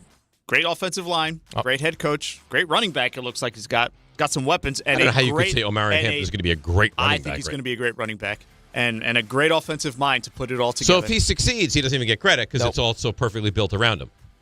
That's what it takes, right? Because Dak doesn't have great receivers, good tight end, good offensive line, running back, offensive line. Yeah, the tight end's not good. Ferguson's not bad. Yeah. Ferguson's fine. He had a very Dak's bad not in a year. good situation. Dak's in a good situation. Defense can't stop anybody, right? And has had success. He's an apologist. You really are. Packers got rid of former Cowboy. And you wonder why your role ran away. I just want you to be consistent. Trevon Diggs, former Cowboy, has been released by the Packers. And Alberto, he stinks now. Yeah, it's not good. No good. Alberto Mendoza, brother of one Fernando. He's out. He leaves Indiana, signing with Georgia Tech. Darian Mensah. He's a quarterback. Yeah, this is great. This is not great. So he was a quarterback at Duke. He got a bag, didn't he? He got a lot of money, and Duke is saying that it's a breach of contract because he's back in the portal. What he did is really not right. He wants to go to Miami. Carson Beck's out. He wants to be the next quarterback of Miami. Data porn star. And Duke is now suing their former quarterback. Oh. So this is getting ugly, man. Yeah, it's terrible. So what is the goal? They want him back? It'd be a little awkward now. Right? We'll see how this resolves itself. Maybe they want some of the money. Can you sue for back taxes? Damages? I don't know. Men's college hoops, nice win for St. John's. They beat Seton Hall by 5. So there's now 899 wins. Kudos for Ray for pointing this out earlier. Rick Pitino will go for win number 900 against Xavier on Saturday, coached by his son. Yeah, that'd be something. That's pretty cool. UCLA beats number 4 Purdue. Lakers had a 16-point comeback over the Nuggets, their biggest comeback of the season. Luka had 38, 13, 10 assists, no big deal. Jalen Brunson called a players-only meeting after that blowout loss to the Mavs. We'll see if it looks any different tonight against the Nets. You can hear it right here, 880 ESPN, ESPN New York app after DHR. They better win this game tonight. Must win. Must win. Must win. LA Kings end their 4-game skid, 4-3 winners over the Rangers, and Cody Glass goal assist. Devils hold off the Oilers for a 2-1 win. That's it. That's nice. Good job by you. All right, let's continue to unpack the so it's Luis? I say Luis Robert Jr. That's what he just said. Luis. I never heard Lewis. All right, well, I'm probably wrong. That's probably why you haven't heard. Ray, I mean, we need to go to Ray because Ray's usually our guy. Ray? I would lean toward Luis. Luis Robert Jr., I think. Okay. Call him Luis Robert. See what happens. No, but it's not Robert. That I know. It's Robert. It's Robert. All right, so we'll unpack a little more with the Luis Robert Jr. trade next. DNR with you, ESPN New York. Not all F words are bad. Some are actually great, like fast, free fiber for 4 months. Yep, switch to Optimum Fiber for as low as $25 a month. Plus, for a limited time, you can get 4 months free, HBO Max included for 1 year, and a 5-year price lock. Don't wait, this free fiber deal won't last long, and the fastest, most reliable, most consistent internet speeds await you. Call 888-4-OPTIMUM or visit Optimum.com/free today. Terms apply. See Optimum.com for details. All right, let's see what's happening on the roads. Here's Debbie Duhame. DNR, good morning, company. Hey, please keep the speeds down as we're traveling today, especially with some ice out here. Be careful. Let's go out to 280 East exit 14 into Newark. It's an accident. Oh, this is awful. 78 westbound express lane still closed. Exit 54 in Hillside. Jackknife tractor trailer. Cross Island North at Hempstead Turnpike, a collision. And the LIE West at the Grand Central. It's another accident there. Sponsored by Positive Coaching Alliance. Got issues with youth or high school sports? Positive Coaching Alliance can help. PCA, a national nonprofit, offers more than 1,000 free online resources for youth and high school sports, coaches, parents, students, and administrators. Visit PCADevZone.org. I'm Debbie Duhame on 880 ESPN New York. Prizes, flyaways, even cash money. You want it? We've got it. Find a list of all contests and official rules by visiting ESPNNewYorkContests.com. That's ESPNNewYorkContests.com. When it comes to meat and seafood, selection matters, and no one beats Wild Fork Foods To everyday essentials, to high-quality steaks, to seafood and more, every product is blast frozen to lock in peak flavor and freshness so you get restaurant-quality meats at home for amazing prices. Shop in person at 7 locations across Long Island and New Jersey, or you can order online for same-day delivery. It's easy, it's convenient, and the prices are wild. WildForkFoods.com. Presented by Robinhood. He crosses, spins, pulls up. With Robinhood Prediction Markets, buy or sell your predictions all game long. No house odds, just you versus the market. Put your sports IQ to work. Trade every shot, block, steal, run, and moment that shifts the game. With Robinhood Prediction Markets, trade every play. Visit Robinhood.com/predict to start trading. Futures and cleared swaps trading involves significant risk and is not appropriate for everyone. Event contracts are offered by Robinhood Derivatives LLC, a registered futures commission merchant and swap firm. FanDuel is turning on playoff mode. All customers get a profit boost pack every NFL playoff game day. Each game day during the championship round, you'll find a pack loaded with multiple profit boosts waiting for you in the app. More boosts means more ways to level up your playoff bets. Pick the matchups you believe in, take your shot on an upset, or build a parlay that fits the moment. Hey, the Patriots are traveling to Denver, and the Rams are traveling to Seattle. What's your feel? Then apply your profit boost and go after even bigger payouts while the playoffs keep rolling. So visit FanDuel.com/local and grab your profit boost pack every NFL playoff game day. 21 plus and physically present in New York. Opt-in required. Bonus issued as non-withdrawable profit boost tokens. Restrictions apply, including any token expiration and max wager amount. See terms at sportsbook.fanduel.com. Caught with a gambling problem? Call 1-877-8-HOPE-NY or text HOPE-NY 467-369.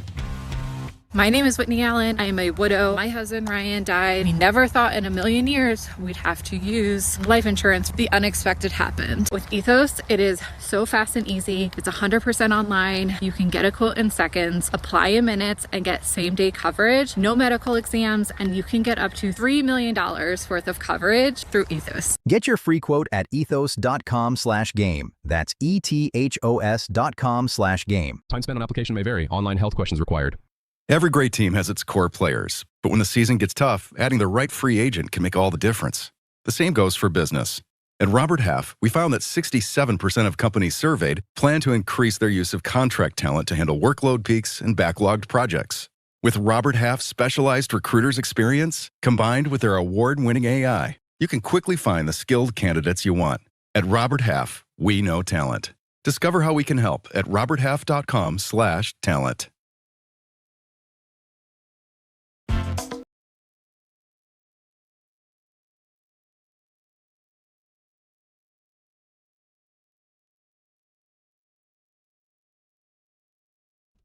All right, DNR with you, ESPN New York. Game time, Raymond, is brought to you by Tullamore Dew Irish Whiskey. When it's game time, that's when it's Tully time. Busy schedule tonight. Very important game for the Knicks. I don't care about crushing the Nets, although that would be nice. Beat them. Hosting the Nets tonight at the Garden, 7:30. The 9:30 Islanders visit the Kraken in Seattle. And that's it. That's game time, brought to you by Tullamore Dew, the original triple distilled, triple blended, and triple cask matured Irish whiskey. Be sure to grab a Tullamore Dew or try the new Tullamore Dew Honey during today's action. Glasses up to enjoying Tullamore Dew responsibly. So I can actually speak because Rick is not here, so I kind of have leeway to do what I like. Conduit is conduiting. He's out there. You know what? It's funny, though. He started with the guise of, I kind of have to go to the bathroom. Sure. Like, well, then go. That's how it goes. And now, of course, he doesn't make his way back because he's still himself. dealing with the people. I could see him. So Jake, who popped in, he was going to get him. I could see his hat just above like the desk line. So I knew he was coming. There he is. Listen, yeah, of course we are. Because we've been on for like 2.5 minutes, and you have not been here. He hides, though. But what I don't like is it was under the guise of I have to go to the bathroom. So I gave him permission. I was like, well, go to the bathroom then. And then on your way back. I was talking to Jim. I was talking business, and then Joe came up, and he said there's another business thing. I'm just talking business. And I also didn't realize that everyone's name tag has their words on them. I don't know what you're talking about. You know our personality test? Yeah. Where you're a maximizer yeah, and woo. And I'm a woo. Everyone's name tag has their words on them. Oh. I didn't even know that. Well, it's the Gallup poll. Right. I didn't know that. I didn't know people wore name tags. No, on their desks. Oh. That's not a name tag. It's a name tag on their desk. Name plate, I think you call it. You know what I meant. I thought you meant like people wear name tags on their shirts. Yeah, when you say name tags, it implies. Oh, here we go. Right. Here we go. How many? I work with slow people.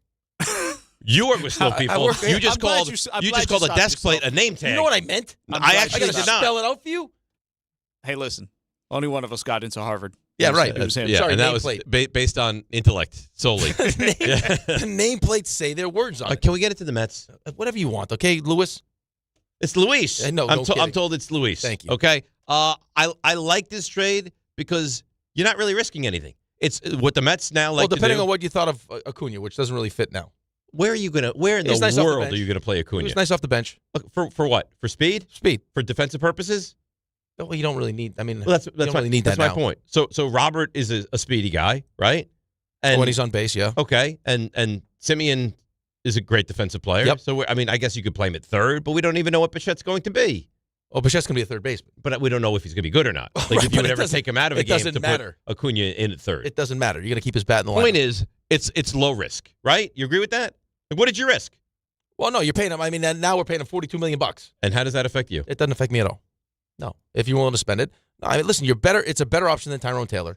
He's a good defensive player. So now you add that with Lindor at short and Simeon at second base. You like that a lot. It's a right-handed bat, which you like, and then the versatility of depending on how he plays, where you decide you want to use him in the lineup. I mean, if he gives me anything close to what you saw in 2023, I mean that's a middle of the order guy. Yeah, listen. If somebody gave you 38 and 80 with 30 steals and a WAR of over 5. It would be a great steal for the Mets. Right. I think that's asking for a bit much. Play really great center field, which I think you will get from him. Steal bases, which I think you'll get from him. And what I like is there's not going to be pressure on him. He can bat seventh in this lineup. But forget the pressure. I don't even know if it's a pressure thing. I just like, I mean, for me, watching him play, he gives off and I know injuries are part of this, like the vibe of a player that when all of a sudden is now incentivized to play for a new contract, you'll get his best. Oh, isn't that good? That's good for us, which is another reason why I like the move. Right. I totally agree with you. I mean, he's 28 years old. If he doesn't play well this year, he'll be a free agent. And, right, you just don't pick up the club option. You got a club option for 22. Teams are not going to be lining up for him. Right. He's already shown, like... Well, there was a chance that the White Sox were just going to not pick up his option. Right. And it turns out it was a smart move by them picking up the option because now, they get something in value of return. Right. If you're going to make this move, probably could have made it last year. I don't know what the asking price was. Well, there was a lot of rumblings about this but last instead year. we went with Cedric Mullins, who was nothing for us. Beyond nothing. Nothing. He was a net negative. It was a horrendous baseball player. Robert's a good player. Robert's not an old guy. Robert has tons of talent. And Robert, if he plays well, will reap the financial rewards of playing well. Right. And that matters. It absolutely matters. I mean, that's part of it, though. I mean, if that's one of the reasons why you feel like he hasn't really lived up to the expectations over the last couple of years, is because, he's just one of those guys. There's plenty of guys like that. And you feel like this is going to be his, you'll get more of what you saw in 2023, then absolutely. Are you creeping towards you like what the Mets have done this offseason, or are you still in the I don't like it? No, I like it. It just it doesn't jive with what the GM said. Right. Defensively, I mean, Robert's a great middle, addition defensively. But, I mean, the corners, no. Right. Like all the reasons why you didn't sign Pete Alonso were exactly what you just did at first and third base. Like, Bichet's not a good shortstop. No. So now all of a sudden he's going to be a good third baseman? You wouldn't think so, except that you have to have less range at third base. So maybe it's better, but then Polanco's played one inning at first. It doesn't add up. Right, now, is Bellinger coming to the mix? Maybe. I don't know. Yankees fans would have a nervous breakdown. I don't think these two guys would be able to do the show. No. I think there's a chance that Ray finds the role and they just disappear. RJ, if you were to lose Bellinger to the Mets here now, what happened? Do you go missing? Do you walk the streets at like 3 degrees? Like, what do you do? It'd be very bad. I don't want to find out. I don't think you will. What percentage would you guys think you're still realistically in on them? 25%. Yeah, I would agree with that. It sounds like we're one of the most serious teams, though. It sounds like we're serious, like the Yankees 3. are serious, and then there's a couple of teams that are kind of sniffing around. Well, the Yankees are definitively serious. Of course, they made an offer. Right. And a big offer. A big offer. And they want you to know they made a big offer. Of course they do. In case this thing goes sideways, and they don't. I mean, but with that 110% tax, I mean, if Oof. What are you paying Cody Bellinger a year? You're talking over $60 million. Yes. $60+ million a year. But so what? If Steve Cohen says if you need to do this to make the team better, that's the concern. It doesn't seem realistic. Dodgers just did it. Right, but it doesn't seem realistic now. Look at how much it doesn't. But it seems more like they're going to have. But the experts are saying no. The Mets are still very much in on Bellinger. Depending on what that deal looks like, though. How that deal's structured. Somebody had yesterday. Like this is almost done too. Like we should find out the answer to Bellinger this week. Yeah. I would imagine it's the same kind of deal that they have Bichette. But it's probably more. Yeah, it's going to be a massive amount of money. Yes. More money with opt-outs. Short-term deal. Yeah. Yes. So go make. So now you're talking even probably more than 60. Oh yeah, the Yankees offer was what? It could be 80. What was the Yankees offer? 32 a year? Yeah. Was it 5 for 160? So that's 32, right? Mm-hmm. So it's going to be more than that. Probably going to be more than 32. Yeah, maybe it's 40. I can't pay him $80 million. But it wouldn't be him getting $80 million. But you're still that's the equivalent. You're paying $80 million. But if Cohen's like, I don't care. Yeah. And if Stearns is adamant that I'm not giving guys long-term deals, then that's how you make up for it. Now he's just going to start spending it. It would be wild. I just spend it. Yeah. I would guess you guys are still trying to shake like a Freddie Peralta free. That's probably, we need pitching. If that's I'm where going to spend the money, I got to spend it on pitching. Yeah, but Peralta doesn't cost money. Well, that money still comes. I mean, that money. We're still over. So whatever you're paying, right? I think he's making like $8 or $10 million. That's a nothing. But finds that in a seat cushion over the weekend. But that's. I mean, I would rather invest that in the pitching staff. I agree. But why would you think that if you were to sign Bellinger that now you're out on Freddie Peralta? Would be my question. Oh, I don't know one way or the other. You could do both. Yeah, you could do whatever you want. Right. You could, I think, I mean, Steve Cohen also said there's not an endless pit of money. He says that, and then he goes crazy. They go crazy for Bichette and Robert, and they're not done. Yeah, short term though. You can see the end to that coming. That's right. Everything's short term. Yeah, that is the mantra of this organization. Yeah, we'll pay you a ton, but it's not going to be for a long time. Which, according to A-Rod, is not the way to win a championship. He's on record saying that a bunch of different times. Okay, we'll see. That you need consistency, you need continuity in the lineup. 5-year deals.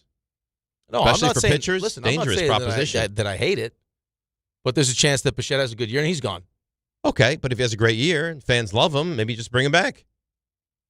Oh yeah, but you can do that too. Or he just decides to go somewhere else. I mean, now he's going back to free agency. Maybe he plays really well at third base. Right, defensively he's really good at third base. Offensively hits .296, has a great season. You sign him to a long-term deal. I don't know. We also don't know what next season is going to bring as far as this whole. No idea. Labor I would strife. imagine that this whole Dodgers thing has pushed everyone towards. I would think so. The problem is that a lot of the teams at the bottom don't want a cap because they don't want a floor. No, they don't want to. I mean, you think some of these teams want to pay that kind of money? No, and you got the upper echelon players that don't want a salary cap. You got the middle of the road guys that do because they feel like they'll get paid more. It's going to be a mess. I'll tell you what. You would think that they would just try to get this. It's not going to happen. I understand that, but there's actually a positive momentum around baseball right now that they're going to completely kill. Enjoy this year of Major League Baseball. Time. Enjoy it. Because I think next March, I don't think we're on the verge of a baseball season. It's going to take some time. I've been a part of these meetings too, man. Oof. They are not fun. And they canceled the World Series back in the 90s. Well, because the reality is, if the owners want to dig their heels in, they don't need to play. They can. I mean, they can just hang out as long as they want. Right. That's right. This is not. I mean, therein lies the problem. Even the Yankees will find. They'll find ways to win to make money. They're not worried about it. Oh, absolutely, they will. They don't have any concern. All right, let's take a break. Come back. You can dial in 800-919-3776. Haven't taken a ton of calls today, and we'll hand it over to Bart and Carlin at 10. It's DNR with you, ESPN New York. Knicks fans, it's time for basketball, and the action starts tonight at Crompton Ale House with Team ESPN New York and Ultra. Whether you need a pregame spot or you're looking for the right Knicks bar to watch the game versus the Nets, Crompton Ale House is your destination. The party tips off at 7 p.m., and Team ESPN will be giving away ESPN, Ultra, and Knicks prizes. Join fellow Knicks fans tonight at 159 West 26th Street. Cheer on your Knicks, enjoy Ultra draft and bottle specials, and cool prizes all game long at Crompton Ale House. Hey, hockey fans. Now with BetMGM, you can win a share of $10,000 in bonus bets when your anytime goal scorer nets 3. Enter BetMGM's Hat Trick Jackpot all season long for your chance to win some major bonus bets. It's easy. Just log in and opt into the promotion. Then make an anytime scorer bet on any hockey game of at least $10. If your player of choice scores 3 goals instead of just 1, you'll win your share of the $10K in bonus bets. There's nothing quite like watching a game with a hat trick, especially when it means you could win a share of $10,000 in bonus bets. Ready to shoot your shot? Download the app today. BetMGM. Make it legendary. BetMGM and GameSense remind you to play responsibly. Gambling problem? Call 1-800-GAMBLER. See BetMGM.com for terms. 21 plus only. New Jersey only. Existing customer offer. Subject to eligibility requirements. Rewards or bonus bets that expire in 7 days. Hear that? That's what having fewer hot flashes and night sweats can sound like.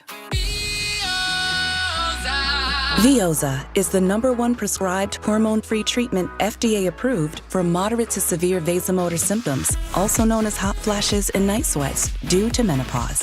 Veoza can cause serious side effects, including liver problems. Your doctor will do blood tests before and during treatment. Stop Veoza and call your doctor if you have symptoms of liver problems, such as feeling more tired than usual, decreased appetite, nausea, vomiting, itching, yellowing of the eyes or skin, pale stool, dark urine, or stomach pain. Don't use Veoza if you have cirrhosis, severe kidney problems, kidney failure, or take CYP1A2 inhibitors. Ask your doctor about Veoza. To learn more, call 1-866-239-1637 or go to Veoza.com. That's VEOZAH.com. Paid for by Astellas Pharma.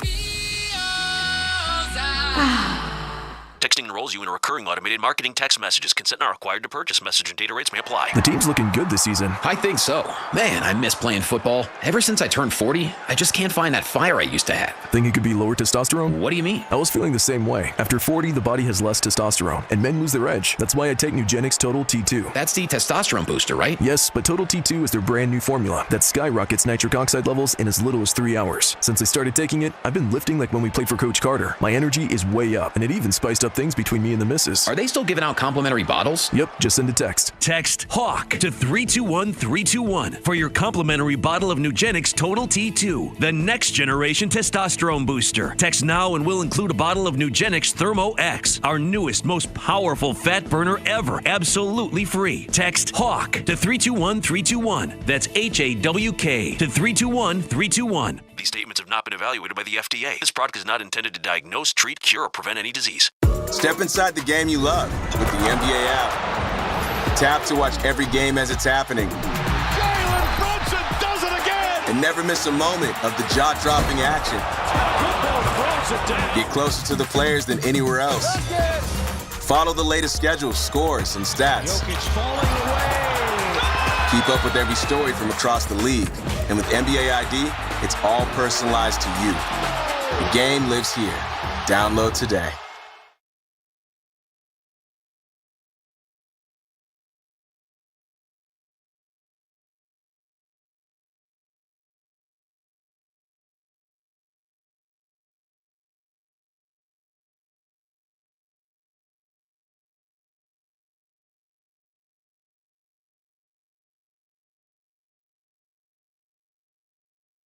All right, DNR with you, ESPN New York. We roll along on this Wednesday. Back with a little observations that happened in Florida tomorrow. Tim Hasselbeck going to join the show. I've had fun today. Today's been a fun show. Nice. It's been a bouncy show. A lot of NFL conversation in different avenues. And then, of course, we have two massive football games. I saw the look-ahead spread. You better root for New England to win this weekend. Why? If the Seahawks were to play the Broncos, the spread in the game, 9. How can I root for the Patriots? I think you have to. How? I can't root for the Patriots. You can't take one for the team. No, I can't. I got to listen to my buddies. So you're gonna root. They already for, mocked me. But Denver in the Super Bowl with Jarrett Stidham. Yeah, or just get mocked by my buddies in Boston. Oh, the Patriots are back. I got to listen to that. Yeah, I understand your point, but how could you possibly root for Denver to go on? I mean, viewing-wise, I don't want that to happen. But, I mean, the reality of my situation is I'm from Boston. I became a Jets fan, and now I can listen to my buddies who are Patriots fans, and my brother. But why? Why did you become a Jets fan? Because I had no allegiance to a football team. Right, but you're from New England. Yeah, but that's fine. Well, why not? I mean, I'm a true fan. Think about how different your life would be had you chosen the Patriots. I chose my path. Blame Chad Pennington. They should do a 30 for 30 on this. It's Pennington's fault. You should sue him. If Pennington was a bad guy, maybe I'm not a Jets fan. You should sue him. Yeah, well. He led you down a horrendous path. I know. And now I'm in the desert with nothing. You know, it's like you're in high school. You say, hey, you want to just try this? and then that's it. That's what it's like. No, I'm a Jets Pennington addict. was a gateway drug. Chad Pennington is the gateway drug to what you have now become. To suffering. You're like the kid from the Mighty Ducks. Suffering. Goldberg? Yeah. He doesn't look good. No. But he's doing better though now. Okay. Yeah. I don't know if that. Otherwise, it wouldn't be funny. I heard he was doing better. Yeah, much better. To Dave's point. Oof. Scary. What happens? You tape someone to a goalpost. I mean, what do you think's going to happen? Oh, right. Fire pucks This at is only a matter of time. Yeah, it's only a matter of time. I can't believe Pennington did it. Did he ever call? He should send you yearly revenue. He should say, like, some He kind should of say, like, if you got a check for At $10 least grand every year from Pennington, you'd be like, all right, you know what? It was worth it. This makes sense. At least like a check-in. Like, hey, I'm sorry. How you doing? When's the last time you heard from him? I haven't talked to him in a while. Right.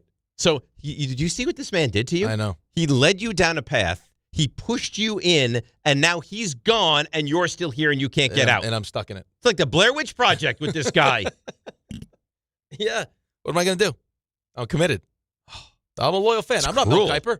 I'm not Mel. No. He'll bounce around like a drop of a hat. Rams fan, That's a Colts cruel. fan, Ravens fan. I'm not that guy. Knicks win tonight, right? Yeah, they have to. Yeah. They have to. Game will be right here on ESPN. You understand New what's York. going to happen tomorrow if they lose. There's a lot of negative Knicks talk. Knicks win by having a late shot from Brunson. Is that a negative? It's Not a fine. negative. I'd take the win, but no, they got to, go out and assert yourself. Yeah, I agree. Ray's doing the Open tomorrow, too, by the way, which would be nice. What? We haven't had a Ray Open in a while. This is news to me. Don't you want to do? We haven't had a Ray Open in a while. No, it's your Open. This is not the week for me to do an Open. No, this the is guy not the hasn't week. slept at all. Look at him. He looks like grim death. All right. Raymond. Well, you know what? That's as great a transition as any. There Yeah, you sure, go. let's go with that. All right. Today's 3 stars. She's glitching. It's all wonderful. Number 3. All right. Mockery. That's the name of the game. Louis Riddick joined us for a little while, but he had to leave to, do television, so we ran out of time. You got all Giants happy. Well, I thought the Giants were relevant. Can they be a playoff team, Louis? And you can't leave that unanswered. Oh, tell me about Brandon Bean. How does he get a promotion, Louis? Why do you have to say it like that? Number 2. You're feeling very. Listen, John Harbaugh's here. There's more big moves to come. The Giants. I mean, You look like an Artie. No, I don't look like an Artie. Yeah, like one-man party. He is a one-man party. I mean, look, you're making proclamations to RJ. RJ's Niners are back here this He'll year. be at that game. You know what the problem is, though? This year, we're going to kick their ass. No solid That's what either. we're going to do. Oh, they just saved that for RJ to use later. The level of confidence now is unbelievable. Oozing. I'm going to be RJ. Hey, guys. How you doing? You like my Niners shirt? We're pregnant. It's mean. Number 1. Mean from the get-go because, Rick, what were you thinking? You're going right after Raanan as soon as the gates opened. I actually thought he was having like a panic It was attack. uncomfortable. It was It's having like a Raanan moment. What? Why? What? That was Joe Shane you were talking about. I think of Giant success. I think of Tom Coughlin. I think of people that stroke out related to the Giants. RJ's that fair? Jordan Raanan. I mean, and it went on because this was the second hour. Like if Jordan passed out on SportsCenter, would you be shocked? No. Just what he does. Would you be look. nicer to Jordan? What the hell is with you and Raanan? It's the Raanan mannequin. At some point, you've got to be punished. I have an idea. We'll find a nice half-eaten chocolate in the garbage. We'll pluck it right out. Serve it on a platter. Eventually, Jordan did join the program, and you know what, Rick? Actually, you may have made some salient points. If he doesn't get a head coaching job, that Todd Monken will be the offensive coordinator here. Is it Monken or Munkin? I don't know. Okay, great. Not Thanks for that. That man sounds broken right now. We're gonna go get Tyler Lindenbaum. I'm like, it's a little too early for that. They haven't really sat down and gone through free agents yet. It's Linderbaum, by the way. What did I say? Yeah, Lindenbaum. Lindenbaum. Yeah. This is all Mike Kafka's fault. It's like the whole Kafka here thing. I couldn't get that right either. I honestly thought when he said it, because I had said it earlier, that I was wrong. Because he says it with such Lindenbaum. He says it with such certitude. Yeah, he's like, go get Lindenbaum. And I actually specifically looked up the name. It's Linderbaum. Yeah. That's right. That's right. That's all I got for We you. got no RJ Zit stuff in this? Come on. No. Leave the Zit alone. Have eaten chocolates out of the trash can? It's Rule 76. No excuses. Playing a champion is DiPietro, Rothenberg, and Munkin. Right here on ESPN New York and on YouTube. Help a brother out. You make fun of them, and then I finish him off. This is Rick Brunson, the assistant coach from the New York Knicks.